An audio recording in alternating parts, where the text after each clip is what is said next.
Hello. Oh my god. It really wasn't. Anyway, also, thanks for the follow, Membrace Boy. Embrace Boy. What up, Dad? uh, fuck. I can't believe I've been talking for like 7 minutes.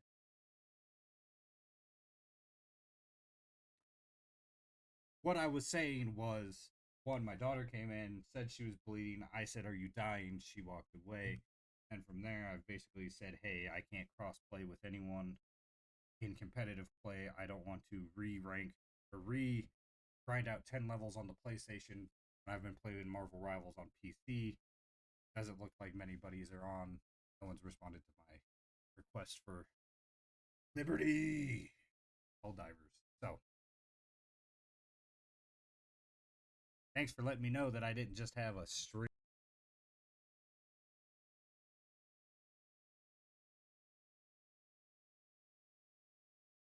What is going on? Okay. I might have to redo this cable at some point. I'll have to find this cable. I had to repurchase.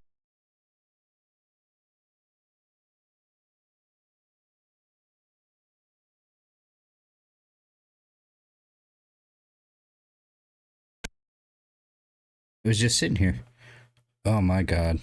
Am I really gonna have this issue where my mic and everything just starts going haywire and I have to legit maybe I should buy a new wire like stat new cable because yeah, that one doesn't seem to be wanting to work again. How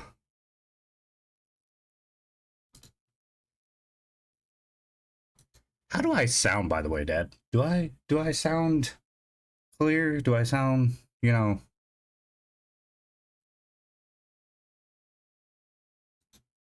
how does the voice quality sound, all right, we're gonna put on a little bit of lo-fi good work music, mm.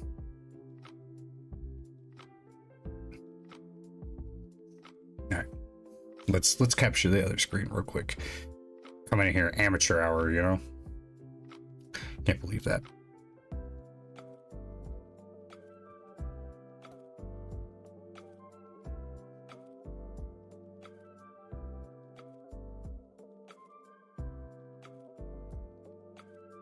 Hey, that's not what we want.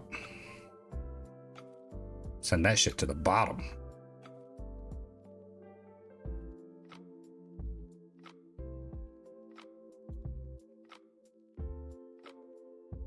Still not what I want. Gotta love.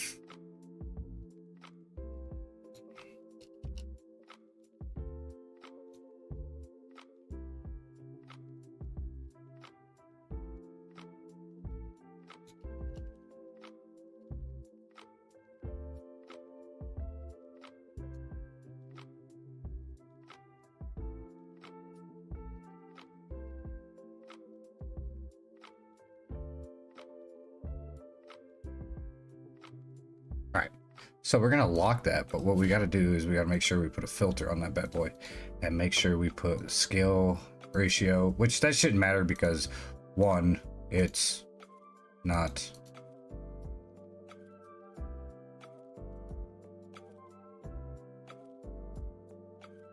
Okay.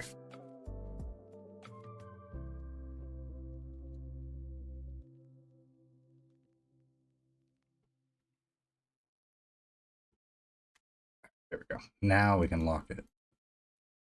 All right, so in order for you guys to be able to see that, and now I'm not just big screen and you guys aren't just watching my beautiful face all night, we're gonna kick this over. We're probably gonna work this full screen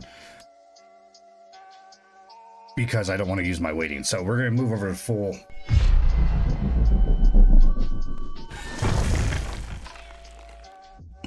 All right, and look, again, got to do this. But now that that's set up, I should just have to do a capture display, add existing, cool, send that bitch to the bottom. Be gone with thee. Easy peasy, right? And it's already full screen. Easy day, right? But what I can do is, because I don't want this thing to, let's go ahead and do something. Builder. Yep. All right.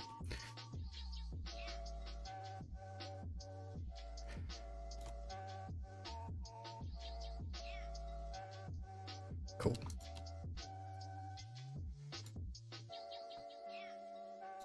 There. All right. So we're going to work out of this. This is going to be the scene that we're on the rest of the night, basically. For the simple fact that, well, yeah. Let's make sure I haven't put anything on here I don't want y'all to see. Give me a weird pornographic dwarven book. Write me how dwarves distinguish between male and females and the big bushy beards on all of them. I don't know. You just get real weird with it, right? Anyway, this is what we're gonna work out of the rest of the night. Like I said, we're just gonna bump some tunes in the background, right? And we're just gonna we're gonna have fun with it, okay? Why is the Discord not? Let's see here.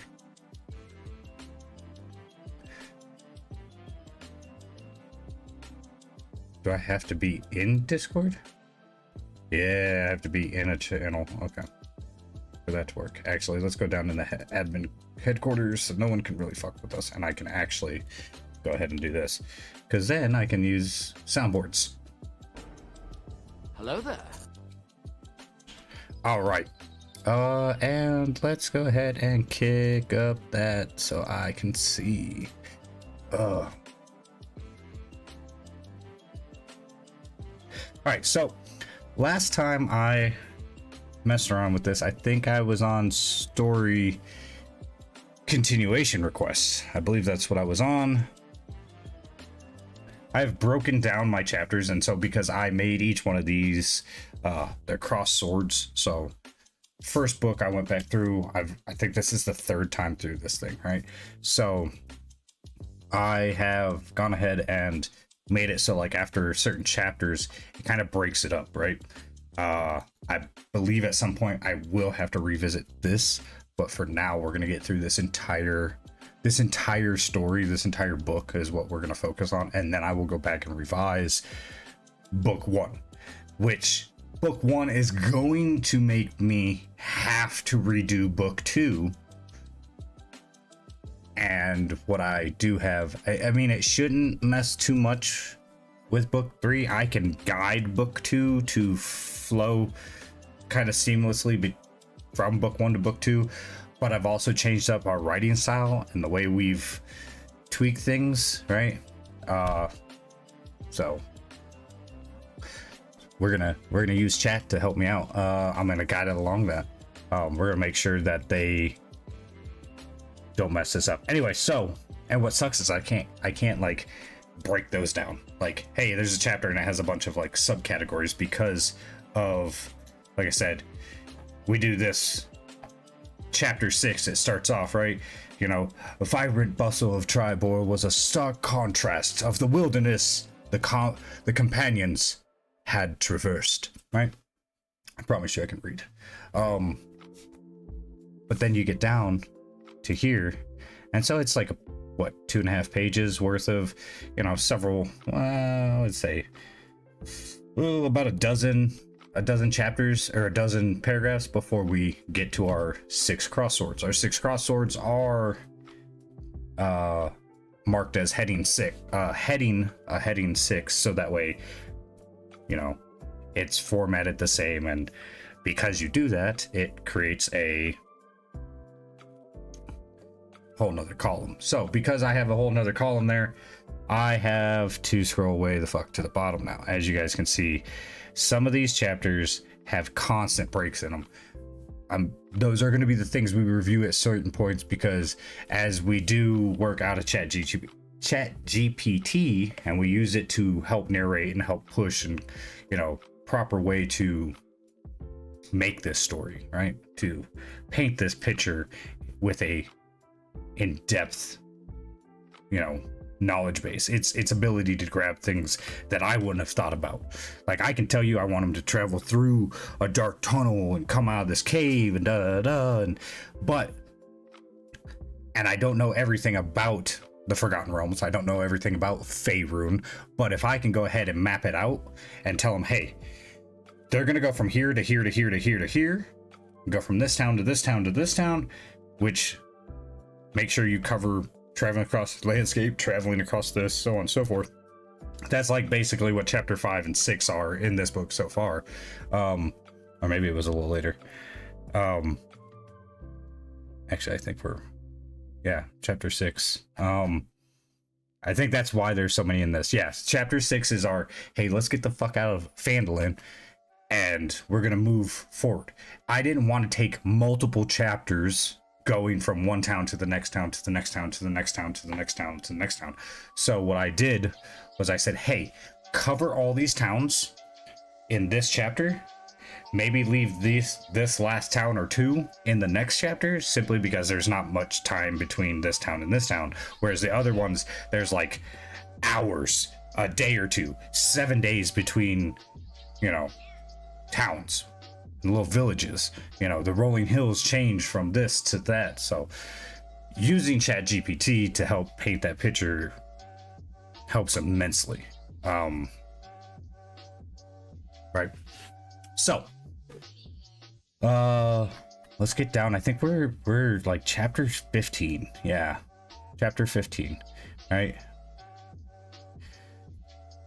we don't have an ending there, so we're on chapter 15. See, like things like this, like right here, that would, like, okay, Silas nodded, his expression thoughtful. The forest remembers, he said. Every step we take, it's watching. And then there would be a break, it'd be a pause. So if like someone was reading this, if this was an audiobook, right, it almost make it seem like there was a shift in the scene, right? So those should more so denote a shift in the scene, a change in pace, a change in, I wouldn't say the narrative, but push you to go, okay, hey, small time jump, or hey, like they left that town, now they're out on that 7-day voyage between here to here, right? So we're not wasting time. I'm not wasting the reader's time. It's a hey, let's fucking progress, let's go, right? So again, Silas nodded, his expression thoughtful. The forest remembers, he said. Every step we take, it's watching.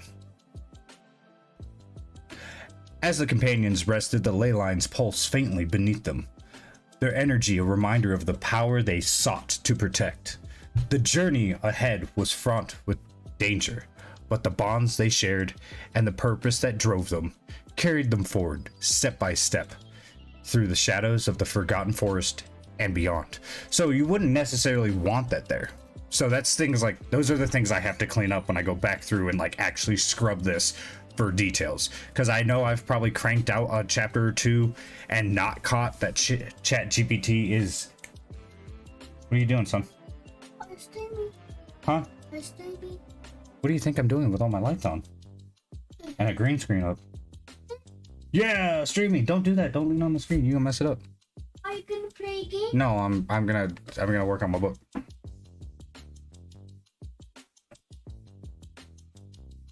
Can you close the door? I'm hungry. You better not be hungry. You had 3 tacos, big butt. I'm still hungry. Okay, well, I don't know what to tell you. Get a snack? Ask mom. Ask mom, because you had 3 tacos. I'm very much willing to shut you down. Don't mess with anything behind the screen, please. Close the door, please. Close the door. Okay, close the door. Don't be a goof ass. Ate 3 tacos. 3 loaded ass tacos. Still hungry. What the fuck, dude? Anyway, so like I was saying, as the companions settle in for the night,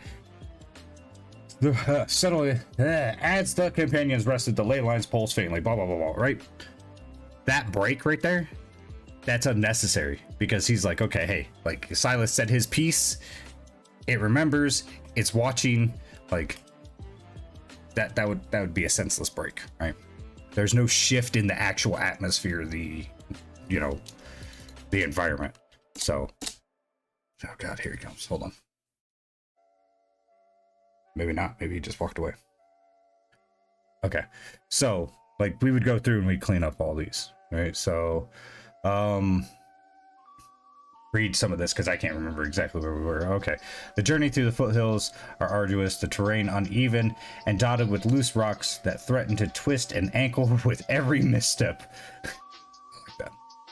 Silas led the way, his sharp eyes scanning the path ahead for any signs of danger. Behind him, Lyriel's staff cast a soft glow that illuminated the narrow trail, its light a beacon against the encroaching shadows of a dense woodlands.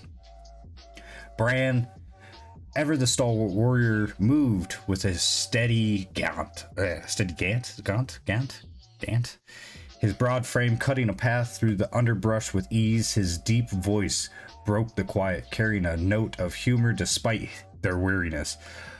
I hope the Forgotten Forest got something more than trees and dirt, he said. I'm starting to forget what solid ground feels like. Ilara smirked, her fingers brushing the strings of her lute as she walked. You mean you're not enjoying the charm of under endless hills and ankle-breaking rocks? She quipped. I thought barbarians were tougher than that. Bran chuckled, the soft, deep, and resident. The soft and deep resident. What? Tough enough to carry you when your fancy shoes give out.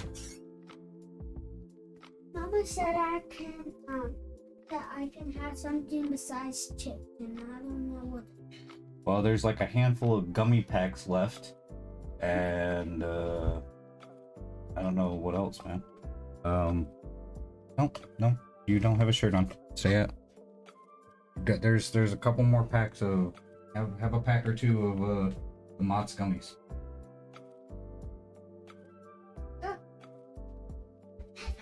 Close the door.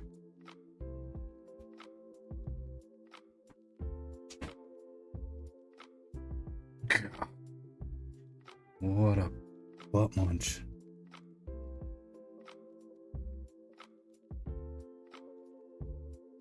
Okay. So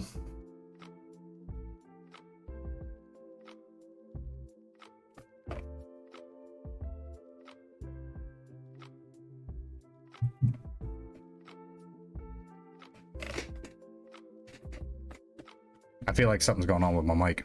Are all my filters on? Because I feel like I'm catching everything.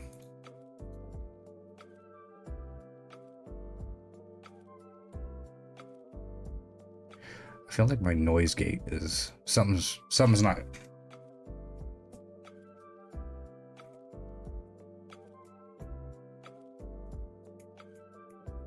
Something's off with my properties. Let me go into.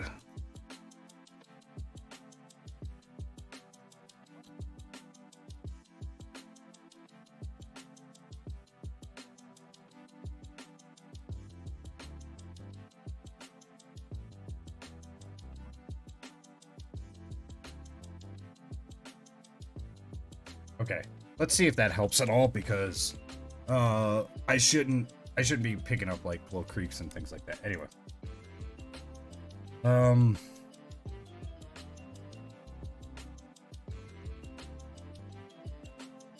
need to figure out where I'm at over here.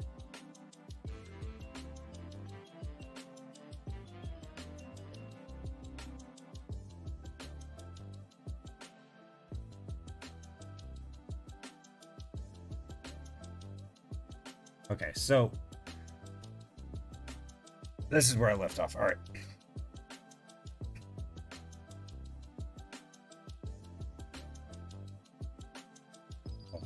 Okay, let's finish reading this part real quick. Bran chuckled, the sound deep and resonant. Tough enough to carry you when your fancy shoes give out. He shot back, earning a laugh from me, Lara. Leora, trailing slightly behind, kept her amber gaze fixed on the shadows that flitted. Flitted? Flit? Flit? Fleeted? Fleet? No, that ain't fleet. Flitted. I guess I've never heard that word used. Flitted. Um, flitted through the trees. Her movement Her movements were precise, every step deliberate as she scanned the perimeter for signs of pursuit. Forest isn't as quiet as it seems, she said softly, her voice cutting through the banter. There's something watching. The Forgotten Forest greeted them with a solemn stillness, its towering trees. Well, hold on.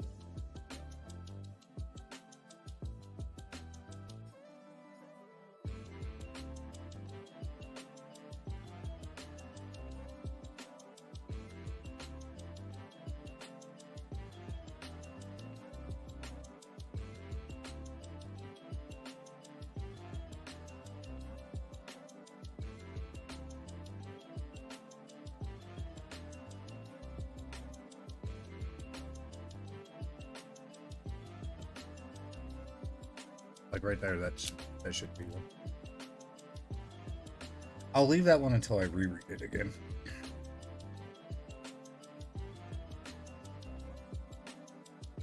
But I don't feel like that. Alright, so we are here. The journey from the here. You know what? The journey from the edge of the Forgotten Forest to Parnast began in a cloak of early morning mist. The companions stepping carefully over moss-slick rocks and weaving between ancient pines that whispered secrets in the cool breeze. The trees here were thinning, their once towering forms bowing to younger growth and more open spaces as the foothills of the Grey Peak Mountains loomed ahead. Silas walked at the front of the group, his sharp blue eyes scanning the terrain for any signs of trouble. Each step forward brought a slight but noticeable hum beneath his feet. The ley lines were still faint here, threads of ancient magic winding unseen through the land. His hand rested lightly on the hilt of one of his twin shortswords, ready for whatever challenge might emerge from the shifting shadows around them. Behind him, Lirel moved with quiet grace, her staff glowing faintly with an emerald light that matched her sharp green eyes. She paused occasionally to touch a tree trunk or brush her fingers over a patch of strange fungi, her connection to the natural world guiding their way. The forest's energy fades the closer we get to the mountains, she said softly, her voice like a melody carried on the wind. It's not gone, just quieter. Bran let out a low grunt from the rear of the group, his massive frame seeming almost out of place in the dwindling forest. His steps were heavy, the weight of Stormcleaver balanced across his broad shoulders. Quiet's good, he said, his rugged face splitting into a small grin. Means less chance of something nasty jumping out at us. You've just jinxed us, Alara quipped, her bright green eyes glinting with humor as she walked beside him. Her lute hung loosely at her side, her fingers occasionally strumming a soft chord as if to banish the unease that clung to the group like mist.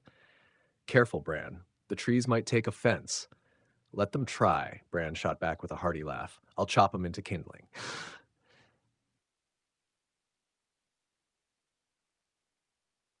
As the sun climbed higher, the companions emerged from the forest's edge into the rolling foothills that marked the beginning of the Grey Peak Mountains. The path here was uneven, a mixture of loose dirt and jagged stones, with patches of wildflowers stubbornly blooming in the midst of the rugged terrain. The air grew thinner and cooler, carrying the faint tang of stone and distant snow. Silas paused at the crest of a hill, his sharp gaze fixed on the peaks that rose like jagged teeth against the horizon. There, he said, pointing to a break in the mountains. The Dawn Pass. That'll take us through the range and into Grey Vale. Alara joined him, shading her eyes with one hand as she followed his line of sight. And before that, Parnast? She asked, her voice light but edged with curiosity. Silas nodded. A small village, mostly farmers and loggers. It's quiet, but its history with the Gentarim and the cult of the dragon makes it complicated. I've heard of Parnast, Leora said, her amber eyes narrowing as she stepped up We're gonna beside have to them. change that. They're wary of outsiders. We'll need to tread carefully if we want to get any information or supplies. Bran huffed, adjusting the straps of his pack. Sounds like a place that's seen its fair share of trouble, he said. Let's hope they don't mistake us for the next batch. So he pauses, right? The companions pressed onward, the path winding its way through the hills as the sun dipped lower in the sky. Can actually The go. distant silhouette of Parnast came into view as the light began to fade. The Good, village nestled in a because shallow valley surrounded by we've tall been through. pines. A wooden palisade encircled the settlement, its weathered boards standing as a quiet testament to the hardships its people had endured. As they approached, the faint sound of voices carried on the breeze, mingling with the distant chop of axes and the low hum of conversation. The gate to the village stood open but guarded, two figures in plain leather armor watching warily as the companions drew near. Silas raised a hand in a gesture of peace, his sharp features calm and composed as he addressed the guards. "Travelers passing through," he said, his voice steady. "We're seeking supplies and a safe place to rest for the night." The guards exchanged glances, their skepticism clear in the tight lines of their faces. One of them, a young man with dark hair and a scar that ran down the length of his jaw, stepped forward. "Parnas doesn't take kindly to strangers," he said bluntly, his eyes flicking over the group, "especially not ones armed to the teeth." "We're not looking for trouble," Lirael said, her calm tone cutting through the tension. She stepped forward, her staff glowing faintly in the dim light. "Just a roof over our heads and a chance to rest before we continue on our way." The guard hesitated, his gaze lingering on her staff and the faint glow of its runes. Finally, he nodded, stepping aside to let them pass. "Keep your weapons sheathed and your noses clean," he said, "and don't give the villagers a reason to regret letting you in." The village of Parnast was humble but resilient. Its What the central fuck? square dominated by a weathered fountain and a small, unassuming inn with a hand-painted sign that Did read, it? "The Rusty Nail." Did Children played it in the just dirt fucking? streets, It just their laughter give a me the bright door. contrast to the wary gazes of the adults who watched from doorways and windows. The air smelled of pine and fresh-cut wood, mingled with the faint tang of smoke from the chimneys. Bran's gaze swept over the square, his rugged features softening at the sight of the children. "They've been through a lot," he murmured, his voice quieter than usual. "But they're still standing." "Resilience is its own kind of strength," Silas said, his blue eyes scanning the villagers with quiet respect. "They've held on to hope, even with the shadows that have passed through here."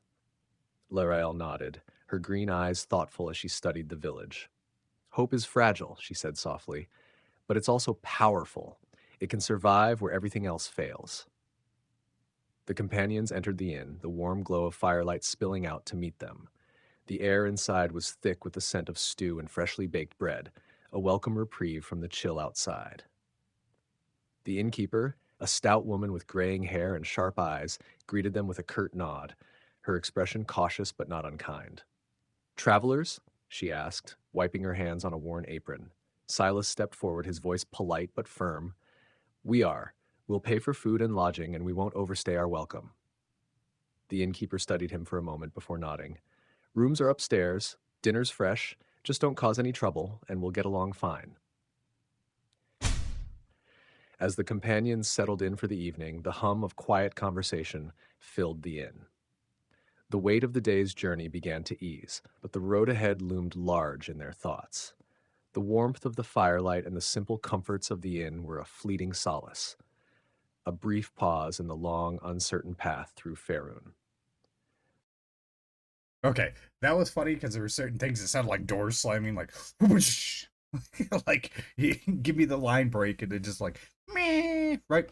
So we mentioned Parnas back in like chapter 11, right? So my heroes were in a stronghold that had been abandoned. There used to be a group called the Sentinels of the Dawn. Um, our whole the whole book is how these guys, this group, these companions, are fighting what are called the uh oh, fight. I forget what the fuck we're fighting right now. I haven't. The void, right? Veil, the veil of shadow, right? So basically, it's like a cult, and they think it's just a cult, but they keep seeing that this cult is tied to the ley lines, to the void, and so they need to do something about it. And so they take this mission upon themselves, and they end up in this place where the ley lines basically converge, and underneath this stronghold. So we come out of the Gray Peak Mountains. This is where this stronghold is at. They come out of a secret entrance that had taken them deep into the stronghold. They go through this valley, they go through the mountain pass, the Dawn Pass, right? So there are things in this that we need to tweak. I need to go back and look at Parnas because it's been brought up prior to that. So the fact that we're in Parnas and I'm giving you, or ChatGPT is giving you a very in depth, like, hey, they've had to deal with this over time. They ended up, you know, ChatGPT brought up the fact that, it's got a history with the Zentarum and the Cult of the Dragon. So it's got a very, complicated history because it is a small village, mostly farmers and loggers. But the Zentarum and the Cult of the Dragon kind of fucked their shit up for a while. Liara mentioned, I've heard of Parnas. Well, we got to tweak that because we've already gone past or gone through Parnas chapters before to get to Everesca, which is basically a, I would say, like a hilly kind of mountain. Like it's over here. I actually need to bring up my map because let's see. I think I saved that.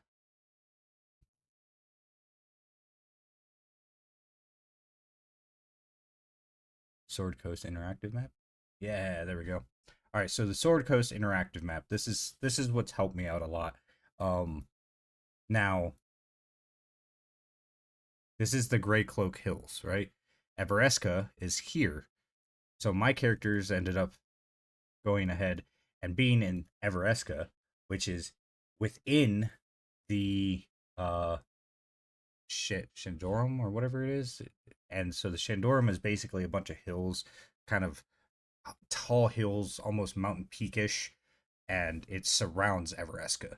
So they've gone into Everesca, uncovered that there's some things going on here, and then made their way back down past the foothills of Grey Cloak Hills and into the Forgotten Forest. So this is the Forgotten Forest here. They move in. Here's Parnas. Parnas, uh, village in the savage frontier. It stood on the Dawn Pass trail between Weathercoat Wood and the Gray Peaks. So this is the Gray Peaks, right? And so I basically, where my mouse is at right now, I kind of place the Sentinel of the Dawn stronghold. That's where I put their thing. This is the Dawn Pass here, the pink dot, and this would be the Weathercoat Wood, which we don't even touch. My companions basically come up through here, stay out in this field so they don't have to be on this rugged terrain, go into Parnas, right? So we've gone through Parnas or into Parnas or around Parnas um once before. Ow. So I need to make sure that we don't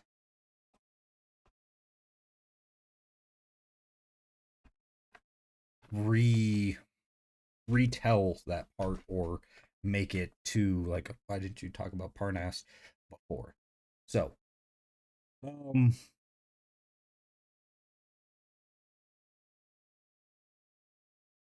back in chapter 11, so we need to see um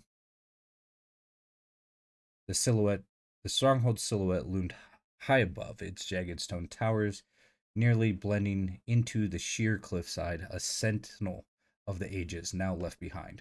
Below, the valley stretched out like a living tapestry, its rolling hills bathed in golden light as the sun crept over the eastern horizon. Patches of dense forest hugged the landscape, their canopies as a mix of greens and vibrant yellows, while the winding river carved its way through the heart of the valley like a silver thread. Bran let out a low whistle, his rugged face breaking in a faint grin. Never thought I'd say it, but I miss this, he rumbled, rolling his shoulders as though to shake off the weight of the stronghold's ancient halls. Illyriel stepped to the edge of the ledge, her cloak billowing softly in the breeze. She raised her staff, its glow deeming as the sunlight grew stronger. The ley lines are still strong here, she said, her voice quiet but certain. Her green eyes scanned the horizon, their depth reflecting both awe and the burden of understanding. This valley is part of their flow. I can feel it beneath us. Silas nodded, his gaze lingering on the far off hills where the valley disappeared into a thick forest. We're still on their path, he said, his voice steady through his though his jaw tightened at the thought of what lay ahead. Elara crouched near the edge, plucking the strings of her lute as though testing the air. The soft notes drifted upward, mingling with the breeze like a bird's song. If the ley lines lead us, I suppose we'll follow or find what we're meant to. She mused, her tone light, despite the unease that flickered across her expression. Elora stood apart, her amber eyes fixed on the valley below, her posture taut with unspoken tension. The unknown is rarely kind, she said, her voice low, each word deliberate. We should move before it finds us. Silas turned to the group, his sharp gaze steady. We follow the river to Parnast. It's a few days from here. We can resupply and gather information before we head south into the forest. Bran smirked faintly, adjusted Stormcleaver's strap. Sounds like a plan. Just as long as we don't run into more secret tunnels or cursed or ancient curses. Elara laughed softly, standing and dusting off her hands. Oh, Bran, you'd miss the excitement if we didn't. He chuckled, his booming laugh echoing briefly off the cliffs. Maybe, but I wouldn't mind a little less excitement every now and then. The path down the ledge was steep but navigable, winding through jagged rocks and narrow inclines that demanded careful footing. Silas led the deliberate precision, led with good lord, I swear I can read. Right? Vibrant hues, by midday. Okay. He stood, turned, faced the others. We'll follow the river south until we reach Parnast, he said, his tone decisive. It'll keep us on track and give us a reliable water source. They nodded. Blah, blah, blah, blah, blah, blah, blah, blah, blah, blah, blah. Okay. So that's the first Parnas. Wait, hold on. So where's Parnas 1? We'll follow it. In a few days we can gather. Okay, 2. Knelt at the riverbank, cupping his hands to drink from the cool water. The icy liquid was a welcome reprieve, washing away the lingering taste of dust and stone. He stood, turning to face the others. Follow.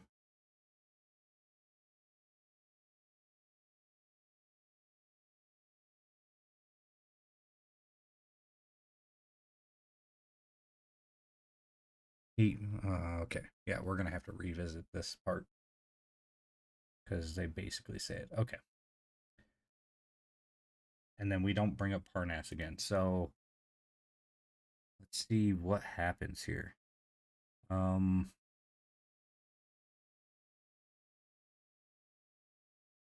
we don't mention Parnas again, which is a little weird.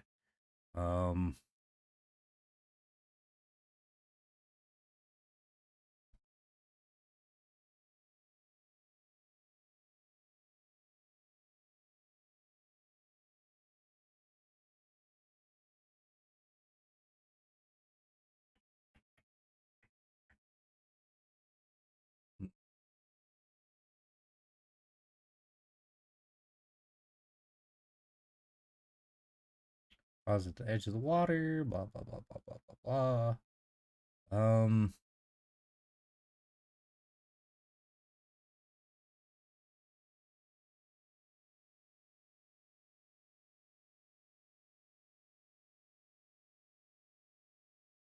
stronghold. The companions settle. The watch rotation as the night deepened.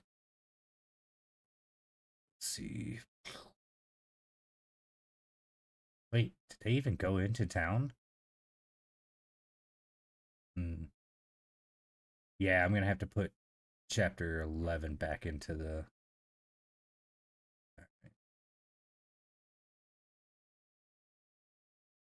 So I guess this is fine because it doesn't sound like we actually go into Parnas.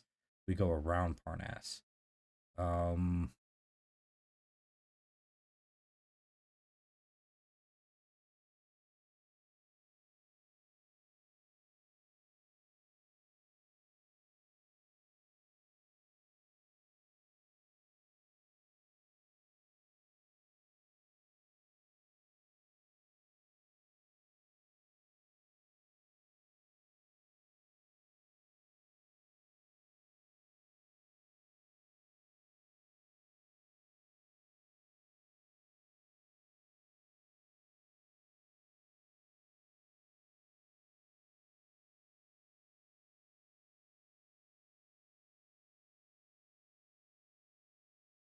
it doesn't sound like we ever go into Parnas, do we?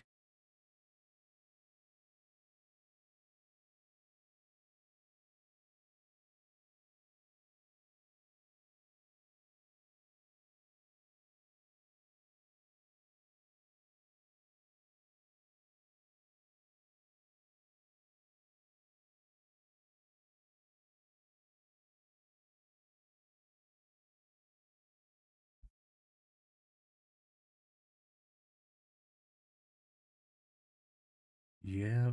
Okay. So I need to let me make. I need. Get my,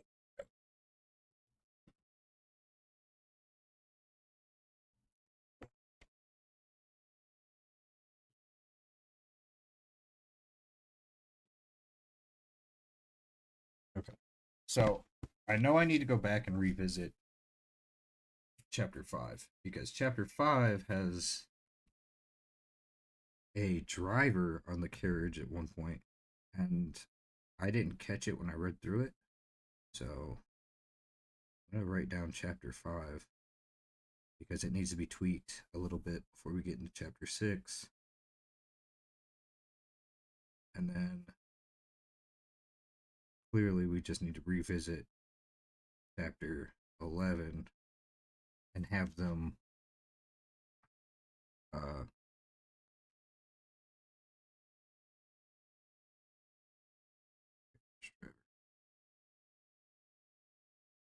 chapter 11 to basically say like we're gonna skirt around part S, like just because we don't mention it. So this is the first time we actually go into part S. So chapter 15 is on point with what we have written. It just it sounded funny. Like we never went into part S, so we need to make that clear because he says we're going to go to Parnas. We'll follow it to Parnas. We'll follow it to Parnas. And then all of a sudden, we're talking about a field and they're in a clearing, but then we never go into the city from what I can read. We never go into the small village, into the town of Parnas. Um, again, so Parnas, 9 of 9, all right? 9 of 1. We'll follow the river to Parnas. It's a few days from here. We can resupply and gather information before we head south into the forest. So we're gonna have to basically just go through that, and maybe I have them tweak that and be like, "Hey, keep this the fucking same, but you need to tweak it because we never actually set foot in Parnas. Let's not set foot in Parnas, but let's make it known that we go around Parnas following the river, right? We never enter the village limit, like town limits, um, because we're making an actual mention of it in chapter 15. But I need to tweak 15 now because they make it sound like right here Oh, I've heard of Parnas. Yeah, we fucking went around Parnas last time. Right? We didn't get into it last time. Like, yeah, we skirted it, but we didn't actually go into it. So, chapter 11. We'll go ahead and write down. Uh,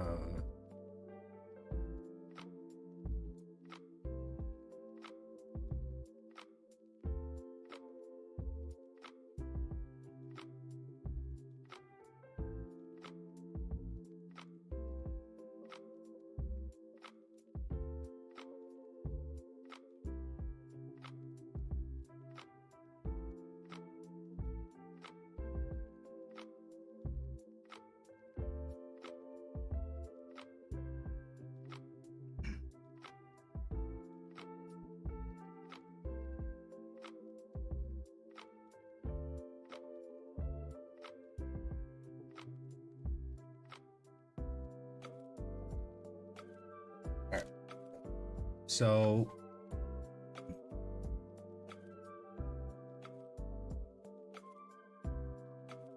let's do this. So the way I do this is, in order to give me something that is actually, concurrent with what we've done before. I need to tell it like, hey, like, uh,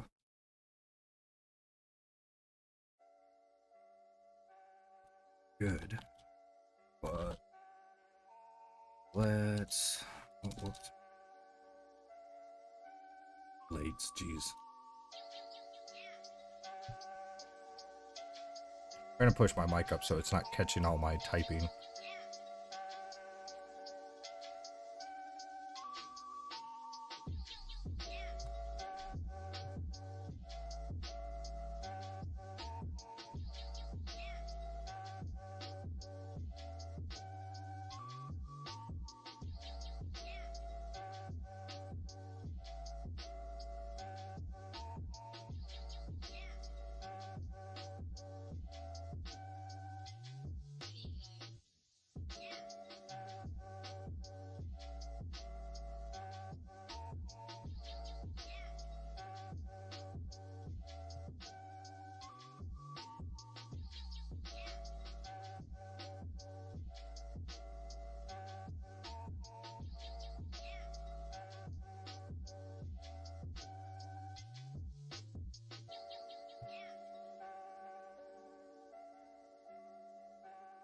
Companions skirted the town/village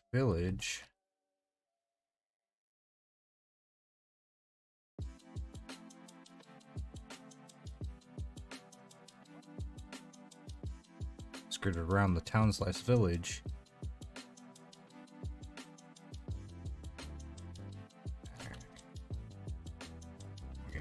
chapter 11.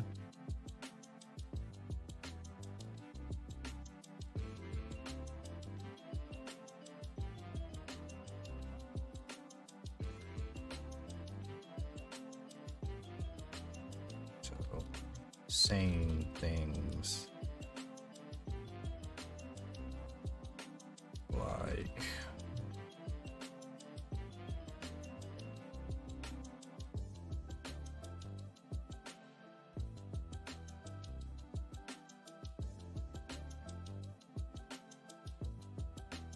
wouldn't make sense. All right. So let's see what it will do, because I told it keep it exactly the same, but we got to make a few tweaks. So it should be relatively the same, right?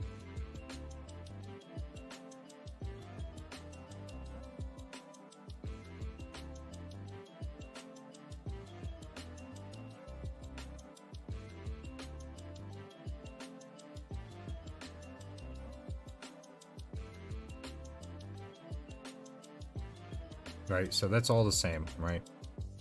Blah, blah, blah, blah, blah. All right.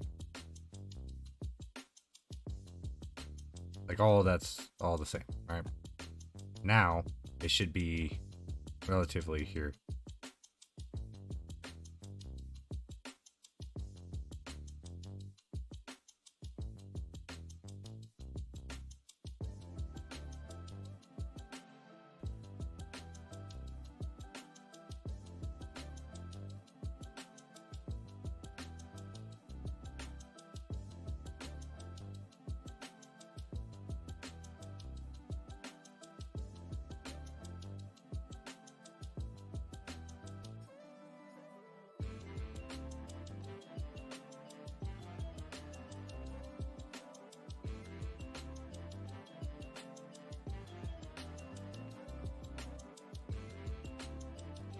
All right, I'm gonna tweak something else. I like everything that they just did with this, right? So, so I'm basically gonna just copy paste this. I'm gonna grab.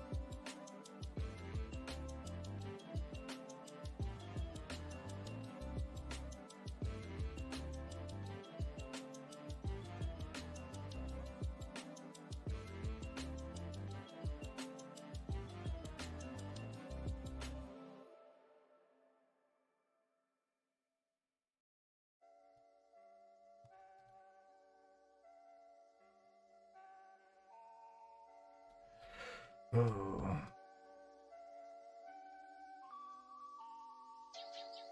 On pass and through.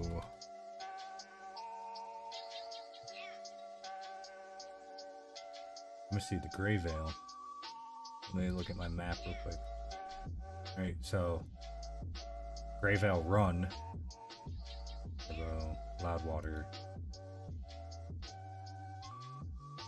All right. We actually need to mention this.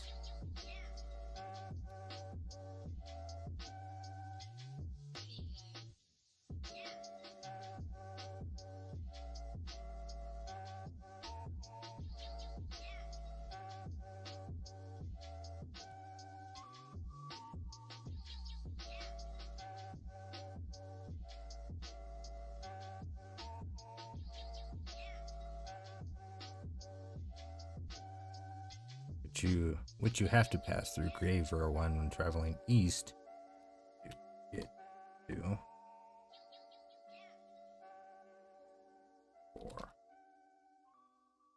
the Dog Pass.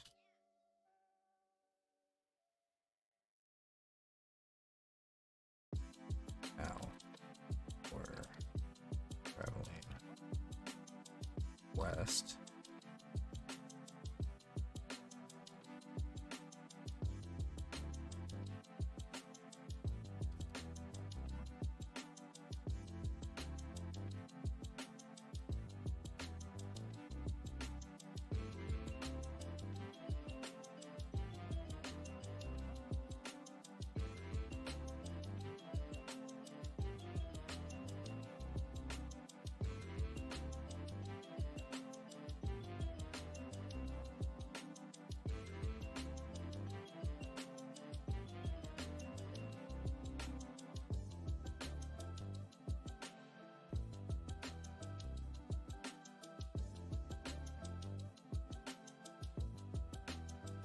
All right.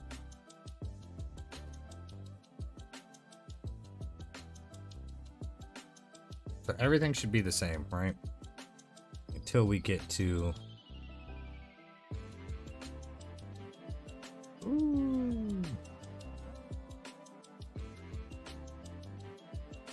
It changed up that whole I like that, and I like that, but clearly we've changed it.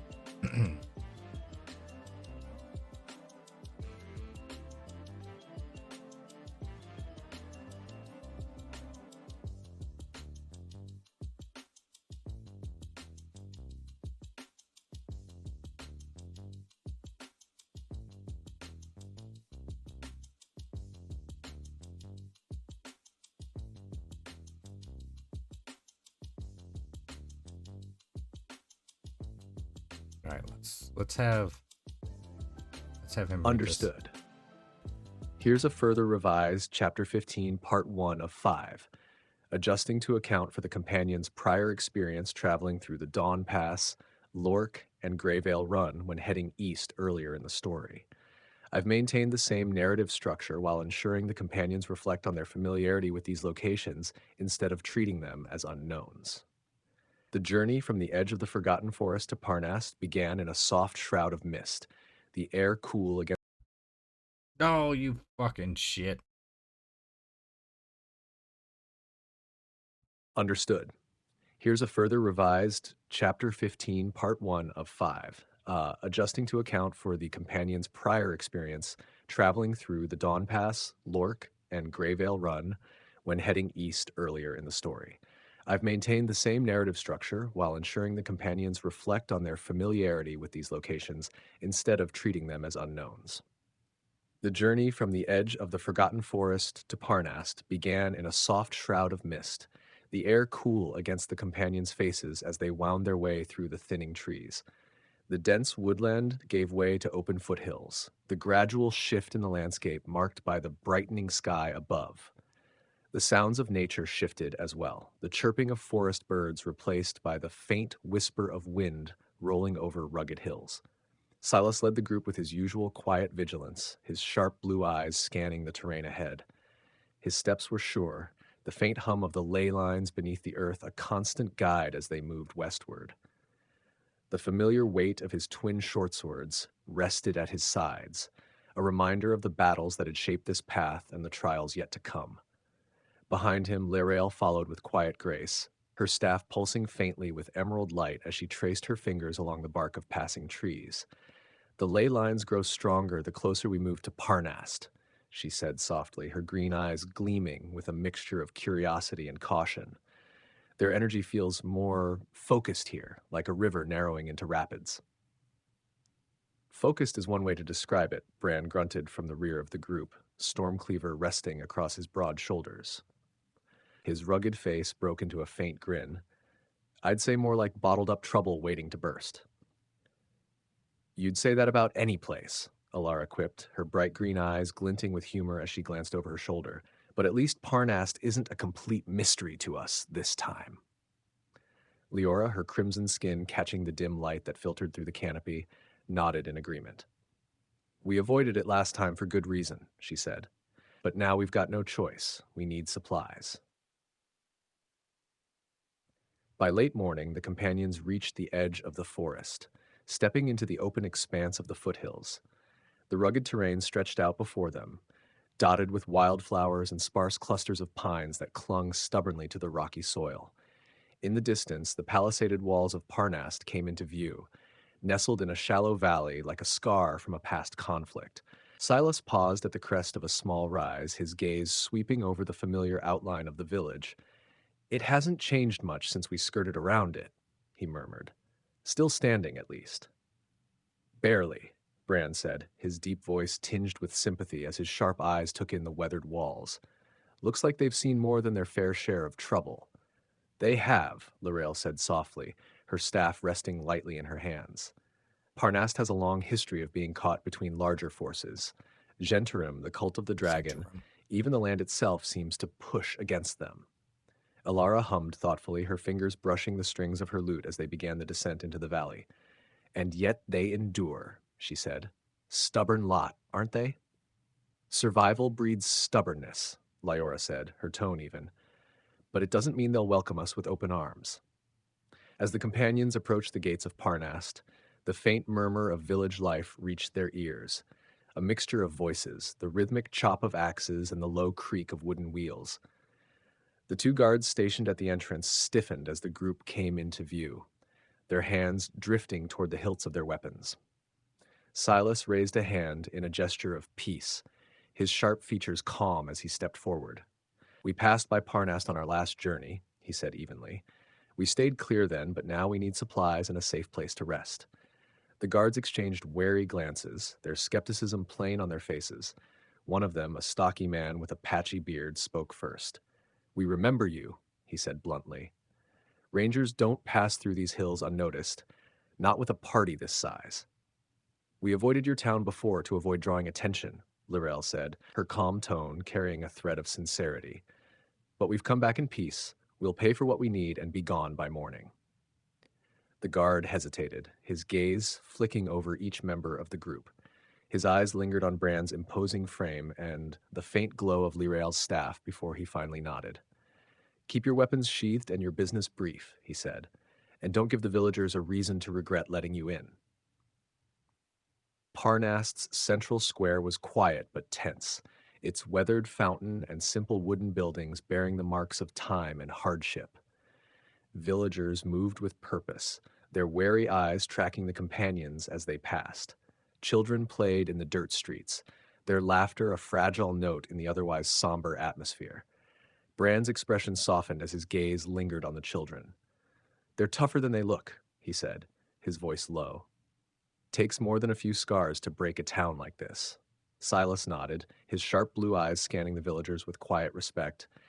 "They've held together through worse than most could endure," he said, "and they're still standing."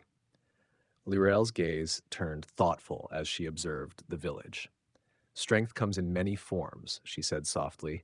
"Even when it looks fragile, it's often the most resilient." Alara smirked, breaking the moment with her usual humor. "Well, if strength means keeping an inn open, I hope they've got stew on the fire," she said. "I'm starving." The companions entered the Rusty Nail, its warm interior a welcome reprieve from the chill outside. The air was thick with the scent of stew and freshly baked bread, and the crackle of a fire filled the quiet. The innkeeper, a stout woman with graying hair, regarded them with sharp but not unkind eyes. "Travelers," she said, her voice steady. "Haven't had many pass through since last season. You'll be wanting rooms, I assume?" Silas inclined his head. "And food, if you've got it. We'll pay for everything." The innkeeper studied him for a moment before nodding. "Rooms are upstairs. Dinner's fresh. Just keep to yourselves, and we won't have any problems."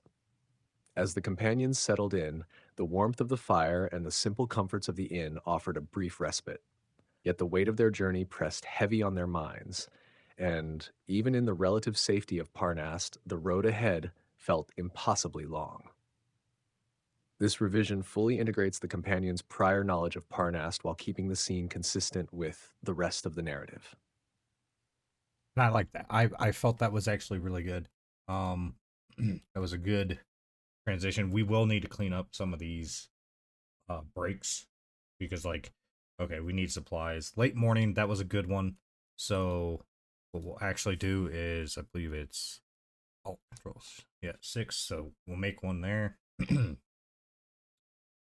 Oh shit! Actually, let's undo that because I'll do it at the end because I'll have to format it so it's got it's tabbed, its actual knock-ins and things like that. So it's actual uh paragraphs, because if you do that, then this knocks in, so on and so forth, blah blah blah, right? Because it becomes a bit of a pain in the ass. But uh we can get rid of that one, right? It sounds like they stopped walking while they were having an interaction, but we'll go ahead and that's a good place. Like they have their don't let you in, and then they see the oh god, like couldn't breathe. Um, Lara smirked, breaking the moment with her unusual humor. Her usual humor. "Well, if strength means keeping an inn open, I hope they've got stew on the fire," she said. "I'm starving." We'll get rid of that because, of course, they're walking through the town square, so we need to go ahead and be like, okay, the Rusty Nail, blah, blah, blah, blah, blah. And then they get into the Rusty Nail. They have their moment with the innkeeper. Felt impossibly long, right? So we're good there. We are going to go ahead and pick up from there. So what I do is I, of course, always grab this. I copy and paste my previous interaction, right? So what I'll have to do is come over here and, all right, the outline, Faerun, blah, blah, blah, blah. Now what I need to do is, because this is a further revised, right? We got to make sure that we actually capture from the right moment, because ChatGPT likes to do silly shit and go, "Oh, okay," and it'll go from what it considered it, right? So continuing directly from further revised chapter, we'll expand it and move it to part, right? Don't forget instead of line breaks, we don't need it at the start and end of a part. We don't need to start and end every part, chapter part. Let's see, chapter part. Let's spell chapter right. Now, the reason why I have to break this into like 4 or 5 parts is because what it will do is it it'll give me something and then want to end it and like make it like a finality of like, hey, ugh, right? And like, no, we need the story to continue. And then if you read, but making part 5 of 5, there's a finality there before we move into the next chapter, right? Um,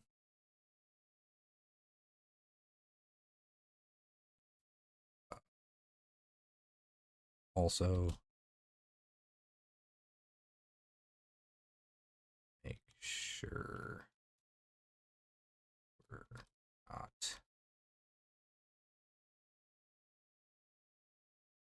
breaking up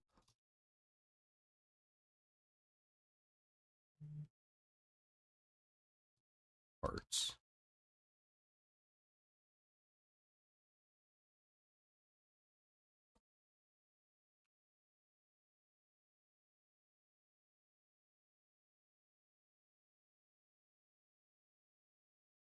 Okay. Let's see if that does anything. Okay. Now that should be good. Da da da. Blah blah blah blah blah. Right. Now it should spit out part 2 for me. So that's what we're gonna do. All right.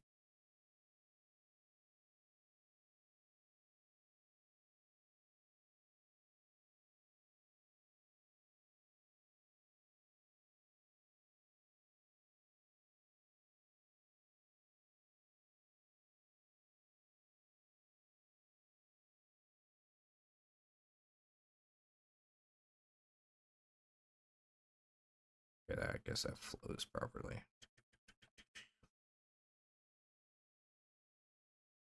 So we're leaving Parnast.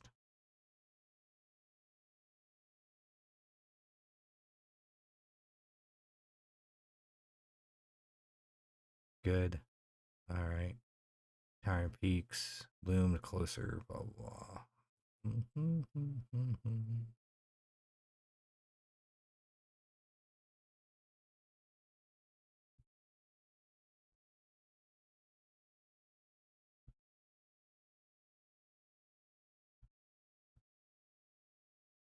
Well, yeah, they converge there because of the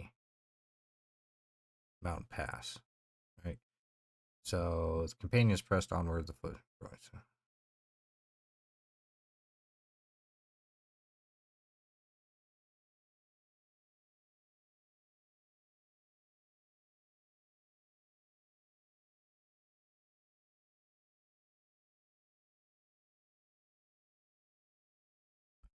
So what we can do here is actually we'll have it do the whole thing, right?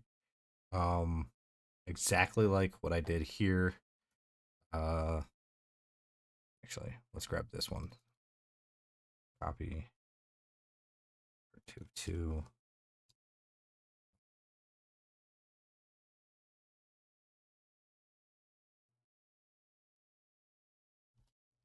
We know the ley lines converge in the mountains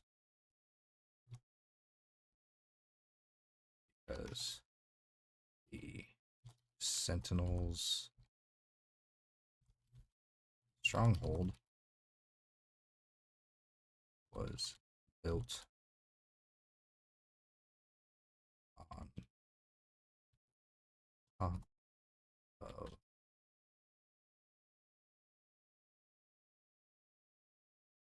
them. This was covered in chapter 9 through 10. Oh, not 19.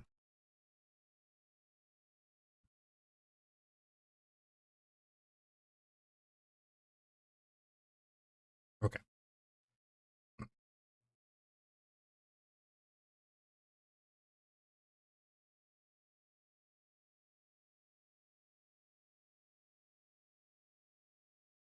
Let's see. Does he say that before?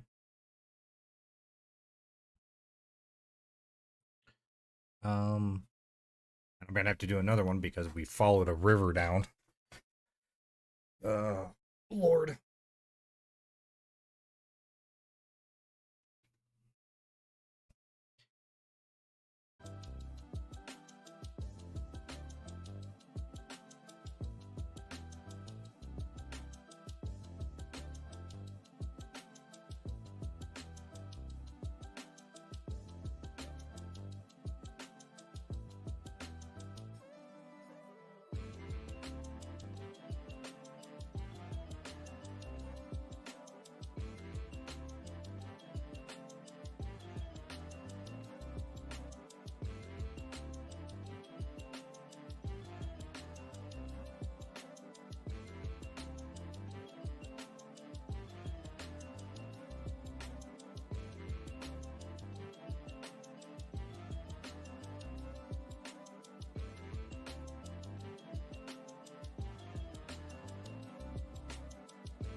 All right, we're gonna have him read this. The fire in the hearth of the rusty nail burned low, its amber glow casting flickering shadows across the room's rough-hewn walls. The companions sat around a sturdy oak table, their plates scraped clean of the hearty stew and fresh bread that had greeted them upon arrival. A brief but satisfying reprieve, though the tension of the road had not left their shoulders. Silas leaned back in his chair, his sharp blue eyes fixed on the map fragment now spread out on the table before them. The lines and runes traced across its surface pulsed faintly under the flickering firelight, a silent reminder of their daunting mission. "We'll follow the ley lines from here," he said, his voice low but steady. "They'll guide us through the Dawn Pass and beyond the Gray Peaks." Lirael's green eyes gleamed with quiet determination as she studied the map. Her staff rested against the table's edge, the runes along its length pulsing softly in rhythm with her calm breath. "The ley lines strengthen significantly in the mountains," she said, her voice thoughtful. "The Sentinel's stronghold was built atop the nexus point for a reason. If the Veil is tracking the ley lines like we are, they'll know that too." Bran grunted, his rugged features set in a grim expression. He rested his broad arms on the table, the weight of Stormcleaver leaning against his chair. "Nothing we haven't seen before," he muttered, though his gaze flicked briefly to the inn's shuttered windows. "Still, it's been a long road. Rest tonight will serve us better than worrying about what's ahead." Alara smirked, her bright green eyes catching the light as she leaned forward, her lute cradled casually against her leg. "For once, I agree with Bran," she said lightly. "A good night's sleep and a decent breakfast. Who knows when we'll see either again?" Leora, standing at the edge of the table, her amber eyes scanning the quiet inn, crossed her arms and tilted her head. "Rest is fine," she said, her voice calm but firm. "But we need to stay vigilant.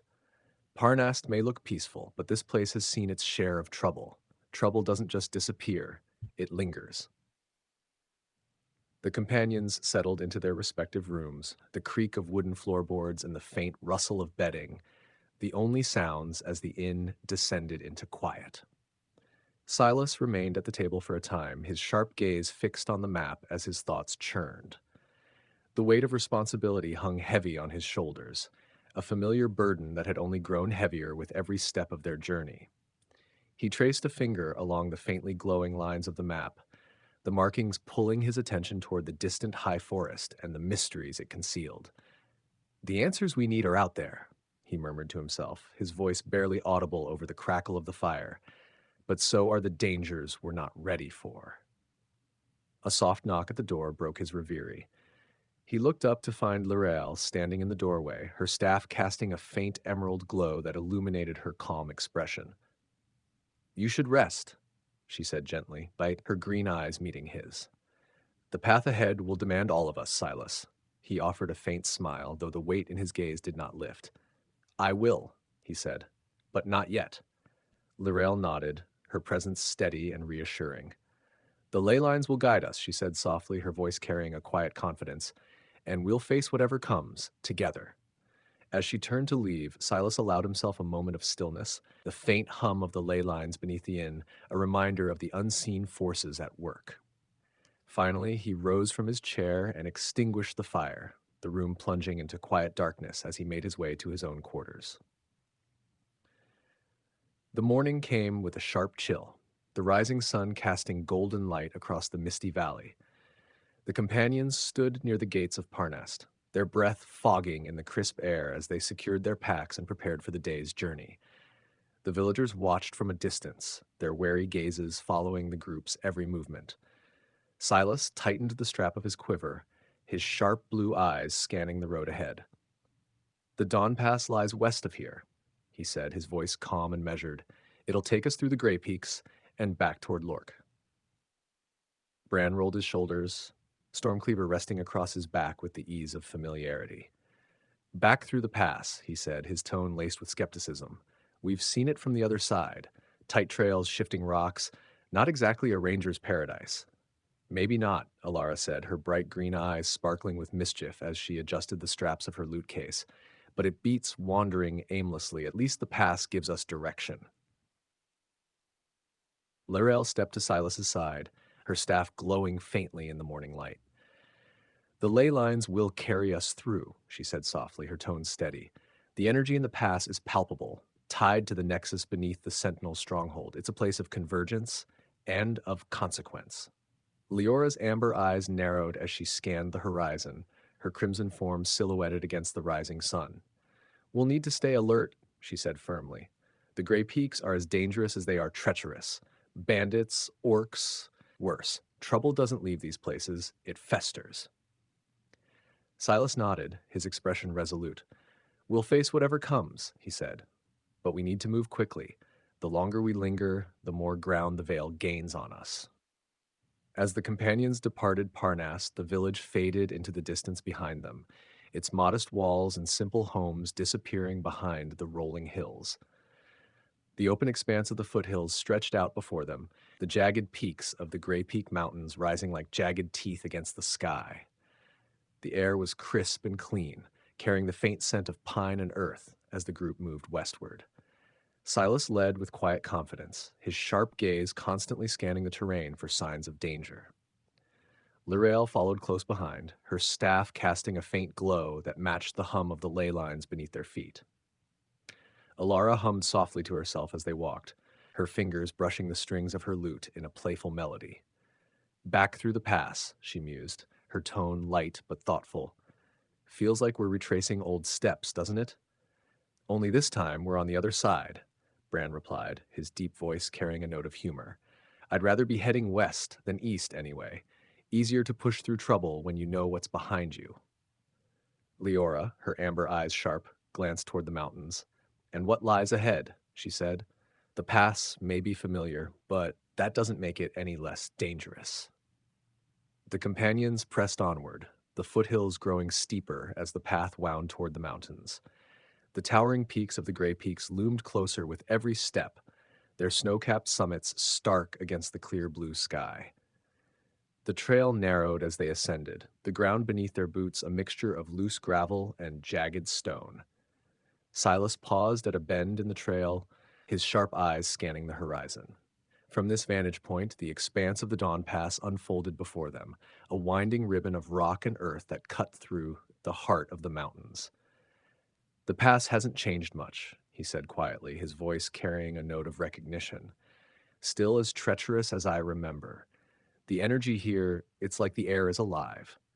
Lirael stepped to his side, her green eyes thoughtful as she studied the path ahead. "That's the nexus beneath the Sentinel's stronghold," she said softly.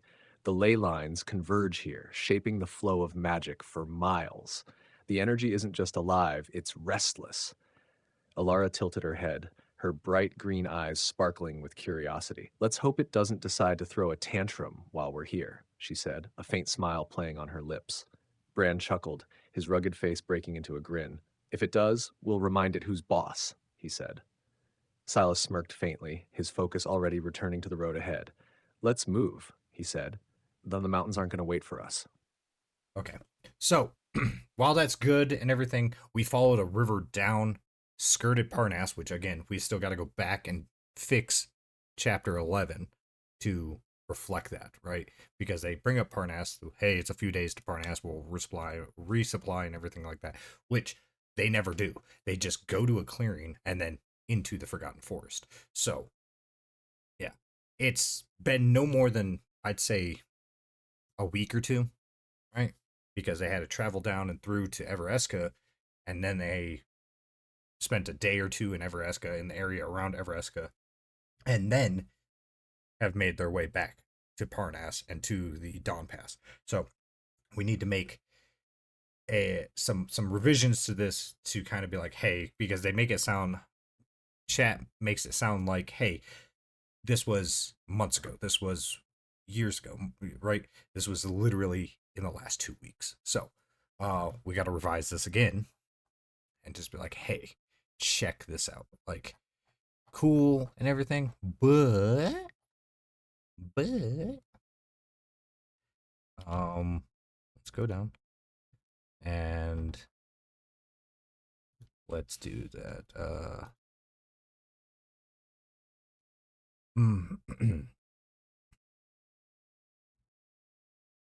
Okay. Let's see. We followed a river. Oh, not rover. River down out of the mountains.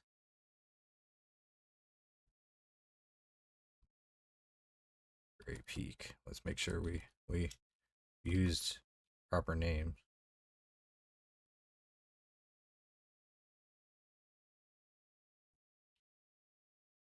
Parnas. Again, spell things right. To Parnas. Skirted the town.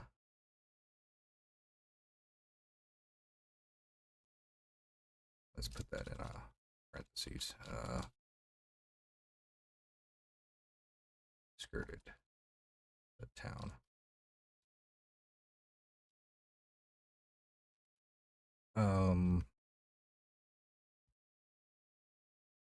They also just through the pass, through the Dawn Pass, no more than 2 to 3 weeks prior. So, stating the pass hadn't changed much, seems silly. Okay. While it cranks out a whole new chapter there, I'm going to go ahead and put the music back on. I'm actually going to turn the volume up on it real quick. And I'm going to be right back.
we're back. All right, so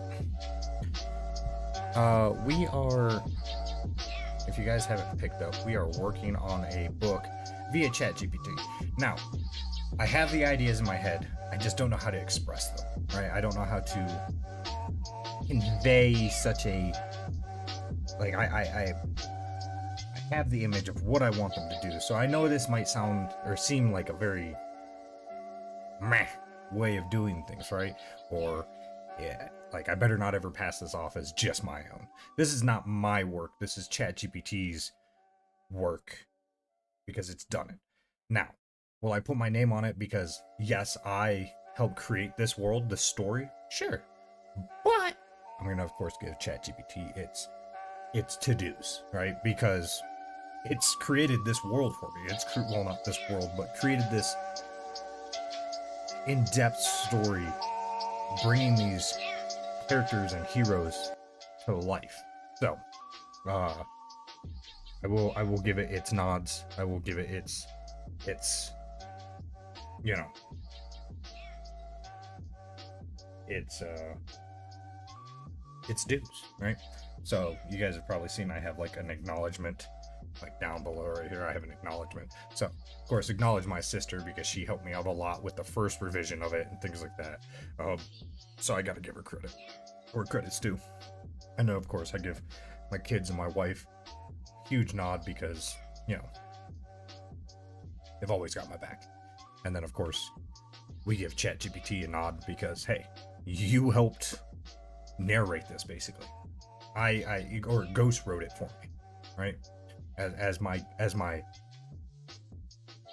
all-knowing ghostwriter, something that can reach out and touch, hey, can pull information from places. So as long as I give it the correct path, direction, it can give me all of the things. So ChatGPT is ghostwriting for me, if you will, right? So it's not just my work, right? Now, we had it just revise that revision, right? So let's go ahead and listen to it real quick. Pause.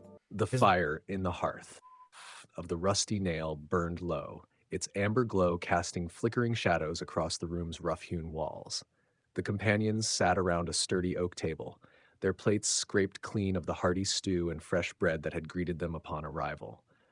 A brief but satisfying reprieve, though the tension of the road had not left their shoulders. Silas leaned back in his chair, his sharp blue eyes fixed on the map fragment now spread. Oh, because I minimized it? Okay. I didn't like that. Where'd ChatGPT go?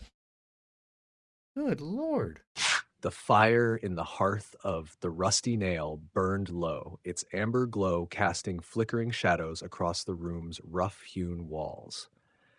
The companions sat around a sturdy oak table, their plates scraped clean of the hearty stew and fresh bread that had greeted them upon arrival. A brief but satisfying reprieve, though the tension of the road had not left their shoulders. Silas leaned back in his chair, his sharp blue eyes fixed on the map fragment now spread out. Really? Come on. The fire in the hearth of the rusty That nail motherfucker just get tired of burned reading low, its amber Fuck glow reading this casting shit. Fuck. flickering shadows across the room's rough-hewn walls. The companions sat around a sturdy oak table, their plates scraped clean of the hearty stew and fresh bread that had greeted them upon arrival. A brief but satisfying reprieve, though the tension of the road had not left their shoulders. Silas leaned back in his chair, his sharp blue eyes fixed on the map fragment now spread out. Okay. Let's close it real quick. We'll reopen it. Let's see if something's going on. Let's actually see. Hold on. Let's open it up as like a.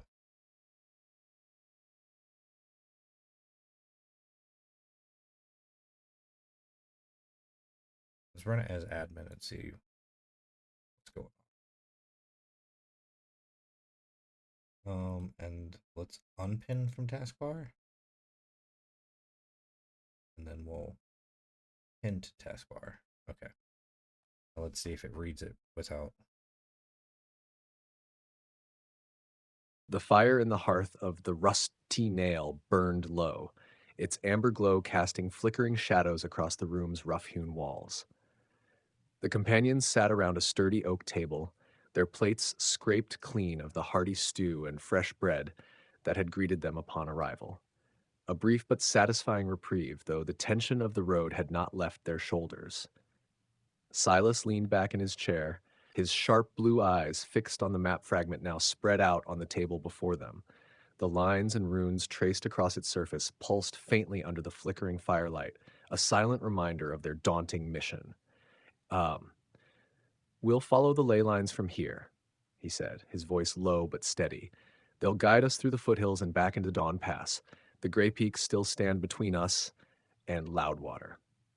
Laurel's green eyes gleamed with quiet determination as she studied the map. Her staff rested against the table's edge, the runes along its length pulsing softly in rhythm with her calm breath. The convergence of ley lines in the gray peaks. It's undeniable, she said, her voice thoughtful. The Sentinel's stronghold stood as a testament to that power, and it's no coincidence the Veil would focus their efforts in the area. They'll follow the flow of the ley lines just as we are. Bran grunted, his rugged features set in a grim expression. He rested his broad arms on the table, the weight of Stormcleaver leaning against his chair. The stronghold may be empty now, but the land doesn't forget. Whatever strength it held, it's still part of these mountains. Alara smirked, her bright green eyes catching the light as she leaned forward, her lute cradled casually against her leg.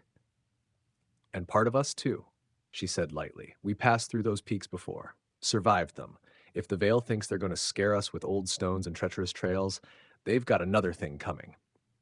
Leora, standing at the edge of the table, her amber eyes scanning the quiet inn, crossed her arms and tilted her head. The mountains don't need to scare us, she said, her voice calm but firm. They'll test us, just like last time. That's what they do. The companions settled into their respective rooms, the creak of wooden floorboards and the faint rustle of bedding, the only sounds as the inn descended into quiet. Silas remained at the table for a time, his sharp gaze fixed on the map as his thoughts churned. The weight of responsibility hung heavy on his shoulders, a familiar burden that had only grown heavier with every step of their journey. He traced a finger along the faintly glowing lines of the map, the markings pulling his attention toward the distant high forest and the mysteries it concealed. The answers we need are out there, he murmured to himself, his voice barely audible over the crackle of the fire. But so are the dangers we're not ready for. A soft knock at the door broke his reverie. He looked up to find Laurel standing in the doorway, her staff casting a faint emerald glow that illuminated her calm expression. You should rest, she said gently, her green eyes meeting his. The path ahead will demand all of us, Silas. He offered a faint smile, though the weight in his gaze did not lift. I will, he said, but not yet. Laurel nodded, her presence steady and reassuring. The ley lines will guide us, she said softly, her voice carrying a quiet confidence. And we'll face whatever comes, together. As she turned to leave, Silas allowed himself a moment of stillness, the faint hum of the ley lines beneath the inn a reminder of the unseen forces at work. Finally, he rose from his chair and extinguished the fire, the room plunging into quiet darkness as he made his way to his own quarters. The morning came with a sharp chill, the rising sun casting golden light across the misty valley. The companions stood near the gates of Parnast, their breath fogging in the crisp air as they secured their packs and prepared for the day's journey. The villagers watched from a distance, their wary gazes following the group's every movement. Silas tightened the strap of his quiver, his sharp blue eyes scanning the road ahead. We follow the ley lines west, he said, his voice calm and measured. The Dawn Pass and the Grey Peaks are familiar, but we need to move quickly. We'll follow the river as far as we can. It brought us to Parnast weeks ago. It'll guide us back toward Lork. Bran rolled his shoulders, Stormcleaver resting across his back with the ease of familiarity. The Dawn Pass wasn't kind to us the first time, he said, his tone laced with skepticism, and that was coming through from the other side. Alara adjusted the strap of her lute case, her bright green eyes sparkling with amusement. And yet, here we are again, she said lightly. Familiar dangers beat unfamiliar ones, don't they? Lyrel stepped to Silas's side, her staff glowing faintly in the morning light. The ley line's energy hasn't waned, she said softly, her tone steady. If anything, it feels stronger, as if the mountains themselves remember us.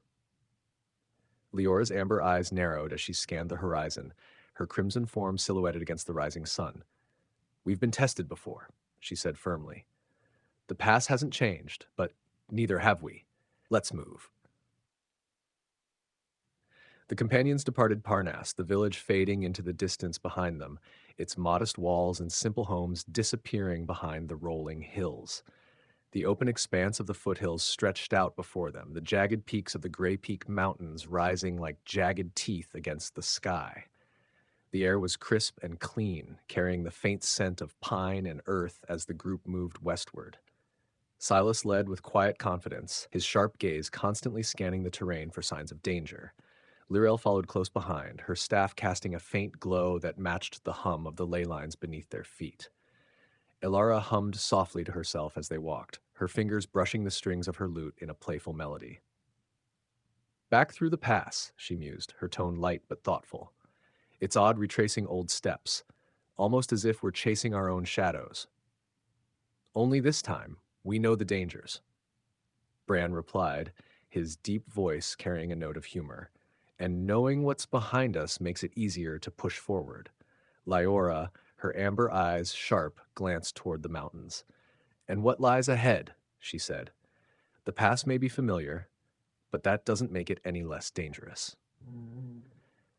The companions pressed onward, the foothills growing steeper as the path wound toward the mountains. The towering peaks of the Gray Peaks loomed closer with every step, their snow-capped summits stark against the clear blue sky.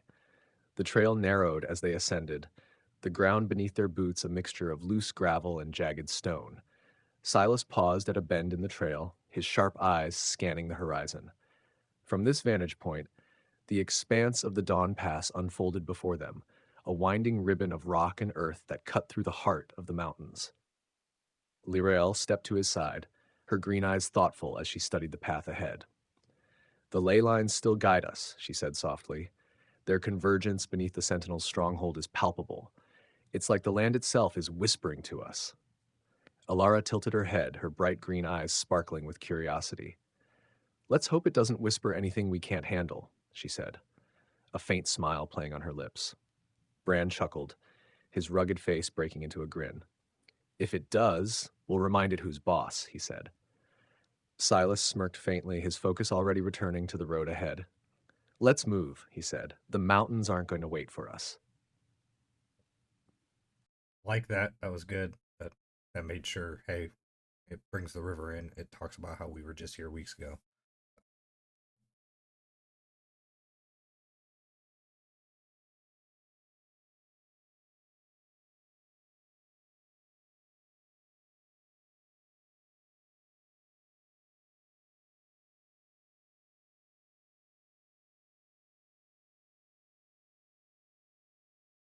Now let's see why.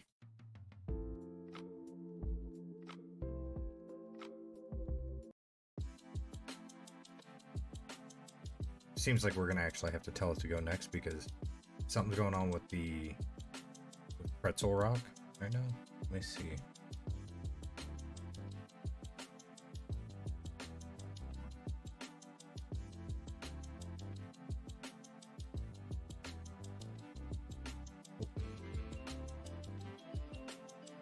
Just go ahead and search Google.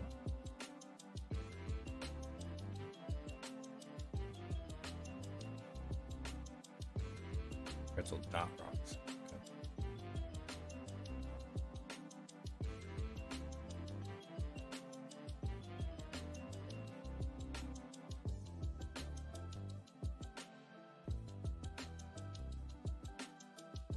Yeah, their player isn't showing up down here. It should be down at the bottom bar. Okay, so they're experiencing it across the board. Yeah, we can go ahead and close that. All right, the mountains won't wait for us. The wind whistled through the narrow trail of the Dawn Pass, its chill cutting through even the warmth of the afternoon sun. Jagged rock faces loomed on either side, their towering heights casting long, shifting shadows over the companions. Above, birds of prey circled high in the crisp blue sky, their calls echoing faintly in the canyon-like acoustics of the pass. Silas walked at the head of the group, his twin swords strapped securely at his back, in part their familiar weight a quiet reassurance. His sharp blue eyes scanned the uneven path ahead, noting every loose stone and narrow bend. The ley lines thrummed faintly beneath his boots, their pulse a subtle guide even as the physical terrain grew more challenging. Bran followed closely behind, his massive frame seeming almost out of place against the precarious landscape. He moved with the confident gait of one accustomed to treacherous terrain, his hand never straying far from Stormcleaver. "This pass hasn't gotten any kinder since the last time we crossed it," he muttered, his rugged face set in a grim expression. Alara smirked, her bright green eyes glinting with amusement as she sidestepped a patch of loose gravel. "You say that like it was kind the first time," she quipped, her tone light despite the strain of the climb. She carried her loot carefully strapped across her back, its presence a familiar comfort, even if it had seen little use of late. "Kindness isn't the Dawn Pass's strength," Lorel remarked from her place near the center of the group. Her staff glowed faintly as it tapped the ground with each step, its emerald light weaving subtle patterns in the air around her. Her green eyes were thoughtful as they traced the rugged contours of the mountains that surrounded them. "But it does have a strange beauty, doesn't it? Even in its harshness." Leora, bringing up the rear, cast a glance over her shoulder at the narrowing trail behind them. Her amber eyes were sharp, her crimson skin catching the light as she shifted her grip on her glaive. "Strange beauty or not, let's not forget this pass is as much a trap as it is a path. Anything could be watching us from these cliffs." The companions rounded a bend in the trail, and the path opened onto a wider plateau, its rocky surface littered with the detritus of long-abandoned camps. Rusted fire pits and weathered stones arranged in rough circles marked the presence of those who had come before, their stories now lost to time. Silas paused, his gaze sweeping over the plateau with a practiced vigilance. "We'll rest here," he said, his voice calm but firm. "The sun will set soon, and we don't want to be navigating the pass in the dark." Bran dropped his pack with a relieved grunt, rolling his broad shoulders as he surveyed the plateau. "Good call," he said. "These rocks are murder on the ankles." He reached into his pack and pulled out a skin of water, taking a long drink before passing it to Alara. Alara accepted it with a grateful smile, her bright green eyes flicking to the cliffs that loomed above them. "Let's hope this place doesn't have any unpleasant surprises," she said, her tone light but edged with caution. Lirael knelt near one of the weathered fire pits, her staff resting across her knees as she murmured a quiet incantation. The emerald runes along its length flared briefly, and a faint warmth spread through the air as a protective barrier settled over the plateau. "That should keep us safe for the night," she said, her green eyes meeting Silas's, "at least from anything not already here." Leora stood at the edge of the plateau, her gaze fixed on the distant horizon where the peaks of the Grey Peaks cut jagged silhouettes against the fading light. "We're close to the stronghold," she said softly, her voice carrying just enough for the others to hear. "I can feel it." Silas joined her, his sharp blue eyes scanning the same horizon. The mention of the Sentinel's stronghold brought a flicker of something unreadable to his expression. Reverence, perhaps, or caution. "The ley lines converge there," he said, his voice low.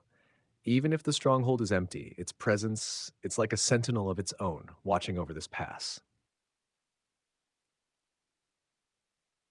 Night fell swiftly in the mountains, the temperature dropping sharply as the last light of the sun faded from the peaks. The companions sat around a small fire, its warmth a welcome reprieve from the biting cold. The plateau was eerily quiet, the usual sounds of nocturnal creatures conspicuously absent. Bran leaned back against a rock, his rugged face illuminated by the flickering firelight. "You ever wonder about the people who used to live here?" he asked, his tone thoughtful. "The ones who built the stronghold?" Alara strummed her lute idly, the soft notes weaving through the still air. I think about it all the time, she said, her bright green eyes reflecting the firelight. What they left behind, what they were trying to protect. It's all written in the stones, if you know how to read it. Lirael nodded, her green eyes distant as she gazed into the fire. They were guardians, she said softly. Like us, in a way. Protecting the ley lines, standing against the forces that would disrupt them. But their time passed, and now it's our turn. Silas listened in silence, his sharp blue eyes fixed on the fire as he turned their words over in his mind. The weight of their mission was ever present, a constant reminder of the stakes they faced. Finally, he spoke, his voice steady. The Sentinels may be gone, but their purpose remains. We carry it forward through every step of this journey. Leora's amber eyes met his, and she inclined her head in agreement. And we'll see it through, she said firmly. As the fire burned low, the companions settled into their bedrolls, the faint hum of the ley lines beneath them a quiet reassurance. The stars glittered like scattered diamonds in the clear night sky, their light casting a faint glow over the plateau. Silas lay awake, his sharp gaze fixed on the distant peaks of the gray peaks. The Sentinel's stronghold lay ahead, its shadow a constant presence even in its absence. The ley lines pulsed faintly beneath him, their rhythm steady and unyielding. The path was treacherous, the dangers ahead unknown, but the companions had faced worse. Together, they would navigate the pass, the stronghold, and whatever trials lay beyond.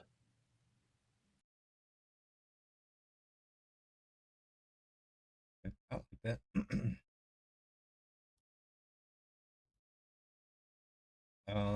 We can go ahead and get rid of one or two of these because they broke it up kind of weird.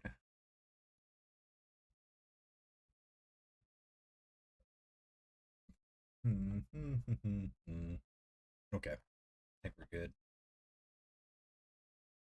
Now let's jump into part 4. So the last time I was writing, which was shit a couple weeks ago, um,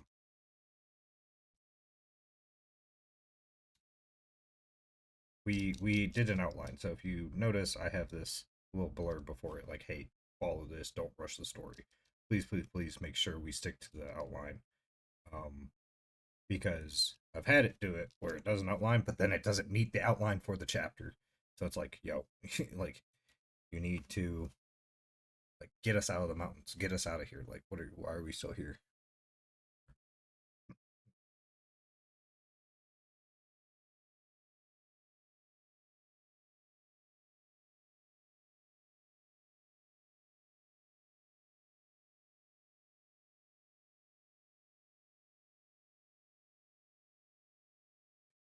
Oh Lord, okay, we're already gonna have to fix that. We're talking about the ley lines like way too fucking much. Like, I can already tell. Like, they're alive. The they're below us. They're humming. They're da da da.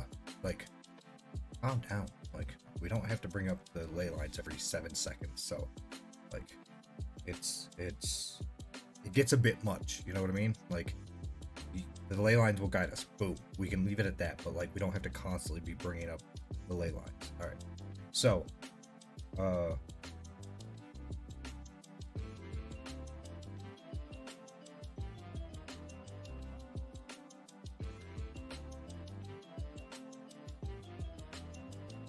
and then they're giving Laura,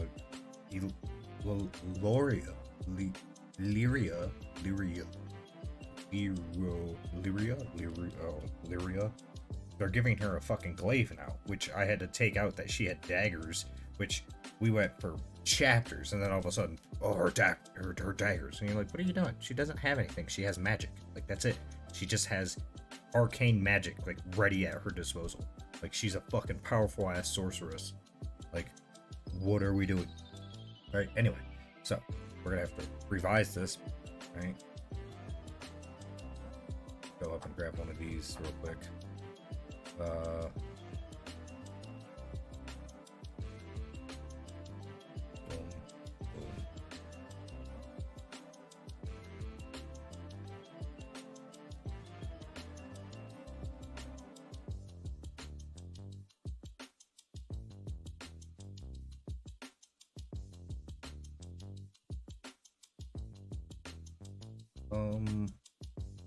First, we don't have to keep bringing up the ley lines.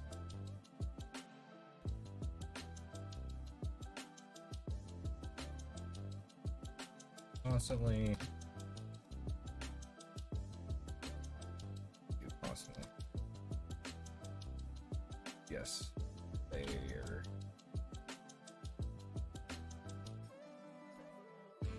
Alrighty. Horse. Bring up as much as we have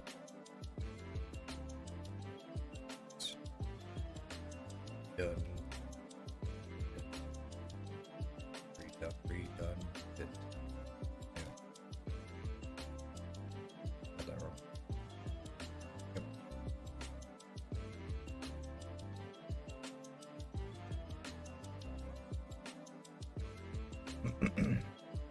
Second.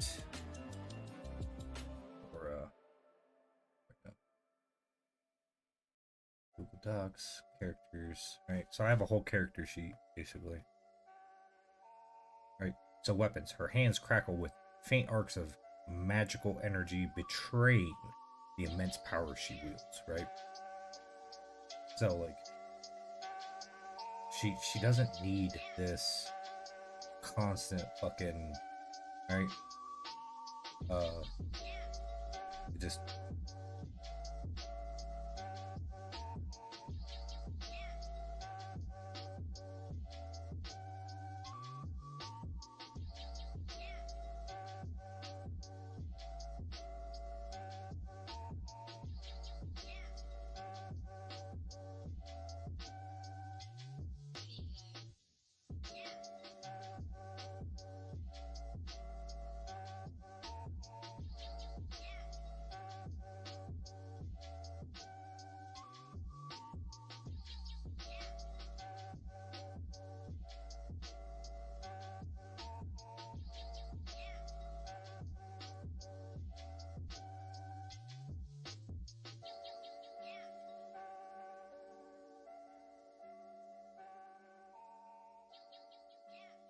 We're spelling it right the first time. Okay.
Let's scroll back up and go over the outline, because the outline we should get to,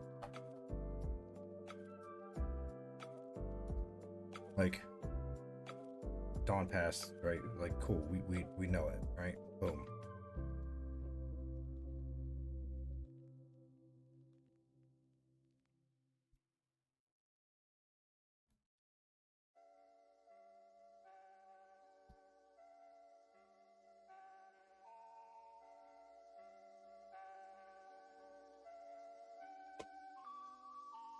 Because look, like we should be, we like we're still here. We've passed below it. Like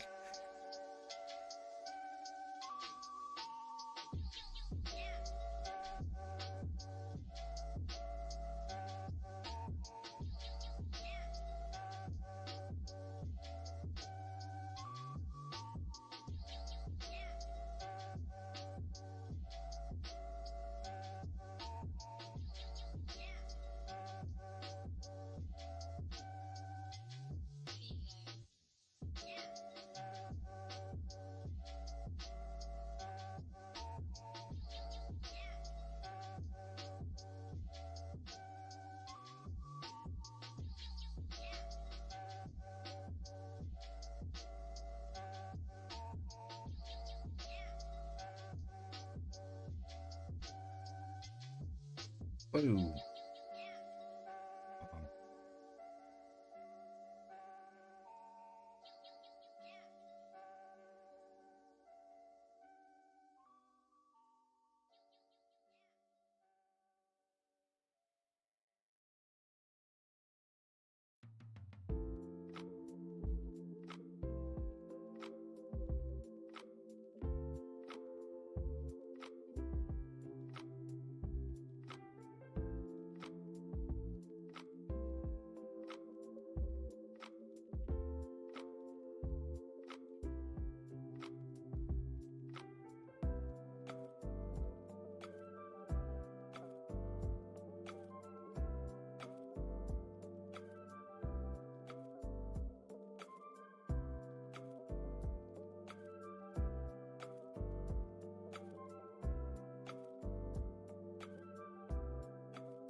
All right, I gotta go back up so I can find that line, because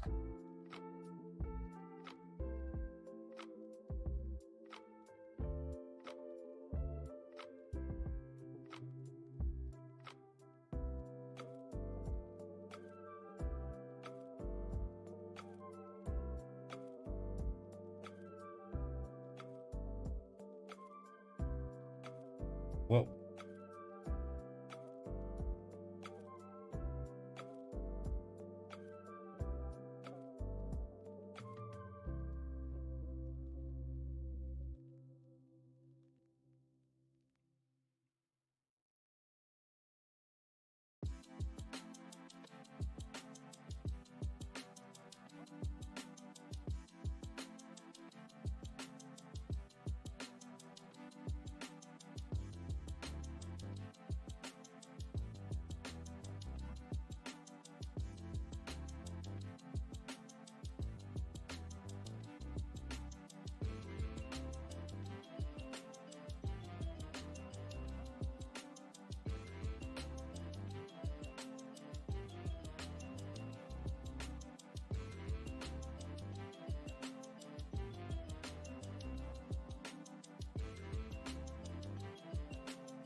Like we were spending too much time on that.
Oh my god, I can type.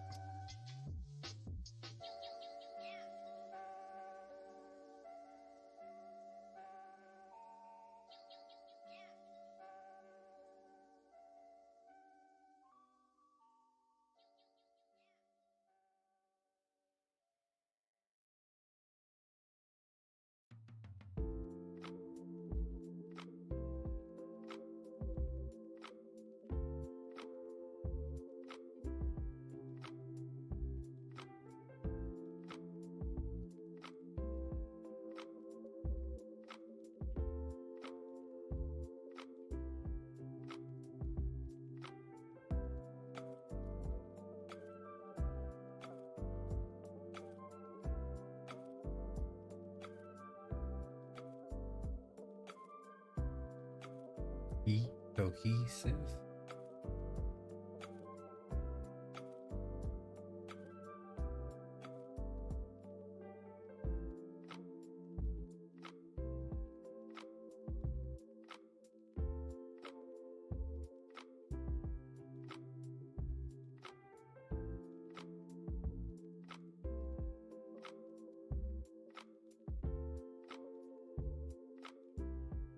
Was that chapter 6?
Hmm.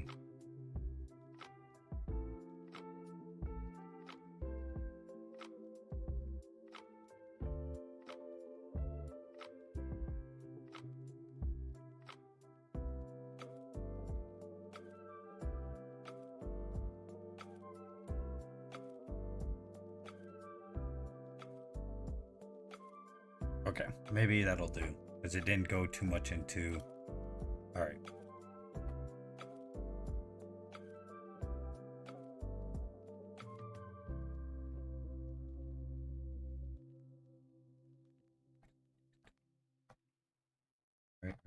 Right. Here's 3. I liked everything about 3. Oh, no, that's not 3. That's the start of 4. I liked everything about 3. 3 was solid. 4, we adjusted.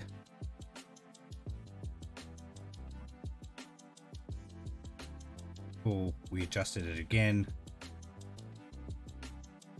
Alright, well then we'll go ahead, and that seems fine. Again, we'll go over this at some point. I have an app that will literally read all this to me, so I'll be able to catch things. And I've written things down in my notebook before, so we'll have to listen to this whole thing through, and then I'll come back and be like, oh, no, no. So, all right. So yeah, let's go ahead. We'll press into, because now I've given it bits and chunks of the previous chapters where we have come through Lorth, right? So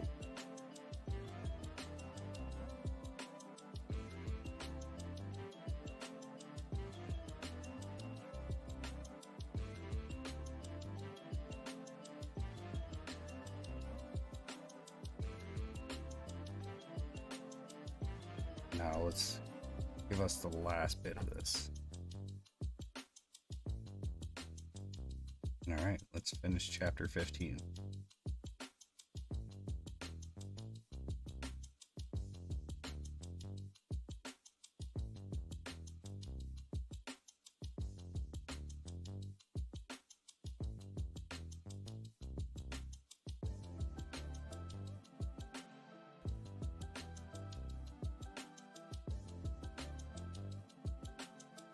Oh, we're gonna have to redo that. So actually what we're gonna do is right here at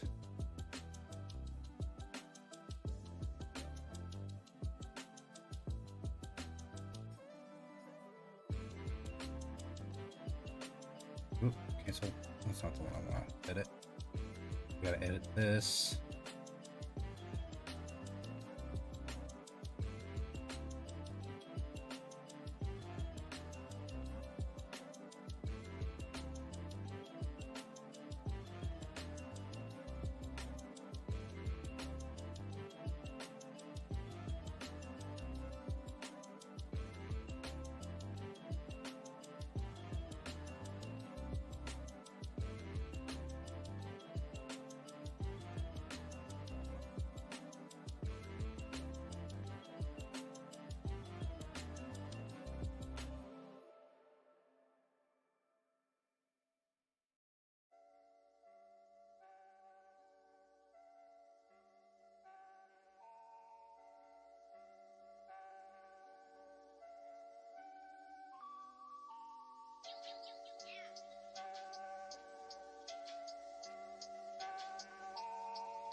So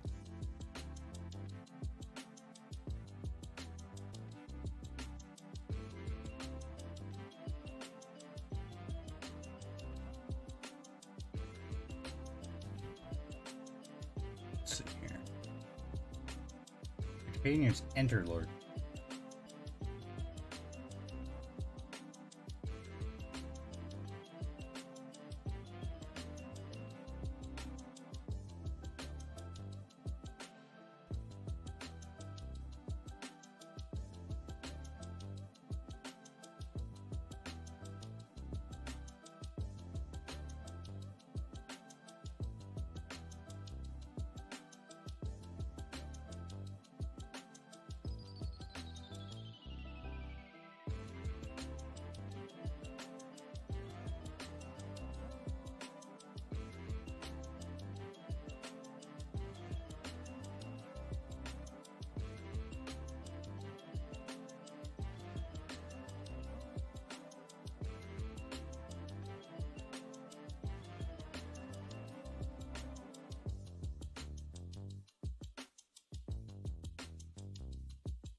Okay.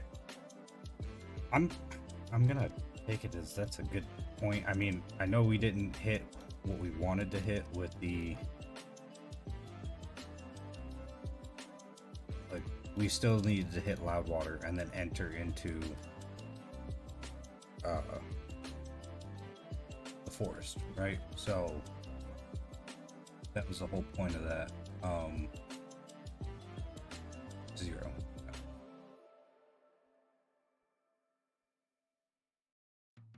That's why I wait until the end, because we shift everything, right? And then of course I have to do this. 6. We gotta find all these real quick.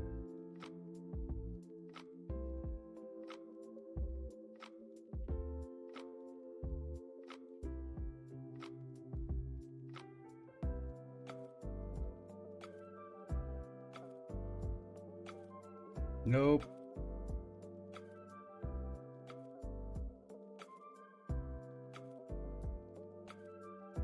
Now, I actually had an idea for a whole different book, which I will have ChatGPT help me out with at a later date, simply because I want to get through these books. I would like to revisit these books and make them, fleshed out for 3 books at least. Be done with this trilogy, because I already started the second trilogy, and I started that months ago. But I ended up going back and reworking this first book, and then reworking the second book, and then reworking the third book, like completely changing the story, the pacing, everything. And now I've gone through yet again and changed everything up. So we are really like, and I'd like these to be done, like I or at least these 3. It's not like I'm trying to rush them, but like I'd like to get to a point where I can call these books finished products, right? Like we are 300 and let's see, what page are we on this last page? Right. Yeah, because then there's 3 pages left, right? Yep. So like we're at 370 and we're halfway through this, right? Which is cool because I'm gonna go to like 36 chapters. How many in the original? Right? So like this is chapter 16. Right, so like we're gonna have to go ahead and we didn't hit everything in the guideline, right? So I'm gonna have to go ahead and copy and paste this entire thing over and be like, hey, we didn't hit Loudwater or enter into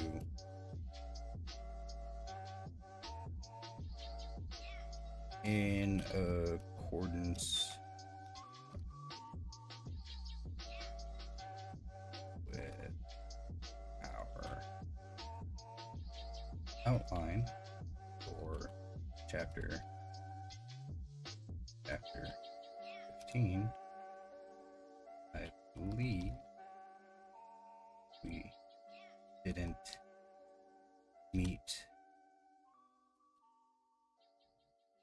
all of the objectives.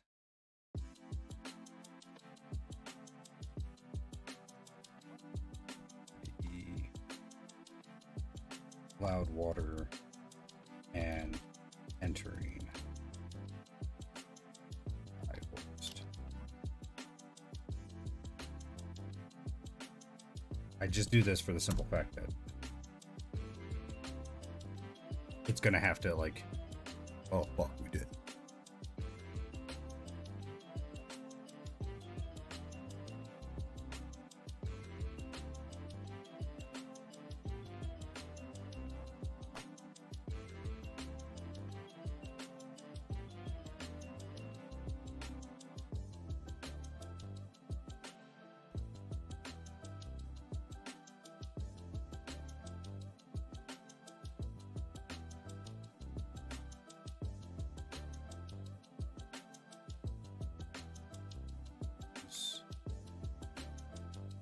Two objectives both into the start of chapter. Can I help you? Yeah. Yes. I love you, bud.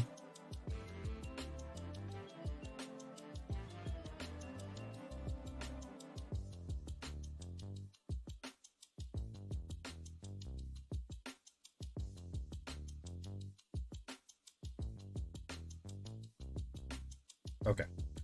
So I have to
Okay.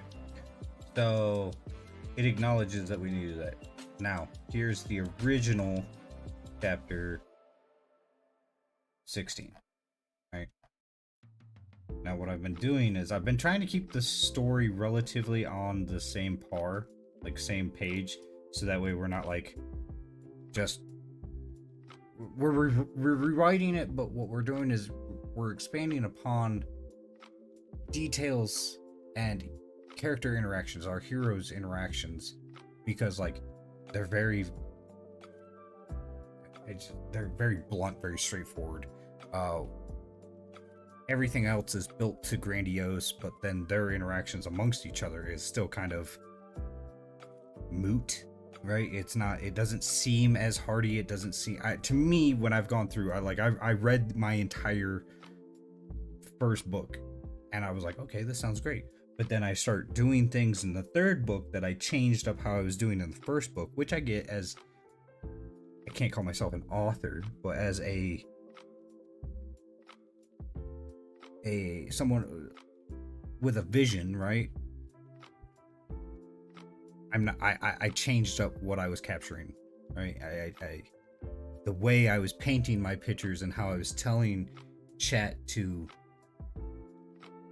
give it back to me as changed. So I'm going back and redoing this, right?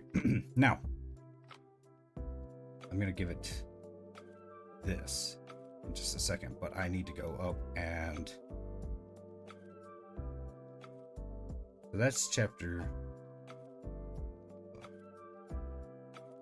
Okay, let's do this. We're going to drop this in there so that way it has it.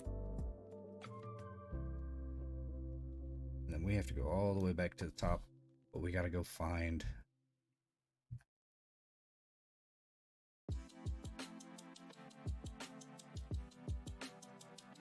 Because I like that outline for chapter 15. Like, it's laid out very well.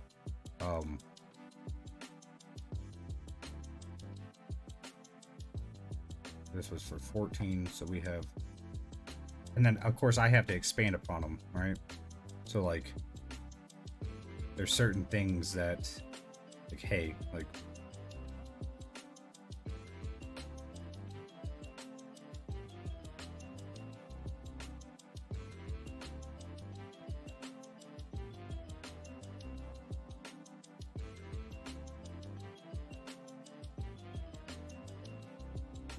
And believe me, I've had to go back and rewrite entire chapters. Like, ugh. It's not been fun on that one. Okay, so that's proposed. We have a revised. Right, where is it? Is this the one we moved into? Okay, cool. So we'll go up.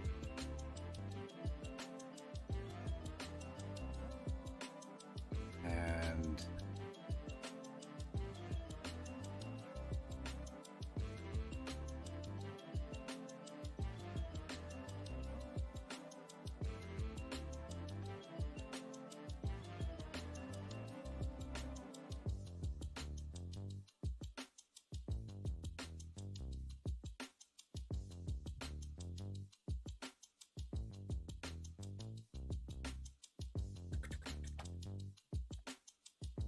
what is this?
All right. Well, let's grab that so I know what my name is. All right. Okay. And then where's my other? There we go.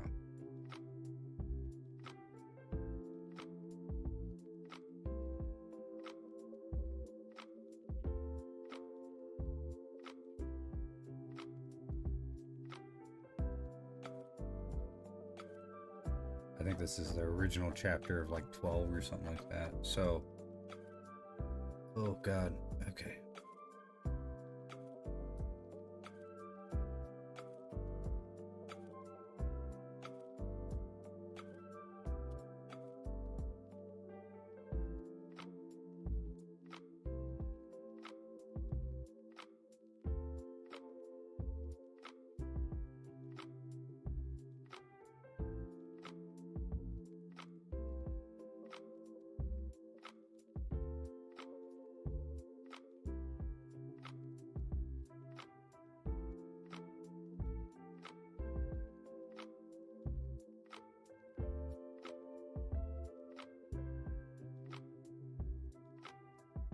No.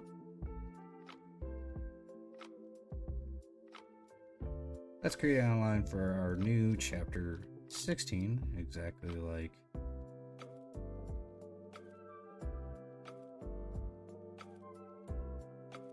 copy.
Let's see if it gives me what I want. While it cranks out this, I'll be right back.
All right, I'm back. All right. Well, let's go ahead and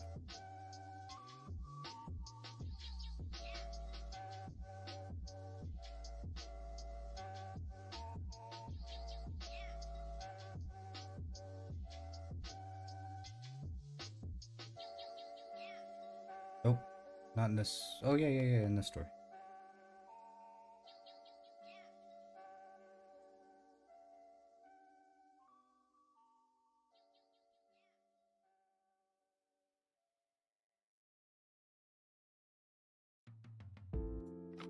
Holy shit, we mentioned her a fuck ton.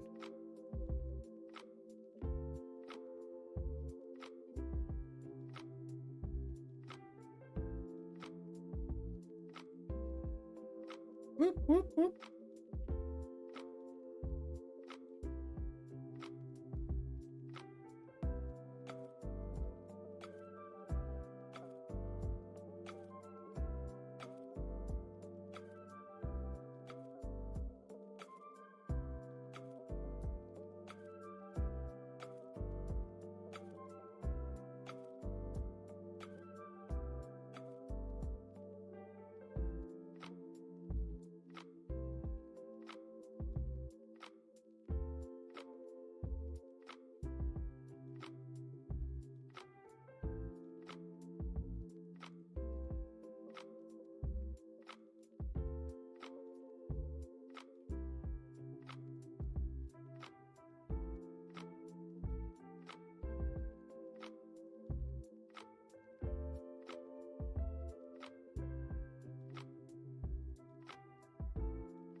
Okay.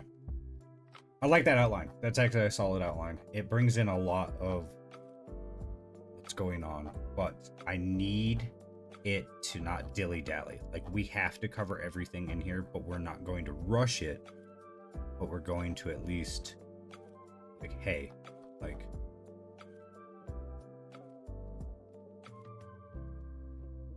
now, again, copy pasta, and then toast, right?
Now, we have to make sure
right.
You said.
Okay, back again. Sorry, my kids are being a little ridiculous tonight.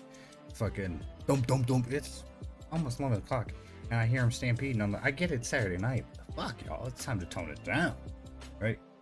I can hear you over my headset that cancels out noise, bro. When I can feel it vibrate in the house. All right. So let's have it read this first chapter to us. The faint lights of Loudwater shimmered ahead, reflected like stars across the slow-moving waters of the Greyflow River. The sprawling town came alive in the golden hues of the setting sun, its grottos and narrow streets bustling with a mixture of trade and leisure. Silas and the others approached in silence, their pace steady but weary from the days spent crossing the Grey Veil. The transition from the wilderness to this pocket of civilization felt almost jarring, the energy of the city clashing against the quiet solemnity of the plains. Lirel was the first to speak, her green eyes bright with curiosity as they took in the sights. Loudwater still thrives, she said softly, her voice carrying a note of relief.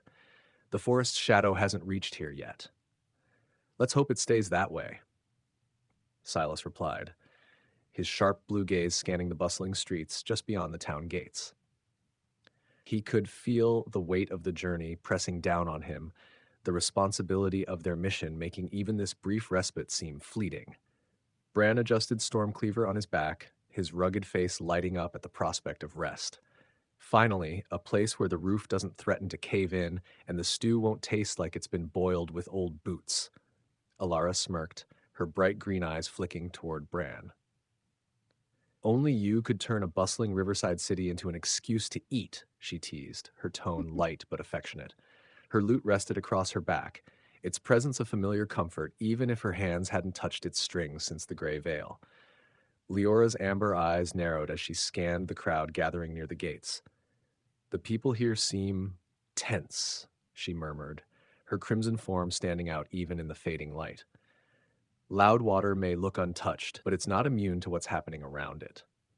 The guards at the gate straightened as the group approached, their expressions wary but not unfriendly. One of them, a tall woman with weathered features and a scar cutting across her cheek, stepped forward, her hand resting on the hilt of her sword. "Travelers, are you?" she asked, her tone brisk but not unkind. Silas nodded, keeping his movements calm and deliberate. "Passing through," he said simply. "We're heading for the high forest and need supplies, and a safe place to rest for the night." The guards studied him for a moment before nodding. "You'll find what you need in the market district," she said, gesturing toward the heart of the city. "But be quick about it. Loudwater doesn't take kindly to strangers lingering too long." "Noted," Silas replied, his voice steady. He led the group through the gates, their boots clattering softly against the cobblestone streets as they entered the city proper. The market district was alive with activity, its narrow streets lined with stalls overflowing with goods, vibrant fabrics, freshly baked bread, and trinkets that sparkled in the lamplight. Merchants called out to passersby, their voices mingling with the clinking of coins and the hum of conversation. The companions moved through the crowd with quiet purpose, their presence drawing curious glances but little more. Alara's gaze darted from stall to stall, her bright green eyes lighting up as she spotted a display of finely crafted instruments. "A bard's paradise," she murmured, her fingers itching to test the strings of a beautifully carved lute. "Focus," Bran grunted, though his tone was more amused than admonishing. He tossed a coin to a vendor in exchange for a warm loaf of bread, tearing into it with a satisfied grin. "We're not here to shop for toys." Alara rolled her eyes but followed Silas's lead as he approached a small shop tucked between two larger buildings. The sign above the door read, "Wayfarer's Respite," its weathered paint hinting at years of service to travelers like themselves. Inside, the air was warm and welcoming, the scent of dried herbs and polished wood mingling with the faint crackle of a hearth. The shopkeeper, a stout man with a bushy beard and a kindly expression, greeted them with a nod. "You've come to the right place if it's supplies you need," he said, his voice deep and reassuring. Silas outlined their needs, provisions for the journey ahead, healing salves, and anything that might aid them in the dense wilderness of the high forest. As the shopkeeper gathered their items, Lirael stepped forward, her green eyes sharp. "Have you heard of any disturbances in the area?" she asked. "Unusual activity near the forest, or perhaps travelers who've gone missing?" The shopkeeper hesitated, his hands pausing over a bundle of dried herbs. "There's been talk," he admitted, his voice dropping to a near whisper. "Hunters and woodcutters claim the forest has grown restless. They speak of shadows moving where they shouldn't and paths that change overnight." Leora's tail flicked behind her, her expression unreadable. "And the green regents?" she asked. "Have they been seen?" The man nodded slowly. "They've been more active of late. Milaki's chosen rarely show themselves in Loudwater, but with the forest stirring, even they seem on edge." Silas exchanged a glance with Lirael, the unspoken tension between them mirroring the weight of the shopkeeper's words. Thank you, Silas said, handing over a few gold coins in exchange for their supplies. We'll be careful. The companions found a quiet corner of the city near the river, its gentle flow reflecting the lanterns strung along the banks. They sat on a stone bench, the noise of the market fading into the background as they shared a simple meal. Bran tore off another piece of bread, his gaze thoughtful as he stared out at the water. This place feels fragile, he said quietly, like it's holding its breath, waiting for something to break. Alara leaned back, her fingers strumming a soft, absent melody on her lute. Maybe it's not waiting for something to break, she mused. Maybe it's waiting for someone to fix it. Laurel's voice was soft but firm as she replied, Loudwater has its own protectors. We're here to pass through, not to take on every burden. Silas nodded, his sharp blue eyes fixed on the distant silhouette of the high forest. The forest is our focus. Whatever's happening there, we're the only ones who can stop it. As the companions finished their meal, the weight of their mission settled over them once more. The lights of Loudwater were a brief respite, but the shadows of the forest loomed ahead, a silent reminder of the trials yet to come.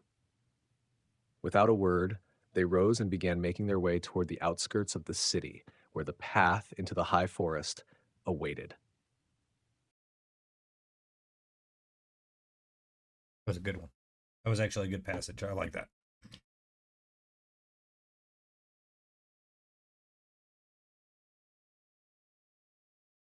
I already did that. Cool. Whoop. All right. Chapter 16. Directly from chapter 16. Part here. Let's copy. Pasta.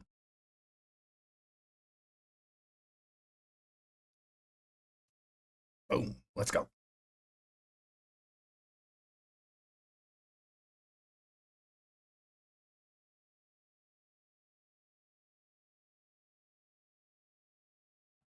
Hold up. Wait.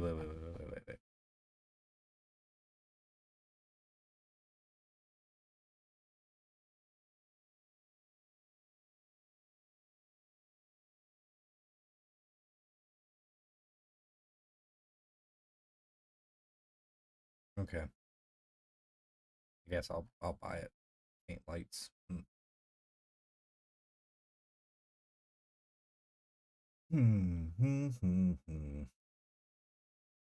All right. Let's listen to it. The faint warmth of the afternoon sun gave way to a cool twilight as the companions left Loudwater behind. The cobblestone streets and glowing lanterns faded into the distance, replaced by the rugged, untamed wilderness of the high forest's outskirts.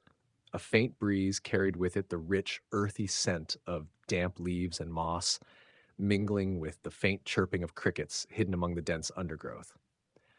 The path ahead was uneven, marked by roots breaking through the soil and the occasional.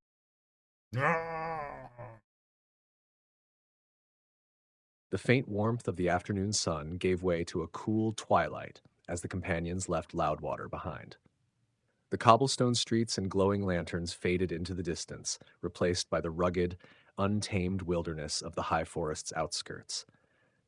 A faint breeze carried with it the rich, earthy scent of damp leaves and moss, mingling with the faint chirping of crickets hidden among the dense undergrowth. The path ahead was uneven, marked by roots breaking through the soil and the occasional cluster.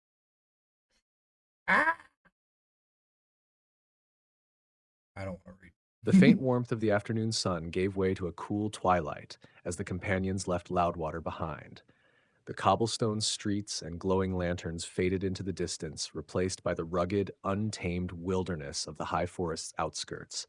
A faint breeze carried with it the rich, earthy scent of damp leaves and moss, mingling with the faint chirping of crickets hidden among the dense undergrowth.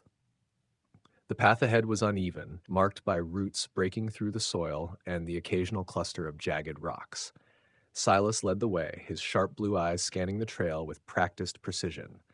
The steady hum of the ley lines beneath his boots was a constant, reassuring rhythm, though it carried with it a sense of urgency, a subtle but persistent reminder that their journey into the forest was not one to be taken lightly.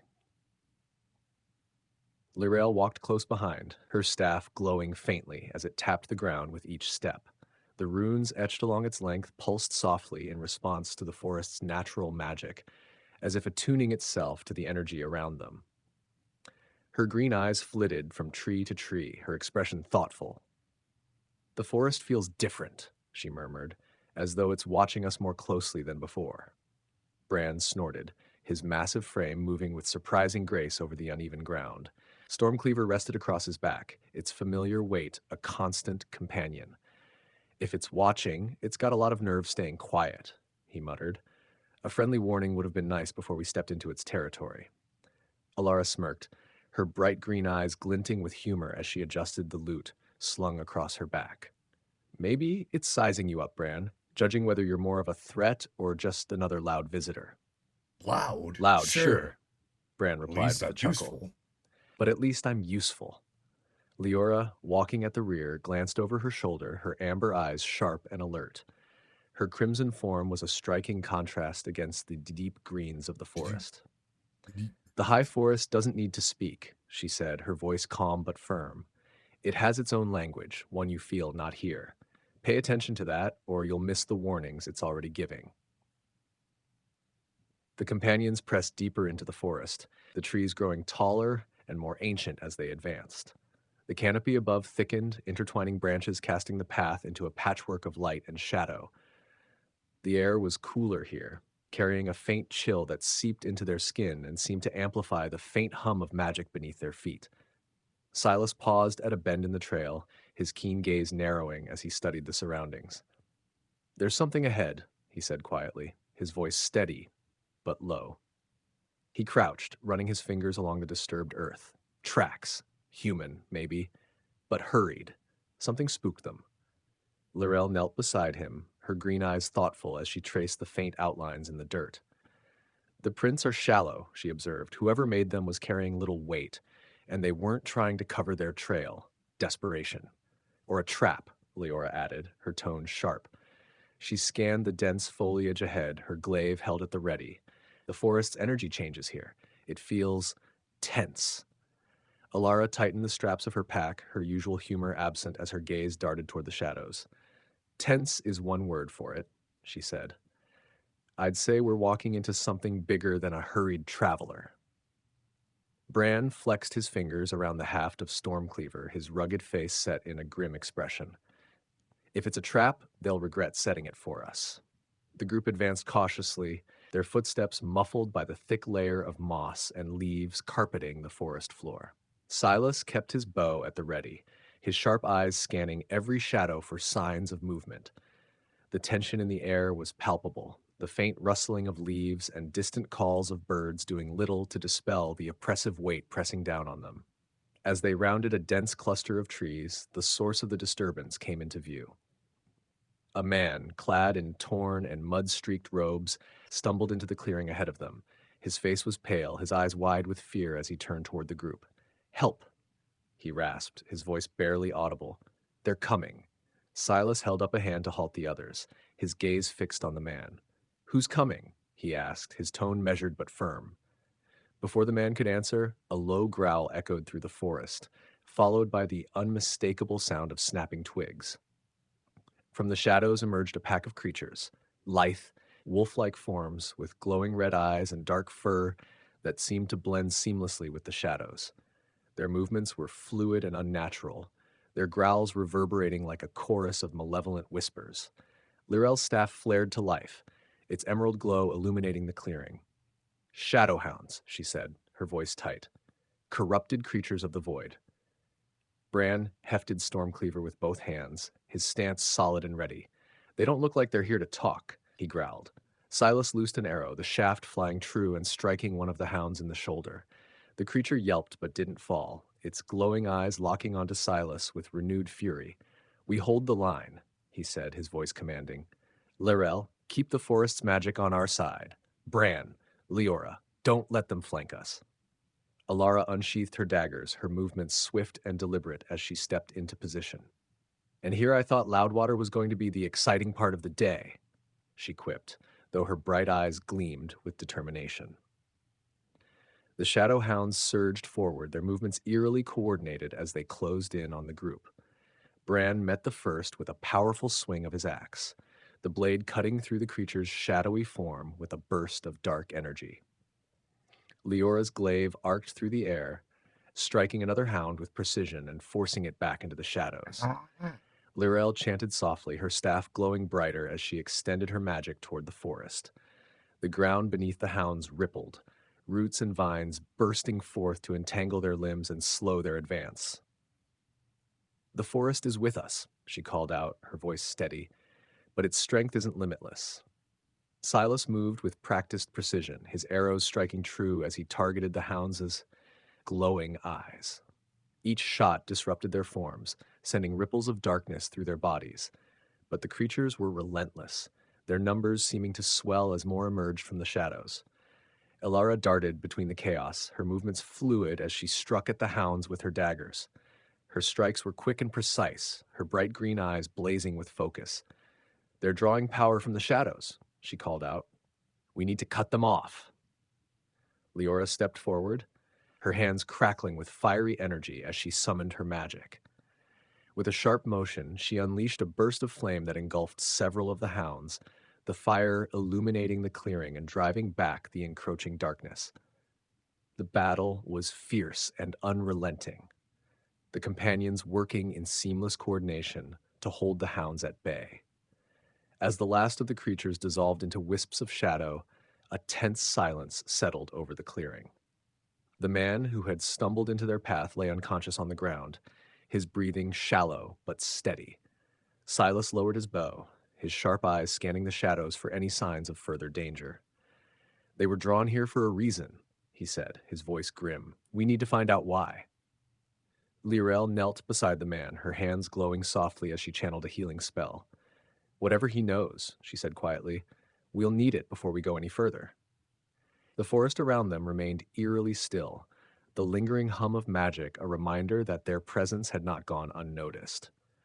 Silas tightened his grip on his bow, his gaze fixed on the dense trees ahead. The high forest's secrets were drawing them deeper, and he could feel the weight of its expectations pressing heavily on his shoulders.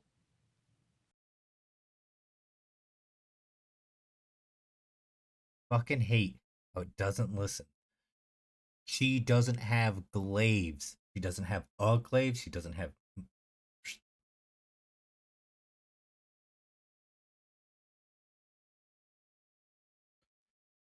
Hey.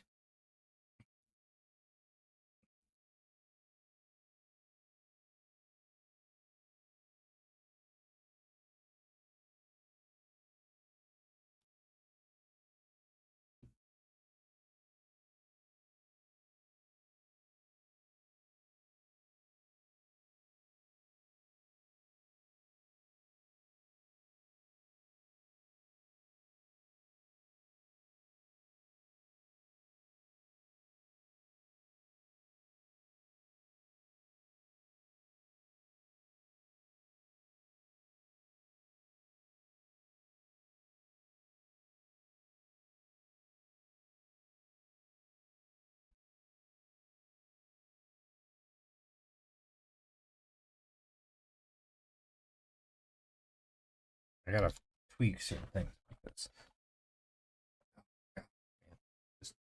it gets obnoxious when it doesn't listen. You're like, she does. I told it what 2 chapters ago, a chapter ago.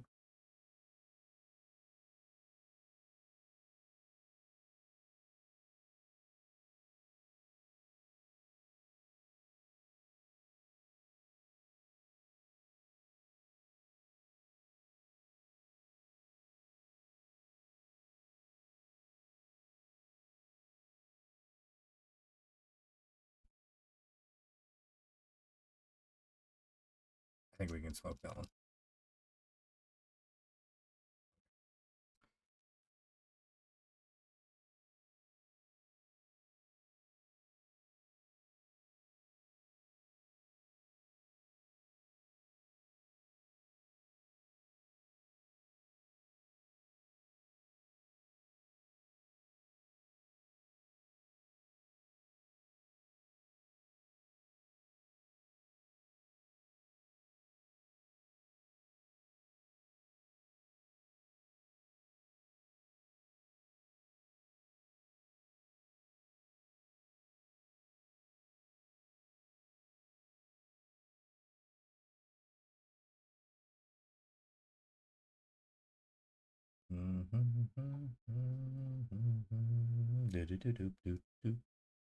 Where's it? There it is.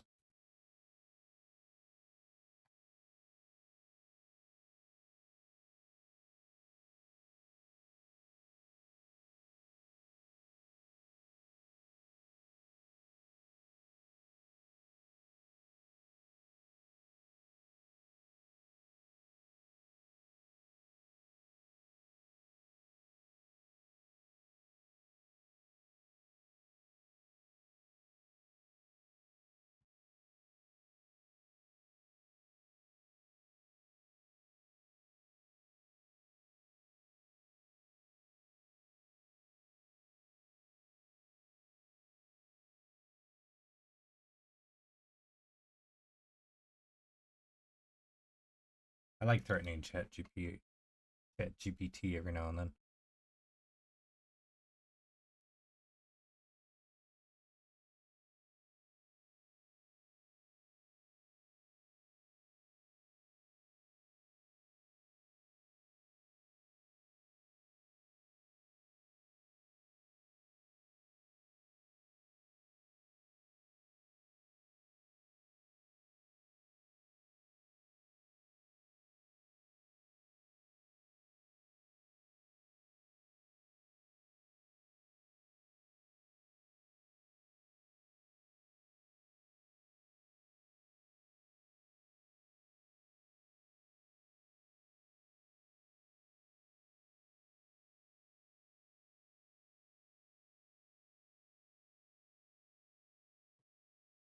Do this again. Download. Okay. ETF. Boom. All right. Now I'm going to go ahead and tell you upload from computer. Downloads.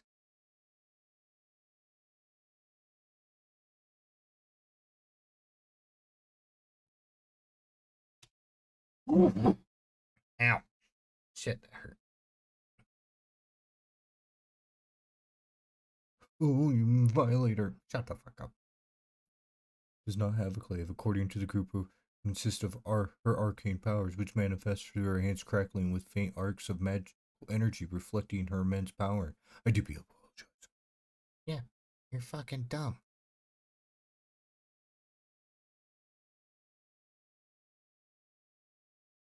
God. Like, stop giving her a fucking, like, just, ah. You're killing me.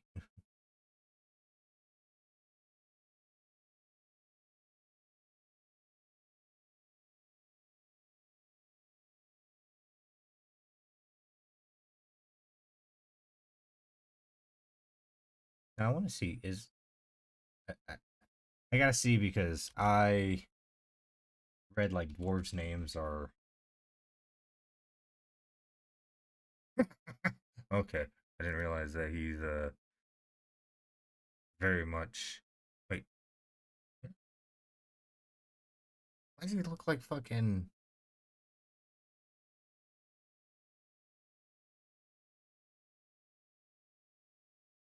This is Lord of the Rings, ain't it?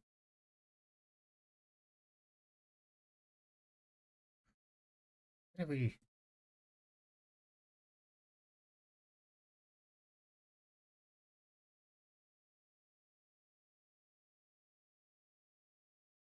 Why in the fuck did we create a Lord? Oh man, I'm gonna have to go back and like, cause that looks like Thorn Oakenshield. That's Thorn Oakenshield. Right? Thorn Iron Fist.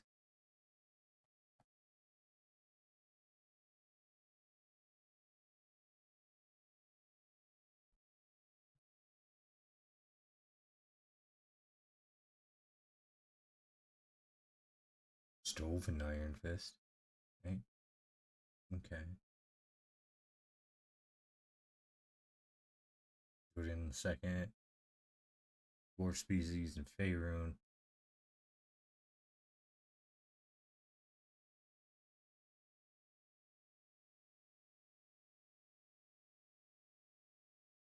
Friends and Fables. World of Isekai. Yo. Motherfucking ChatGPT like to be spitting out Thor and Iron Fist. Tell you that right now. I guarantee that was ChatGPT fucking spitting that out.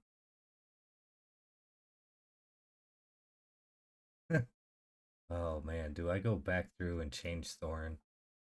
I like Thorn. Like, I don't want to read because he's in 3 books now. Fuck it. We're using Thorn.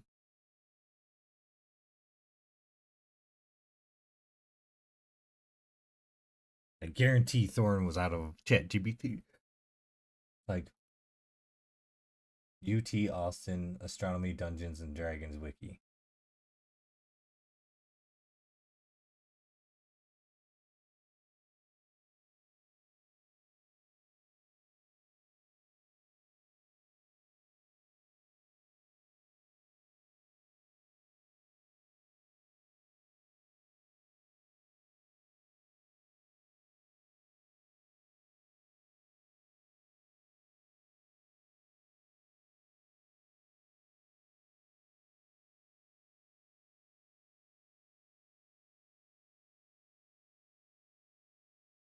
Yep. Nope.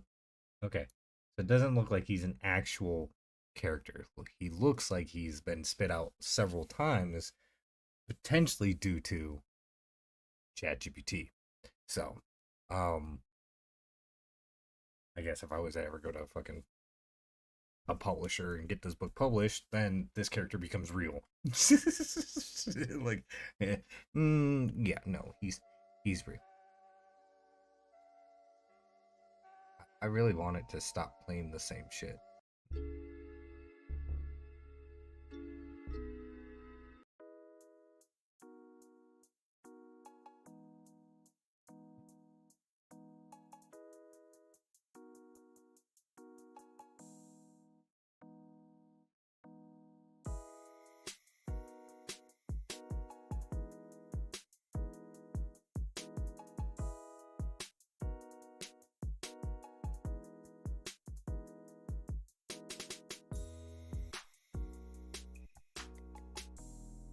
What playlist are you on?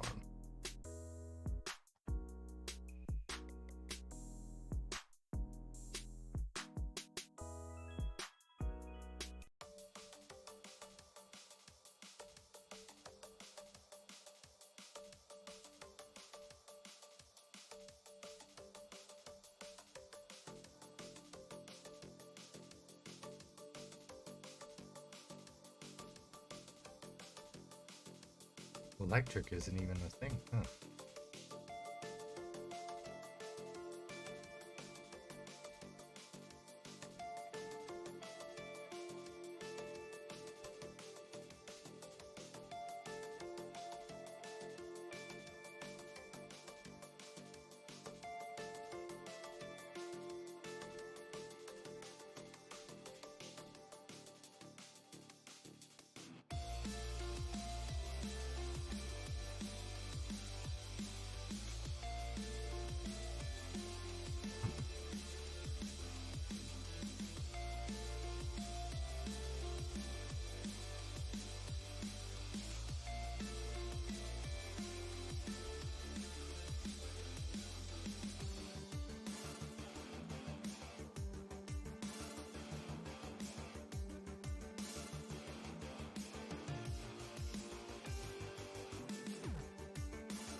I wonder if I can sort this track list by, like, hold on.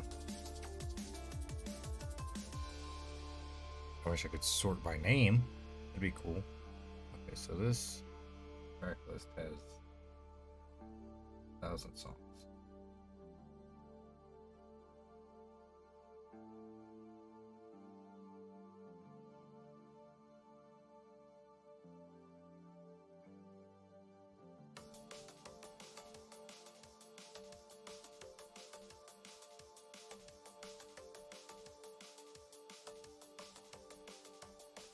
That sings. I'm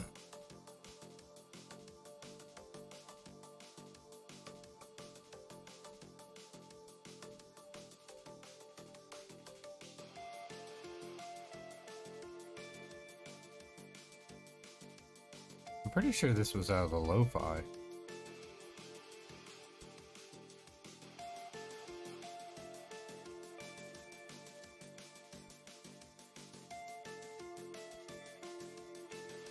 Because I actually really like this song.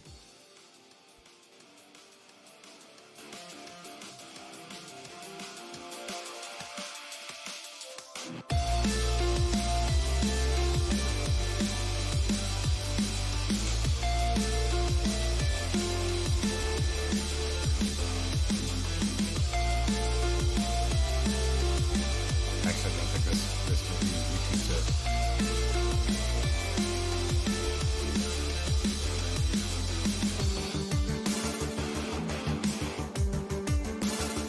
We'll find out when we push this VOD up to YouTube.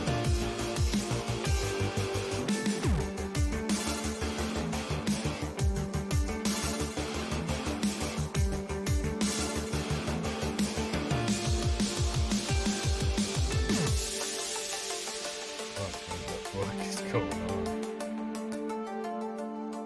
Their Pretzel Rocks is like tweaking the fuck out right now.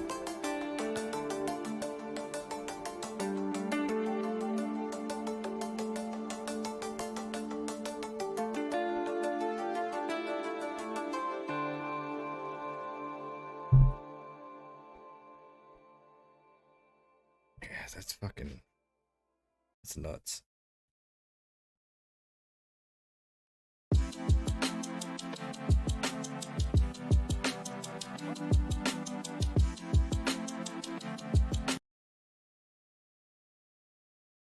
Stop giving me connecting the dots, because like I've seen it a dozen times. Like, go away.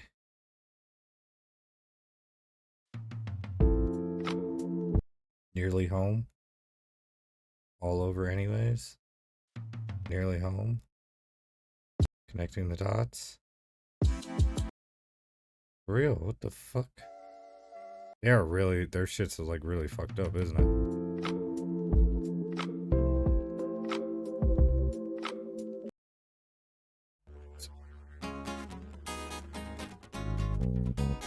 We're definitely not playing that. Okay.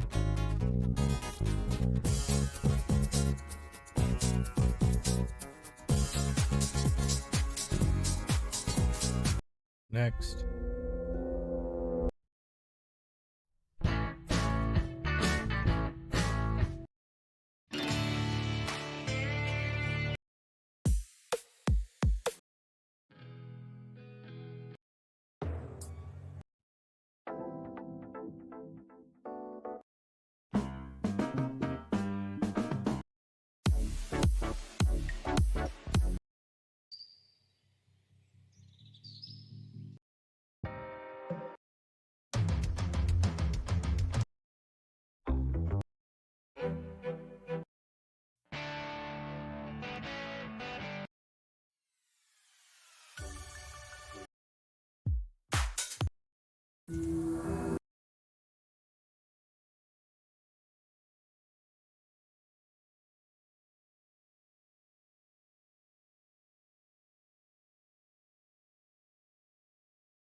Fuck it.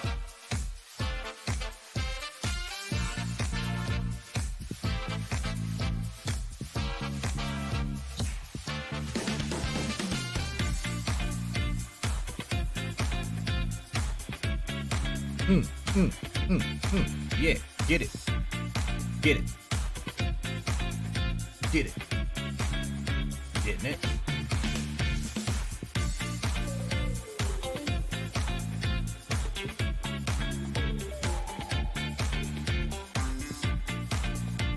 Did it. Did it. Did it. Did it. Did it. Done it. Did it.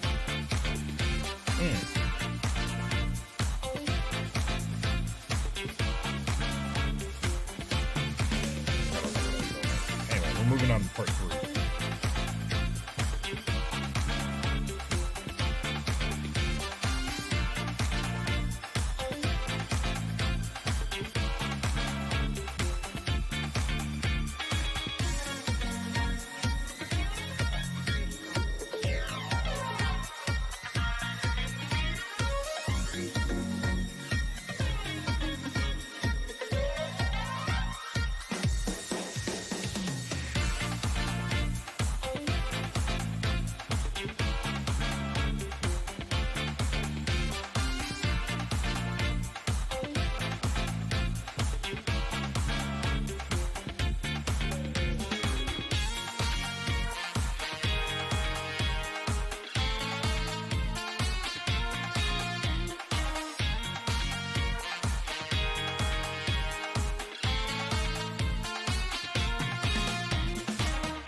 I don't know what to do with my hands.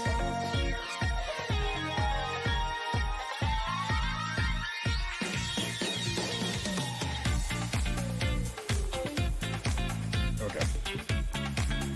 Are we almost done with this part? Holy shit.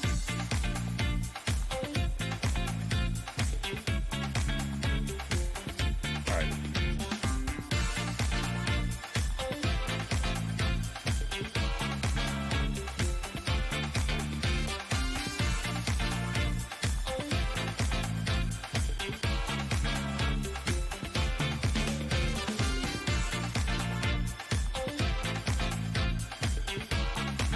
I had to start giving me a checklist.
hi.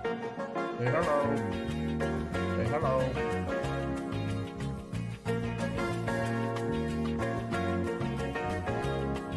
Can you look up here? Up here.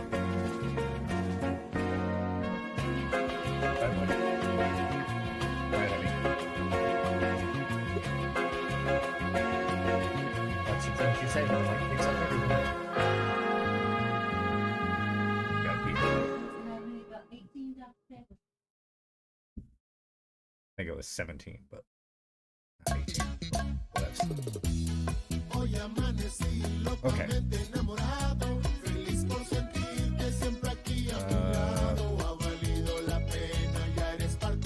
Did I not catch that when we went over that the first time?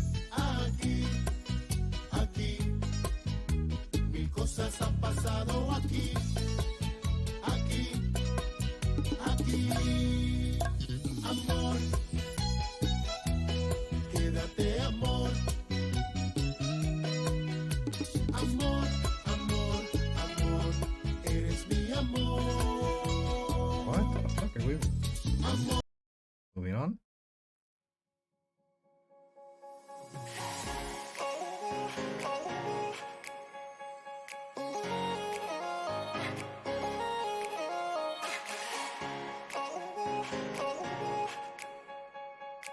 This outline does not match at all. What the Please don't fuck? get jealous of the things I've done. Cause I have made my way through the better Here, let's days. do that I again. will not be angry if you walk away. Cause it just proves that you are not okay. I should've known from the start that I was starting something. Ooh, ooh, ooh. I should've known right from the start that it would end in more than. Ooh, ooh, ooh. I can't help but feel the way I feel when I'm with you. When I'm with you, I can't help but feel the way I feel when I'm with you. When I'm with you.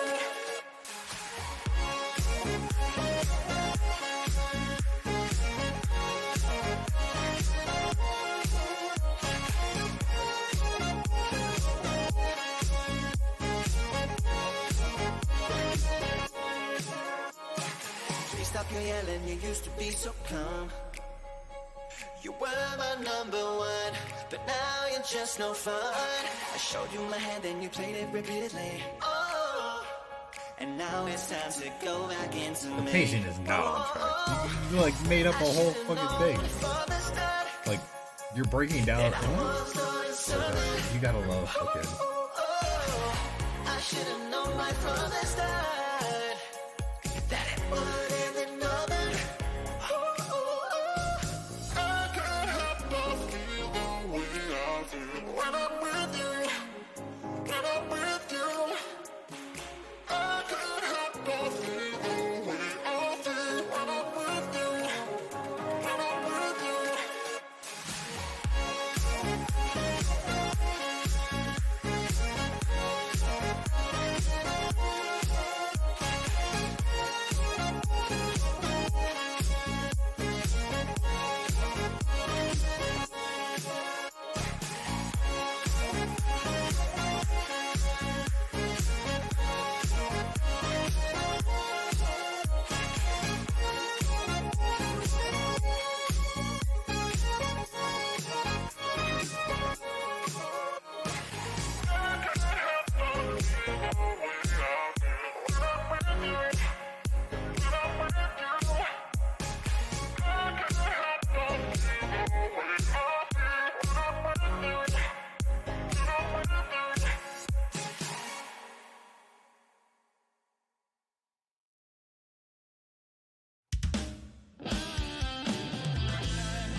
Where is that? Where?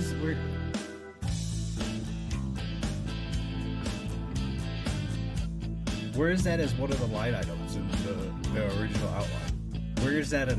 I want to see that. Okay.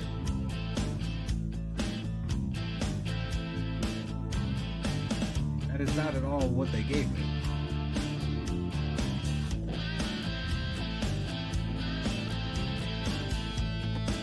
Okay, we're gonna copy and paste that, go down. And we're going to fucking give this. Hold on.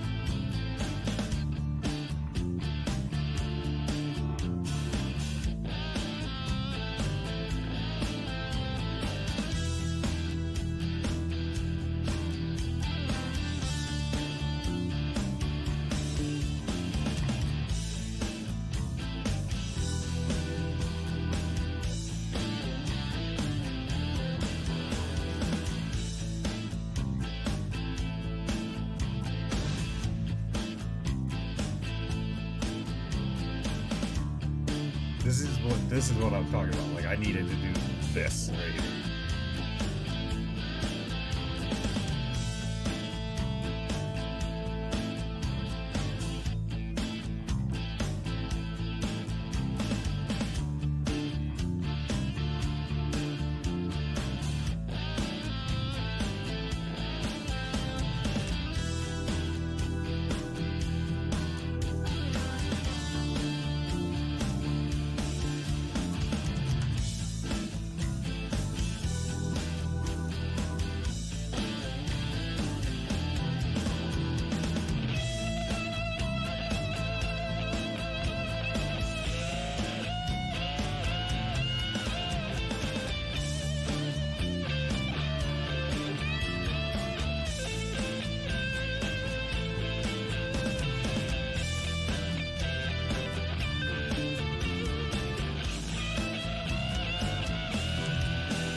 I like the turned in format.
listening to.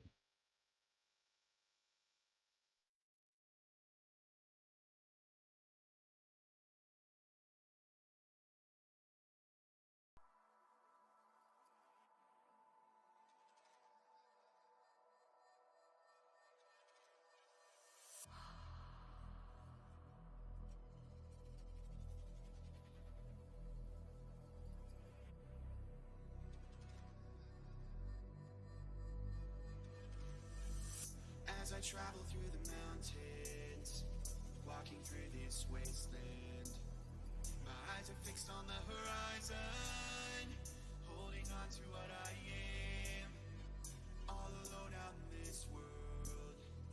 Through the darkness I descend, my eyes are fixed on the horizon, pushing onwards to the end.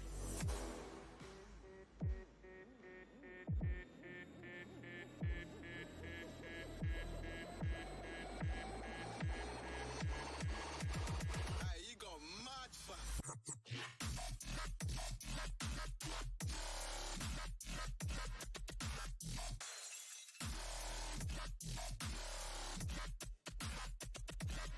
Run the rhythm.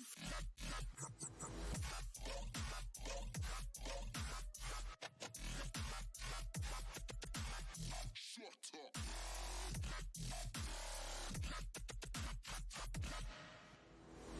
Sort your face out.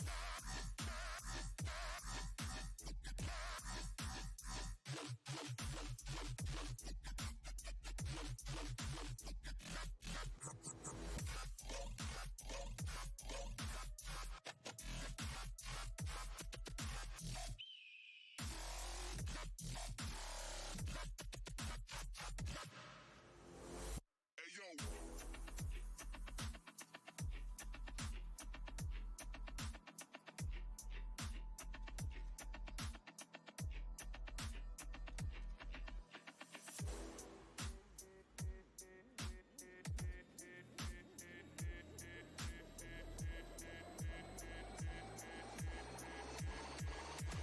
Hey, you got mad fun.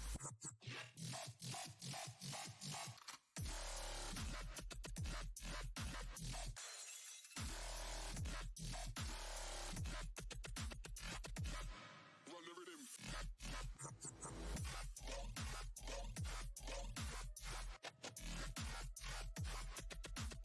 Shut up.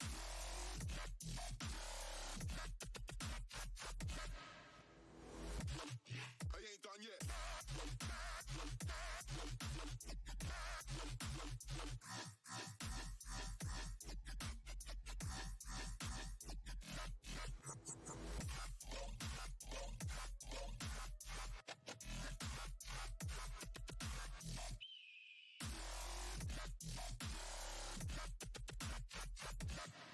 Describe that again, real quick.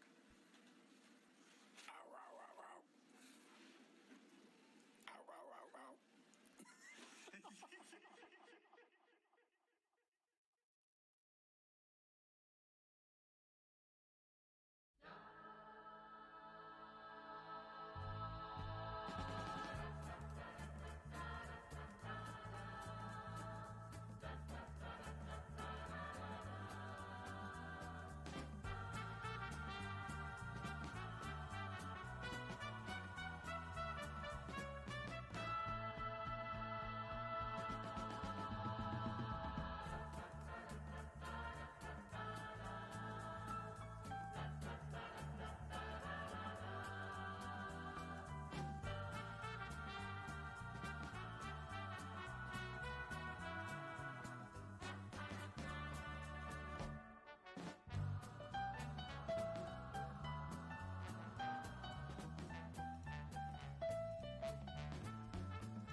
Seems to fit better, right?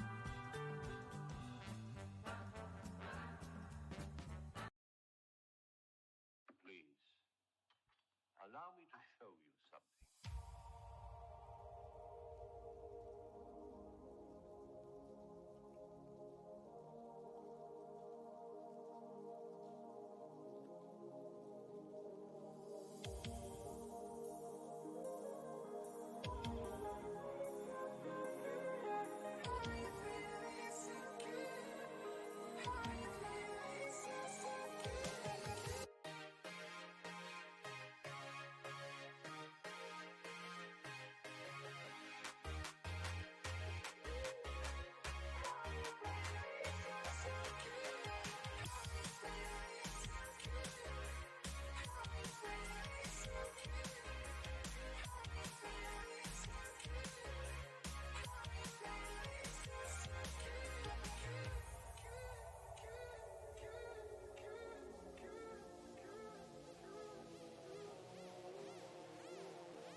Selena Rose.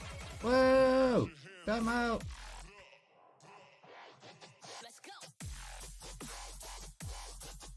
Oh god. Where the fuck did Selena come from? Okay. Hold on.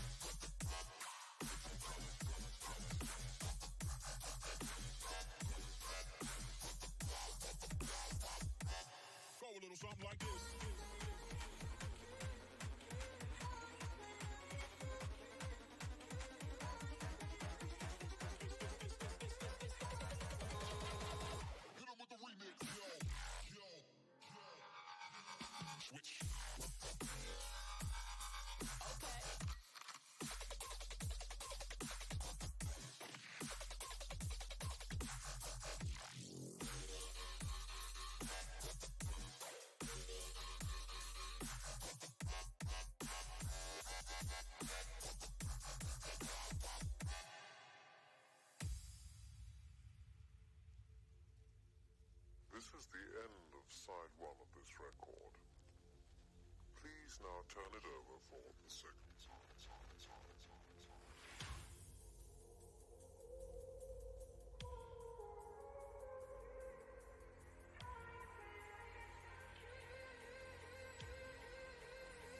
I've got a different idea.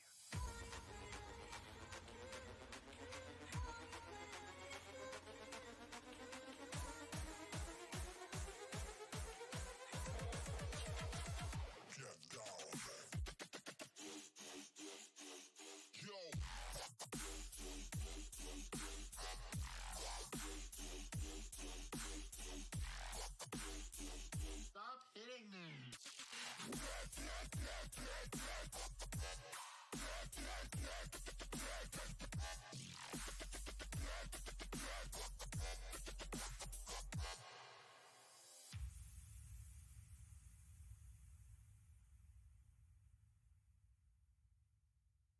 What do you know about all the filth that's going on here, huh?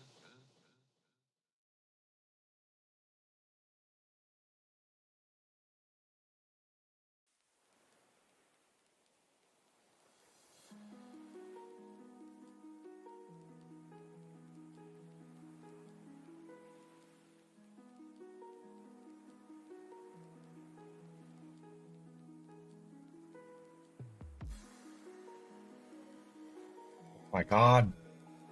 This is the shit I'm talking about.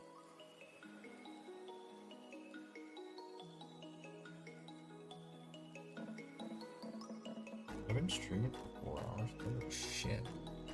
Not feel like I've been streaming for 4 hours. Alright. Well, I guess she's here. I guess I'm gonna have to go back and tweak certain things. Like, hey, give me just like little things to add. Like, let's not fuck up the whole narrative. Just give me little chunks.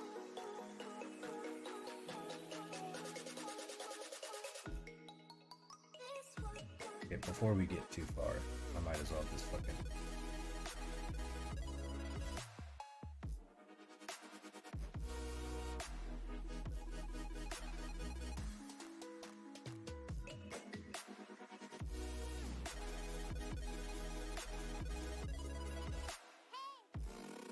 Before we get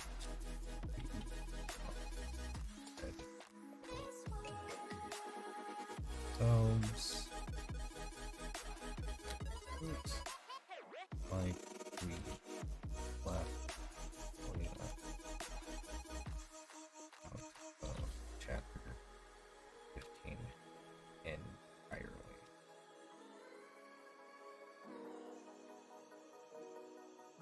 Not asking you to preview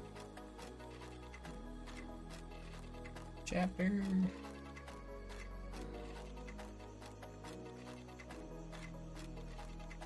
But give me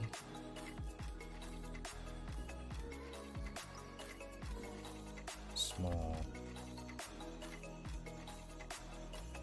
passages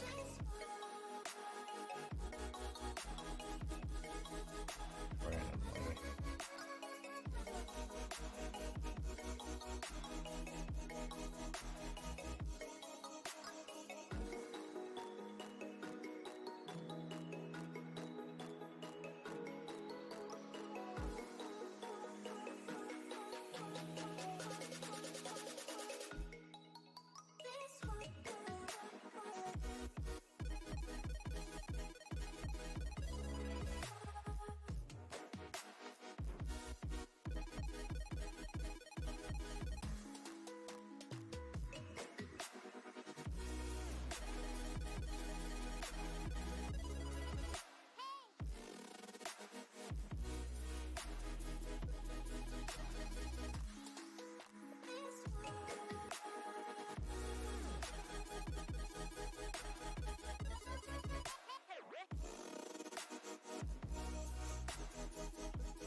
done, can someone remind me?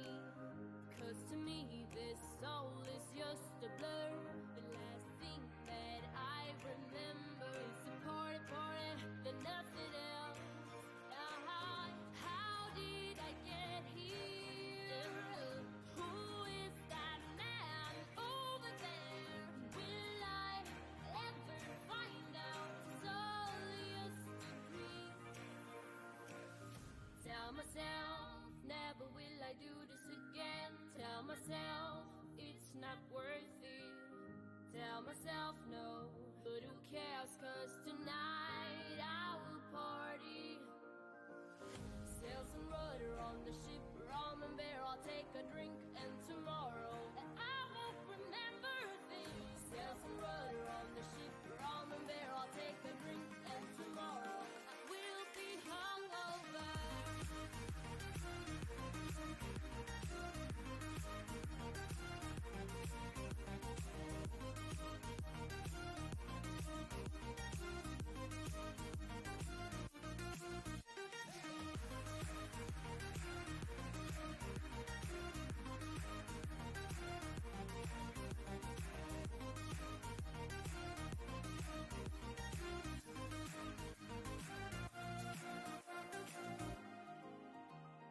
Hmm.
That's pretty fucking far back for her to not be.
Yeah, there's still a lot of chapter 15 to like cover. She's not in.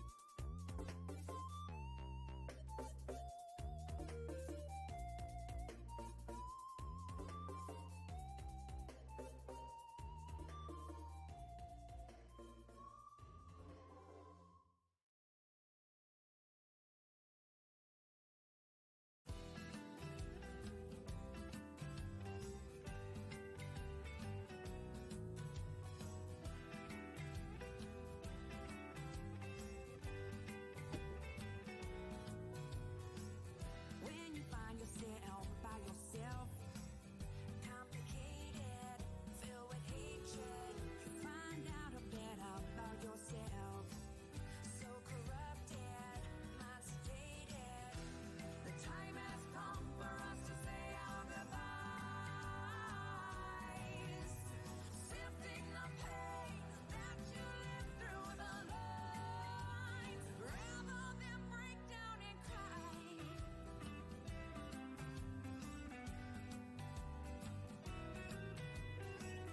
Not sure about the one you're with. What a loser, you're the chooser. I wanna lose control, but sit back and let go. Feeling colder, lost and further. The time has come for us to say our goodbyes. Repetitively. Need a little and when you need it last night. Register this as a sign. You know that I want you, know that I need you. I want you, I need you. You know that I want it, know that I need it. I can't get through these cravings, 'cause it's screaming, yeah, the screaming.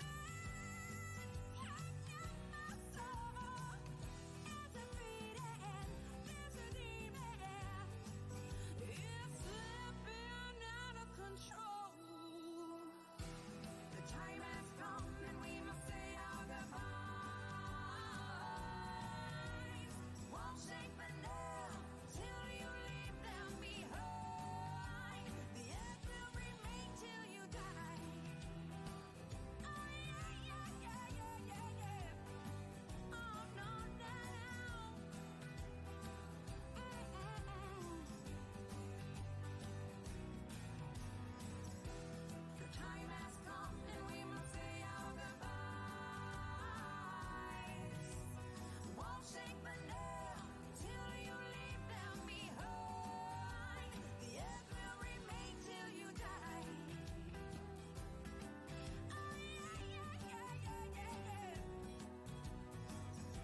Okay.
Ugh. Sometimes this is just painful. Like, these worked out great. Cool. Right? Or well, actually, did they? Yeah, that worked out. But okay, these worked out great. The other ones, you're just like, didn't help.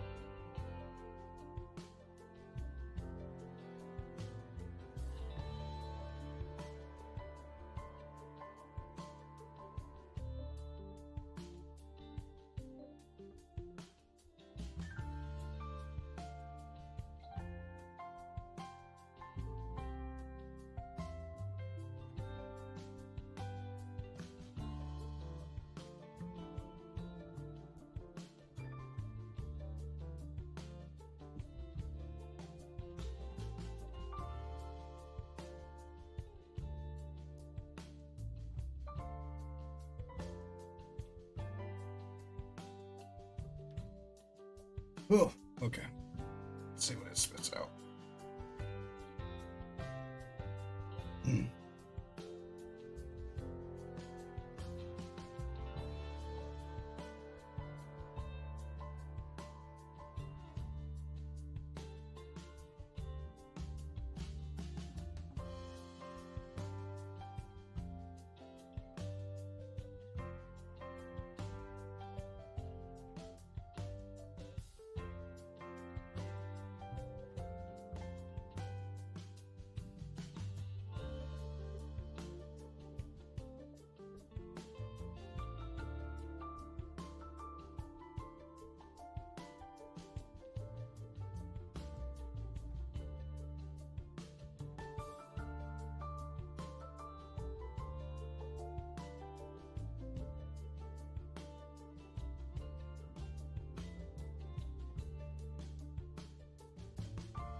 Okay.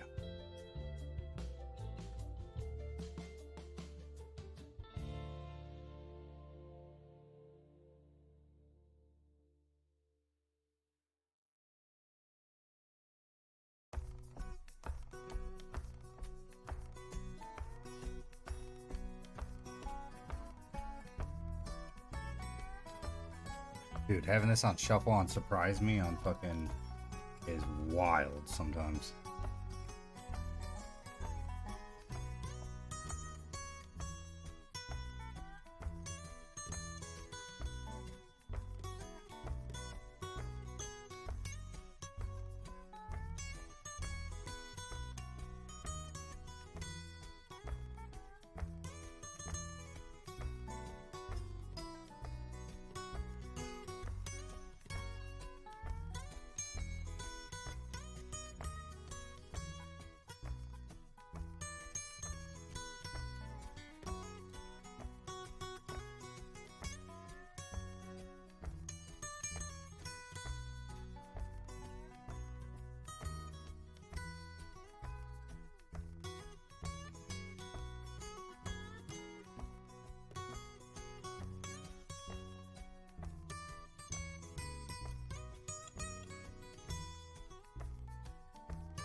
I can't believe like somehow she just got like left the fuck out, like, and fuck her, right? Like,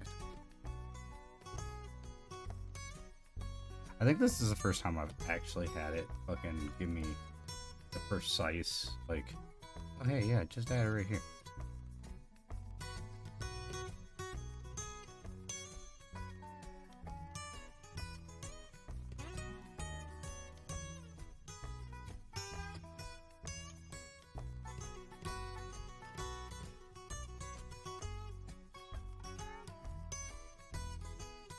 And just like that, she's back in.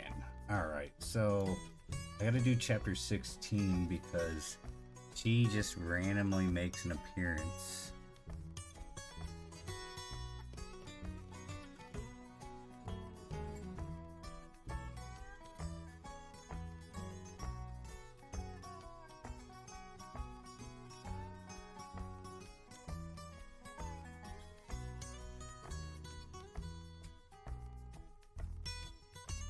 Gotta find out where she just gets brought in. So she just like up and appears. Like, wait, time out. It's like, where the fuck has she been?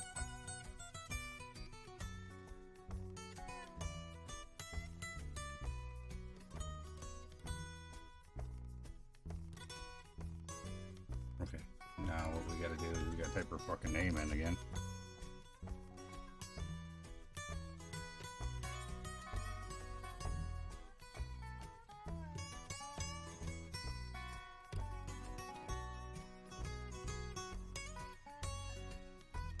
Or we can just go ahead and grab all of this thus far.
Oh, I see what I did. Get rid of that. God, why do you do that? You do that.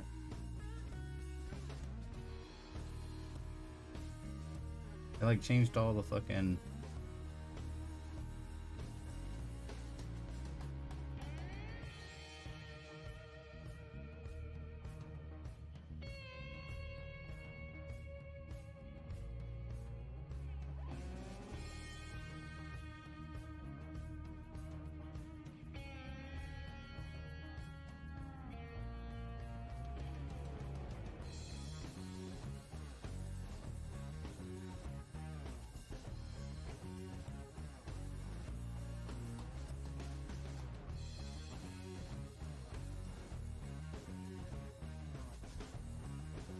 Yeah, like.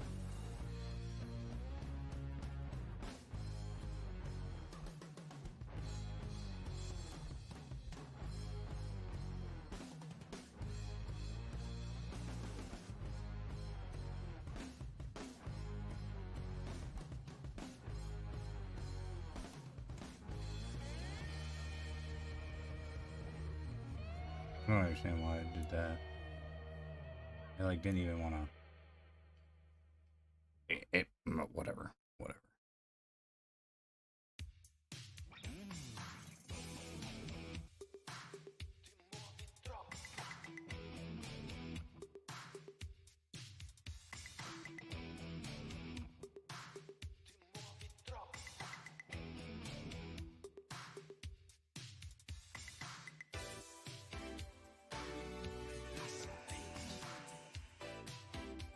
Why are they quoting? Don't quote. Oh my god.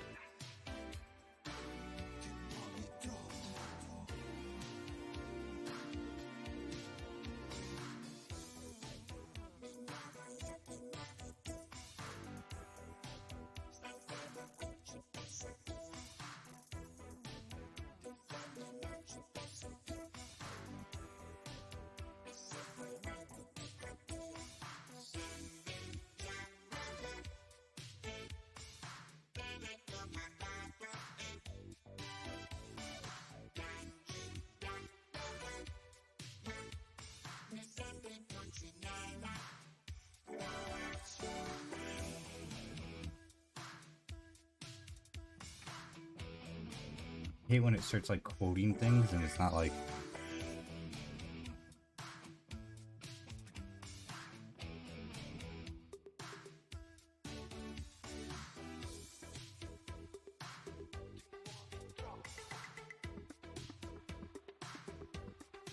Oh, fuck.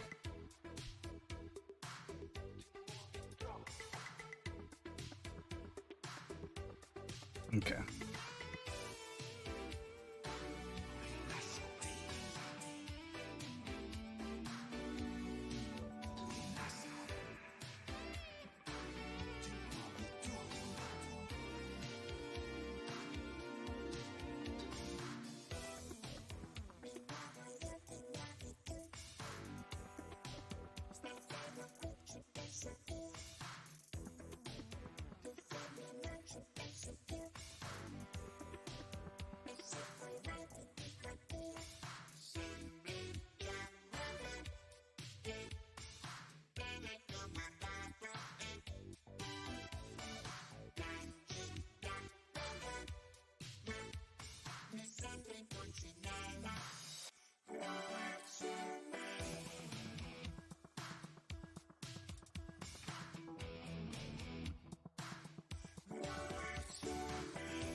Fuck.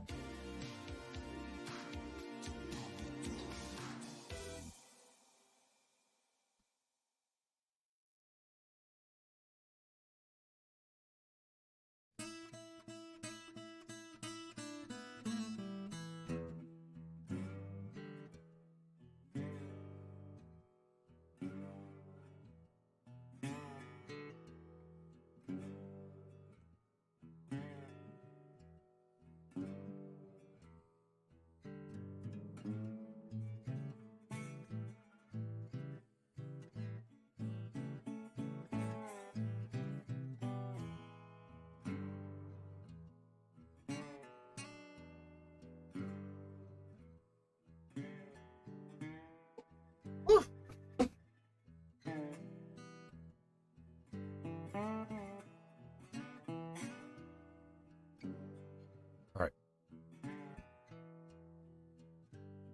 Now, what I have to do is take all this.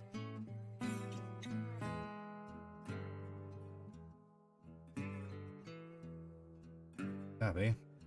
Copy.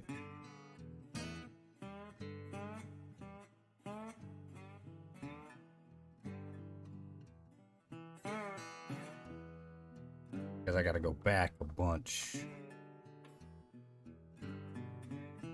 Because I ask it to do a lot for Selena. Selena? Selena?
Those.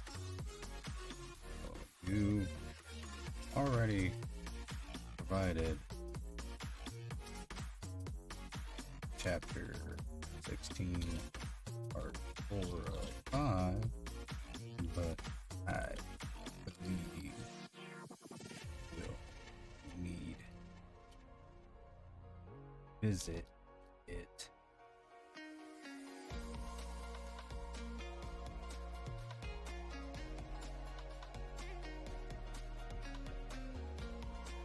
Oh.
Hey, how we do?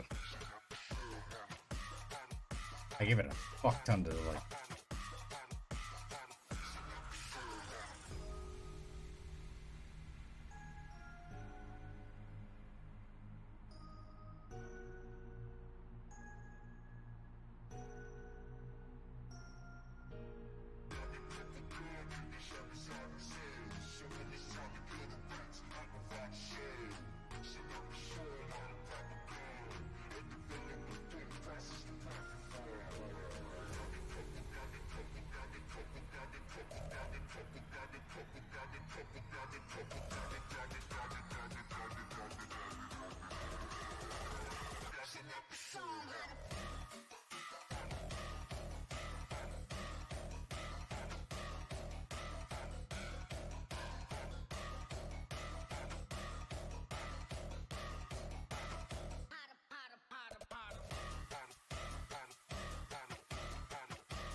Man, 5 hours writing a book, and we've covered what, 2 chapters?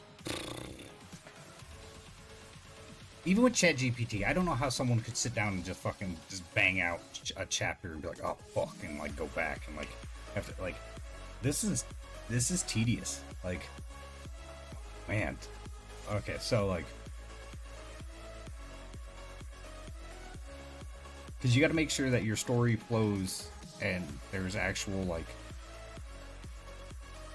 actual story. You know what I mean? It's not just like, oh hey, like, bleh, like we're just writing to write. You know, like, just let fucking it, because ChatGPT, if you do not guide it and hold its hand, it will fucking go off the rails. And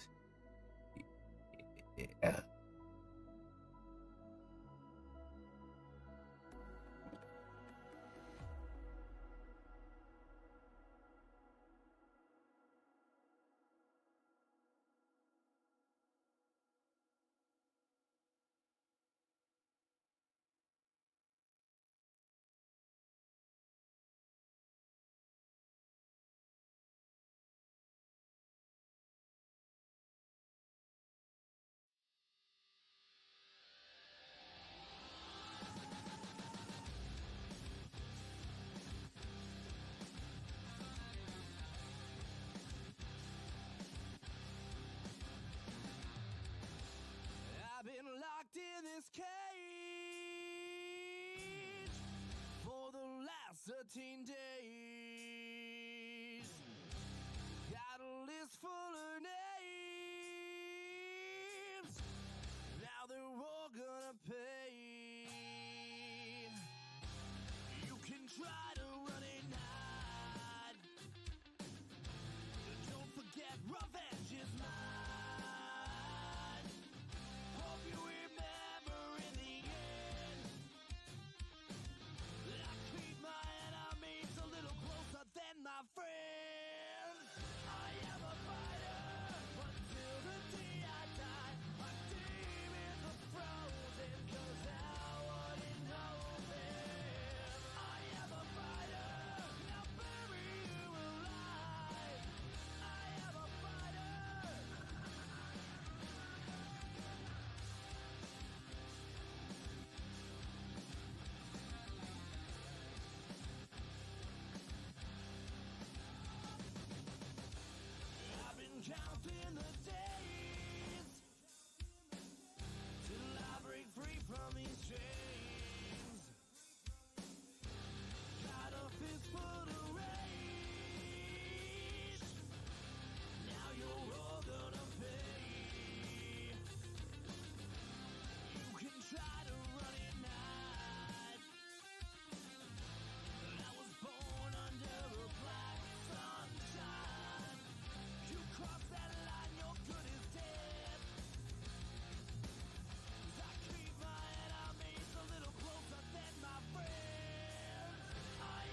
Hmm.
All right, that was good.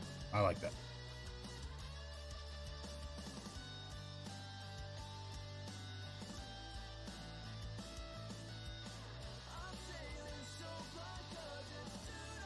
All right.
Well, Jenny was the daughter of a Mississippi preacher.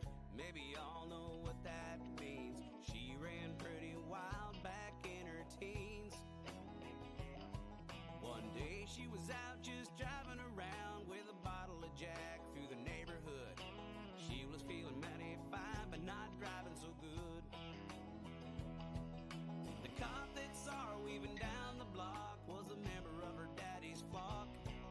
She called me collect from the county jail to see if I could make her bail. Well, Jenny had the look of a Playboy bunny. She always loved the spotlight. While I was digging out my money, she was working every cop in sight. They loved Miss Jenny down at that jail. I never had to post no bail. The cops were glad that Jenny got caught.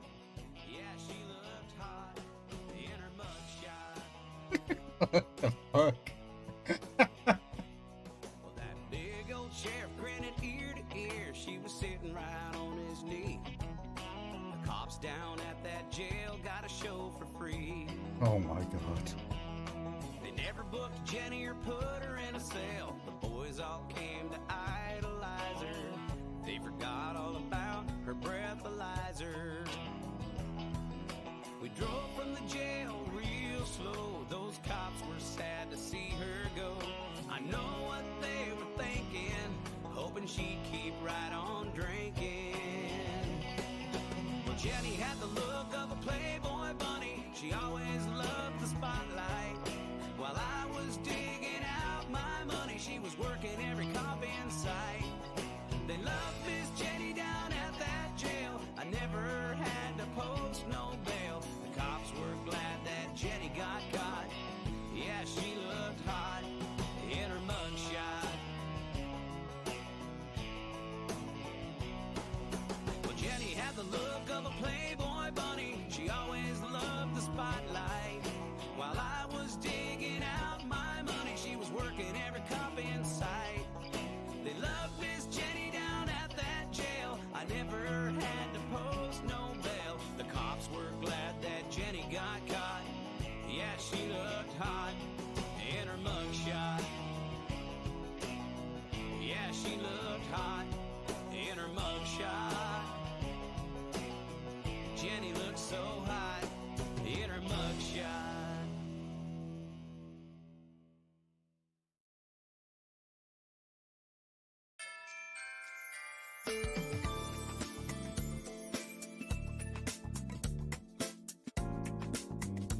Okay. So, we're done with chapter 16. Gotta go back and format it.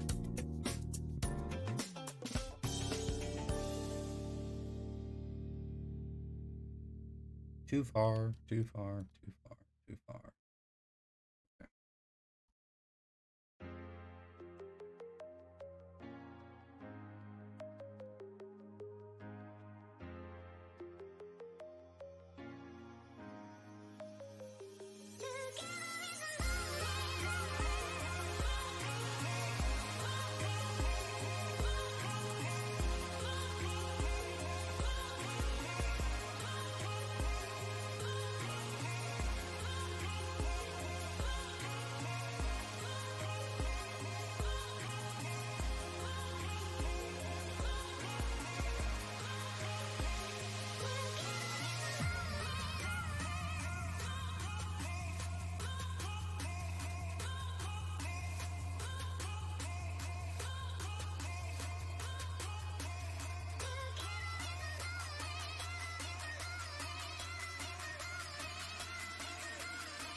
Okay. All right. So, we've just been chatting and messing around for, you know, pause that. Hopefully,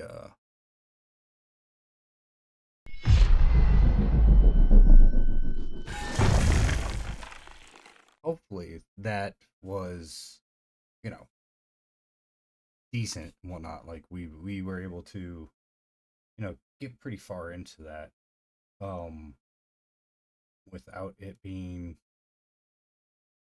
too much of a pain in the ass. I mean, there was some pains in the ass, but whatever. You know what I mean? Okay, there we go. Okay, so here's the PDF. Why I have it named revision slash node WM is because on the one that I'm actually gonna try and like, I might actually legit put this out like book wise, and just kind of do it. You know? If I can keep it under 800 pages, I think I can have Barnes and Noble post it. I think, I don't know. We'll have to see if I exceed 800. I might have to scale something back because right now we are at 389 pages or 398 pages, and I believe it doesn't count the first page or the last page, so we'll have to see. Um, I'll have to jump back on Barnes and Noble and see how exactly that works because I think it's an 800 page limit, which is pretty fucking huge. Now, I need to reread the guidelines and whether that's 800 pages front and back or whether that's 800 like individual pages. Um, because if, I mean, hell, even if I went from that, uh, you know, 398 by 2, right, front and back, that's 190.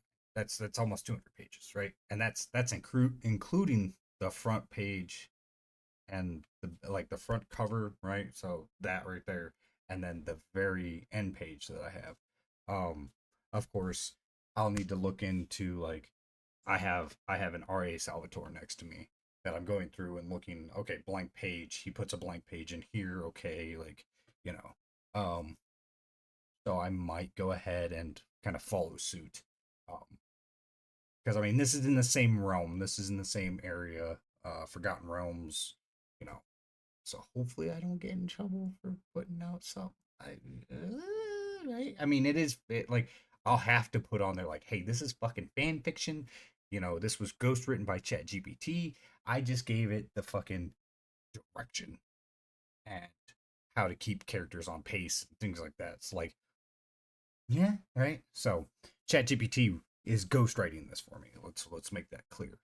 That's why today's stream is titled fucking what is fucking just chatting and fucking um ChatGPT book writing. Like I've just been sitting here chilling today. Like this has been my day, and I'm at 5 hours, 5.5 hours, almost just shy of 5.5 hours. But I feel like that's a good point to end it because I basically did 2 chapters in 5.5 hours, and I had a couple times where I had to step away for several minutes. So, but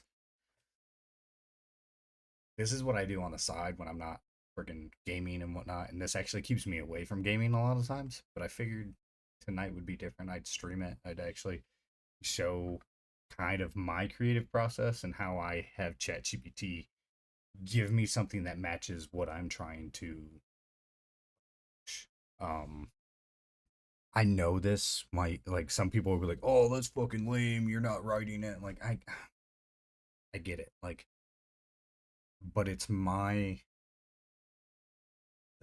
painting I'm wanting painted. You know what I mean? I'm just giving it to something that can spit out something in a quick fashion, and I can have quickly revised. I can have something caught and fixed relatively quickly with ease. You know, so that this doesn't like absolutely consume my life. You know what I mean? Uh, because I wouldn't be able to really do anything else if I was writing this. God, if I actually sat down and tried to write this, I wouldn't have. I have 6 books. Like literally, like if we crack open my uh Google Docs, let's see here. I have so it starts out with Bonds. I have multiple copies of Bonds. You can't really see it, but like if you have it full screen, you'll be able to see this. But like I have multiple copies of Bonds. Of course, the original version, which I don't have anything. I don't have it called anything. I should probably actually call it like OG. But I have multiple versions of Bonds, right? Because they're forming a bond. That's the name of the book. That's why they Bonds is the name, right? And then it should go to Balance and then Breach, right? From Bonds to Balance to Breach, that is one trilogy. Then I ended up actually having other books written as well. So like Eternal Conflict was book 3, and I completely scrapped it because fuck that like I go back and I read it and I'm like, God damn, that was just, it was convoluted. Like I had multiple storylines going all over the place, and I hate video games that are like that, right?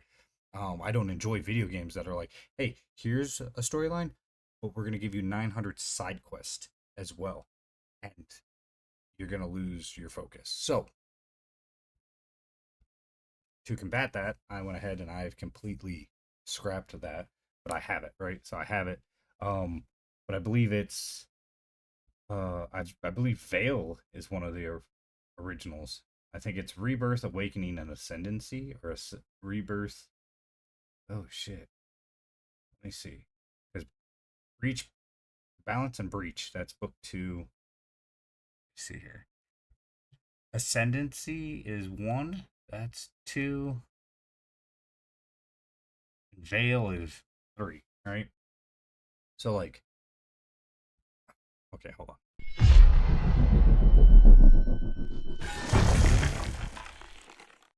I was gonna end this in like 2 minutes, but okay, check it out. So book 1 to Ascendancy, basically, I have it go into Like, we're going into the Underdark, right? The chapters aren't very long. As you can see, like, the pages aren't formatted the way I have other pages. I believe if I look at this, these pages are full scale pages, like, I believe, think. Whereas, like, when you maybe they're not, but like, you can already see between the revised bonds and ascendancy, like, they're off, like, top and bottom. I don't have page numbers on this because page numbers kind of slows it down. And when I actually push this over to things like let me see if Speechify will read it in my voice.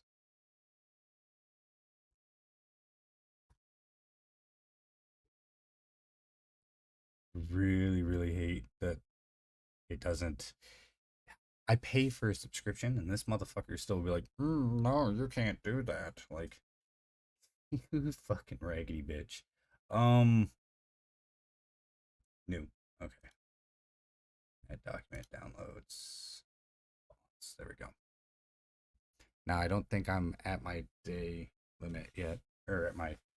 So The Tale of Silas. Bonds. 1 million words. Book 1 I of hit my Guardians 1 of million Dawn. words. B.K. McSherry. Prelude. The forest whispers secrets older than time itself. Beneath its emerald canopy, shadows. So the reason why I say it's bullshit is because I hit 1,000 words and I've recorded myself a couple times. So, and I can't use them.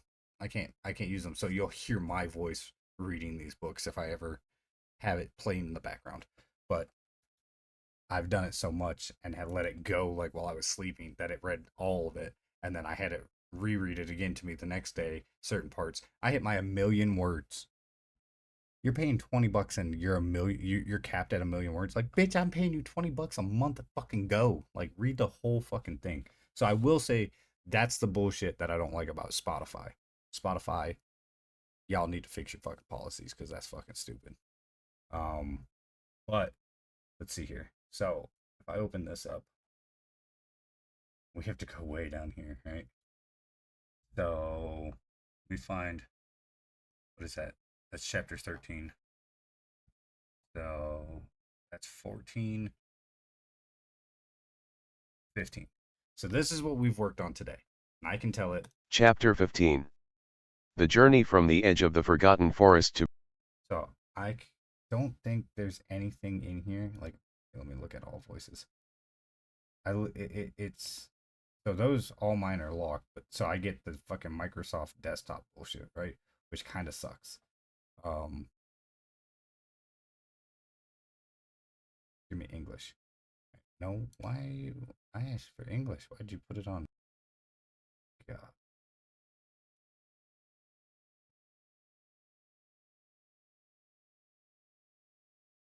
Officially stupid.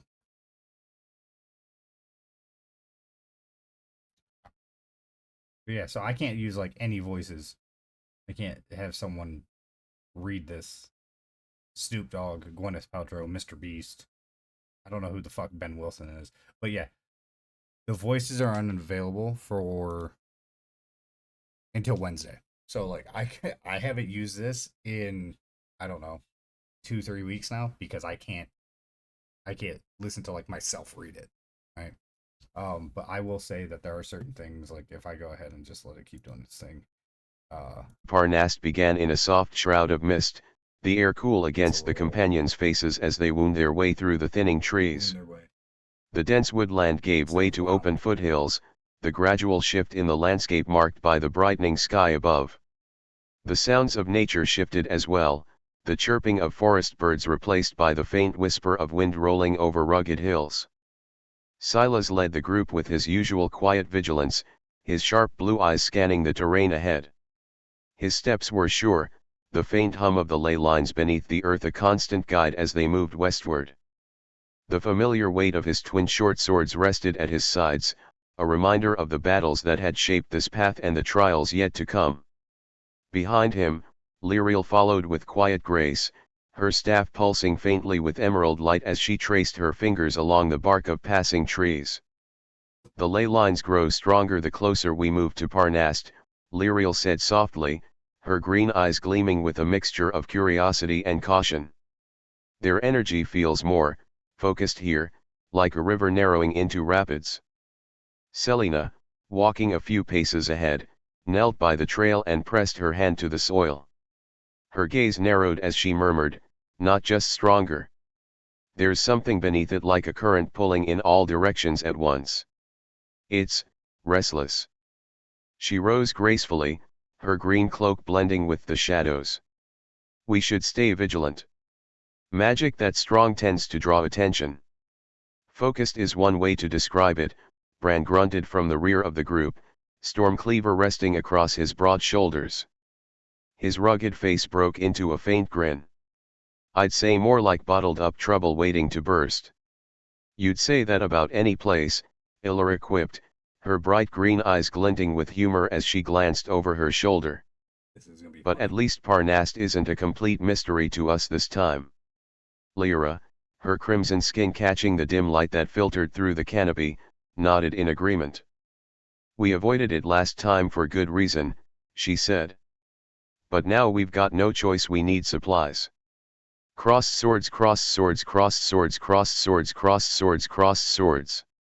By late morning, the companions reached the edge of the forest, stepping into the open expanse of the foothills. That shit is funny to me. That it reads everything. Like if I put page numbers on here, that's why there's not page numbers, because I have Speechify read it and make sure I like check for like inconsistencies or like things that sound like we just repeated that, right? So that's why I have it doing that. But it doesn't pay attention. Like you tell it, like, I think, is it here? Like, hey, fucking skip line breaks. Like, don't do that. Like, don't do line breaks. And it'll be like, I'm retarded.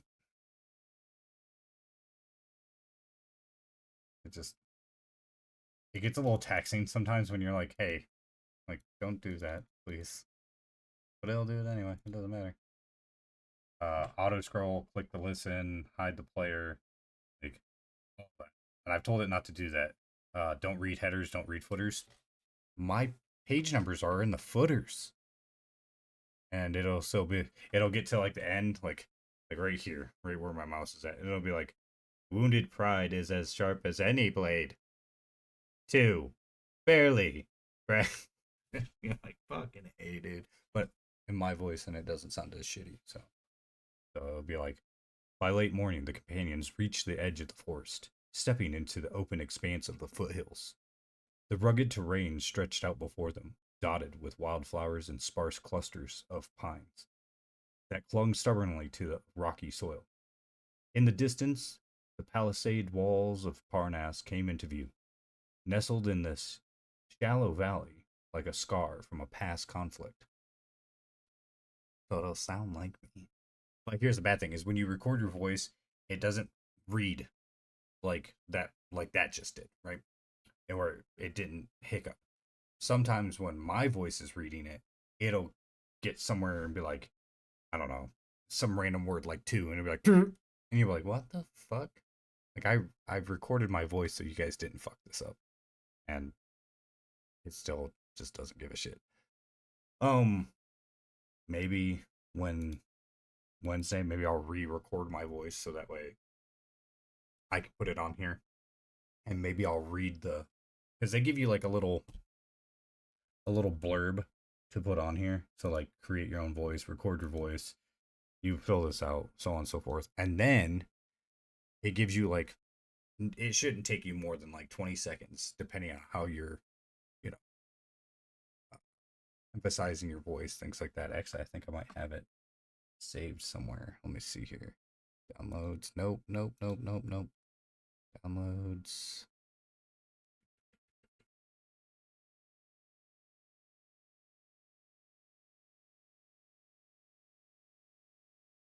Wonder where I saved it. Oh, right here. What? So dumb. Open it up, please. Like, I don't understand why it does this. Oh my god. Now it's going to spaz out on me.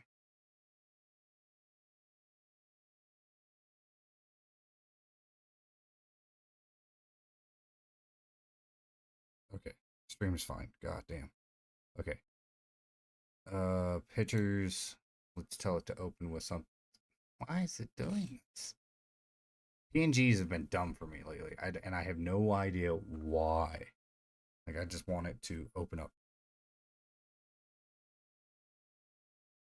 No clue why. Like, just freaking out. Just, I went to right click on it. Fucking tell it, hey, open this up.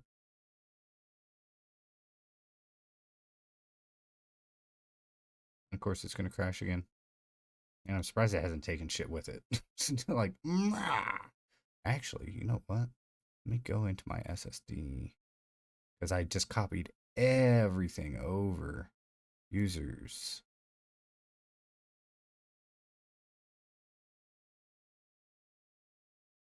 What? Why?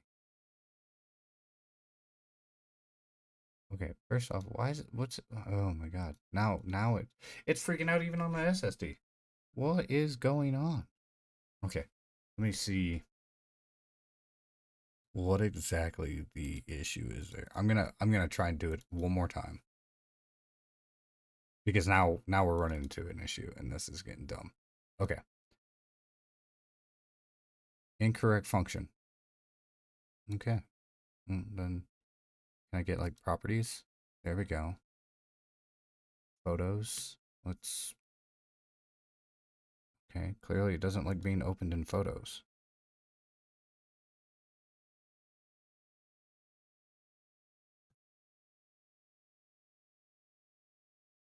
Apply.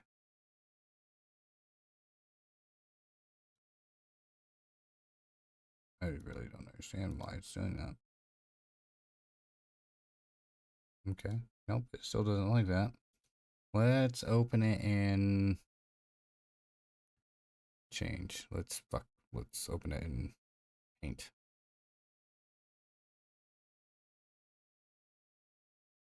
Okay. So there we go. So you can see it. We'll zoom in. So when you get on there, when you sign the document to create your own voice, it'll be like, hey, read this, record your voice, upload it, right? So listening is like riding a storytelling roller coaster where you can lean back and enjoy the ride without having to steer. The speaker's voice becomes your trusty guide, leading you through twists and turns. It's like having a personal audiobook adventure just for you. So buckle up and let the fun begin.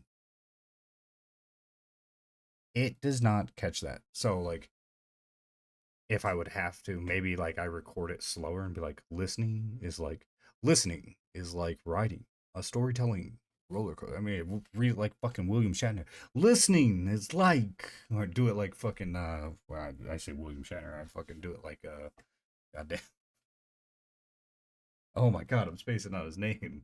Oh my god, Christopher Walken. There we go. And just listening is like riding a storytelling roller coaster where you can lean back and enjoy the ride without having to steer.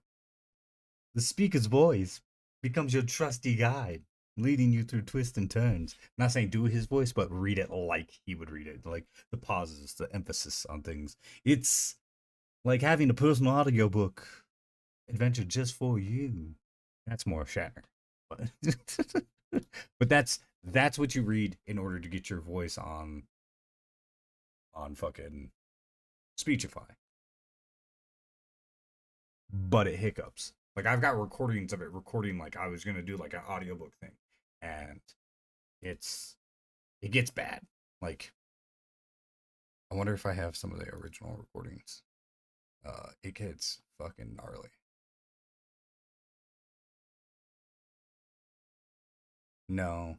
But this is what it would sound like. So this is what it would sound like. Let's do title. Oh, nope, cancel. I don't want to do that one. Cancel. These are all my audiobooks. These are all my like Ritz audiobooks. Close fucking iTunes and my disk drive opens.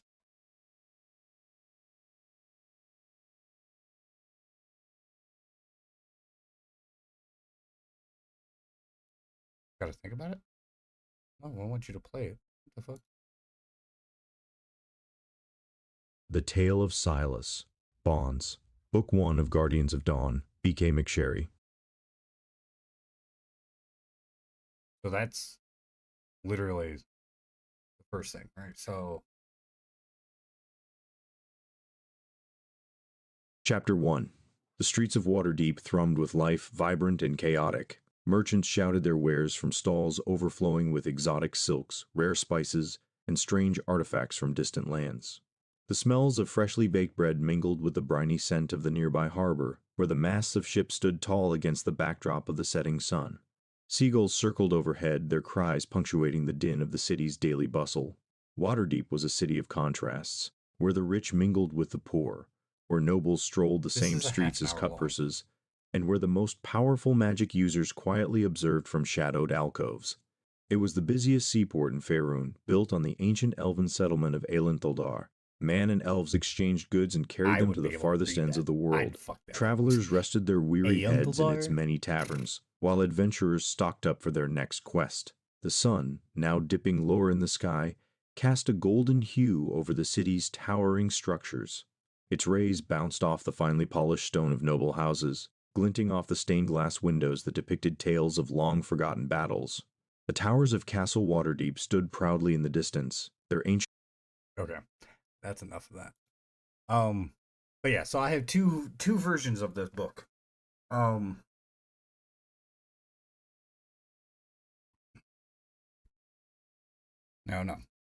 I don't know. Like my sister likes the way that one builds up, and it hooks you, right? It's like, oh shit, like okay.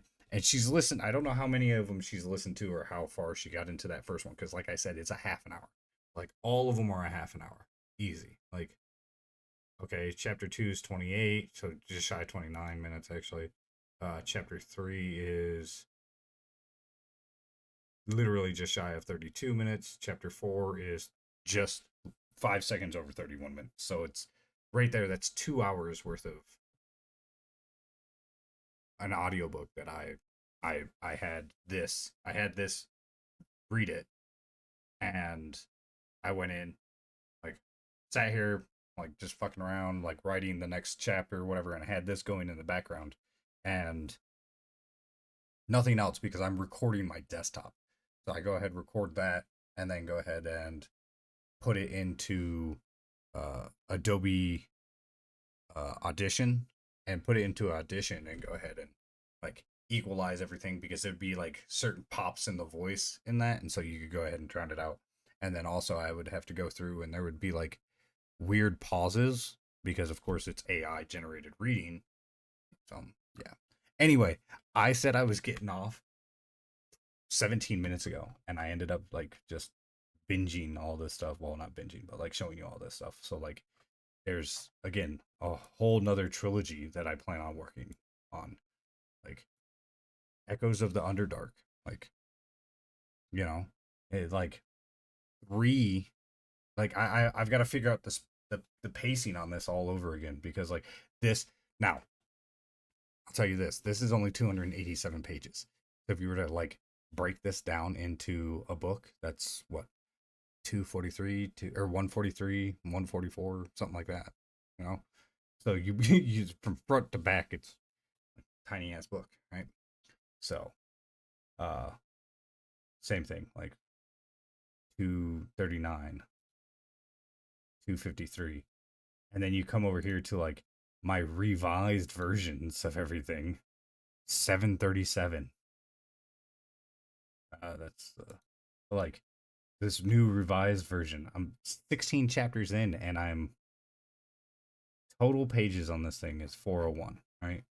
Like back cover summary, like I of course get rid of that, right, when I'm done with this. But like here's an about me section. I'm putting it at the back of the book. I don't want to be in the front of the book. I want to be in the back of the book, right? I don't want to make this all about me. I want it to be about the book. I want to create a really cool story, right? Oh, why is this version not got the ChatGPT? Okay, so I'm gonna do that before I get off. But all right, I'm gonna get out of here. I appreciate you guys.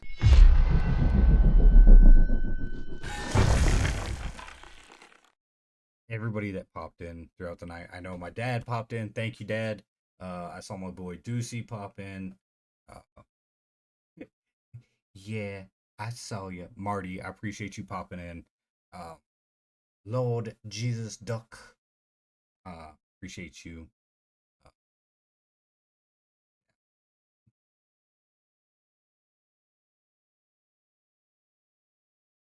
Let me see.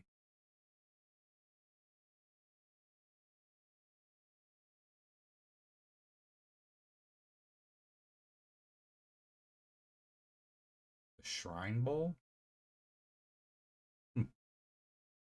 Anyway, so yeah, we're gonna get out of here. I appreciate you guys. You guys are always awesome. Thank you for lurking, all that good stuff. Real uneventful. I mean, like we're just shy of 6 hours, and I'm gonna go ahead and wrap up what I'm doing. It is 1:35 in the morning for me. We're gonna try and get up and fucking get moving. Yeah, we did not today at all. We got to put some indoor decor away, Christmas ornaments, shit like that. So I gotta get boxes out of the basement, out of the crawl space, and so on and so forth. But again, I appreciate you guys as always. You guys are always lovely. If you guys watch this on YouTube, thank you. Appreciate it. Everybody have a great night, and I will catch you probably tomorrow at some point. I'll probably stream tomorrow because there'll be games on that I really don't give a shit about, but all I do give a shit about is the Bills kicking the shit out of the Chiefs. So, yeah. All right. I'll catch y'all later.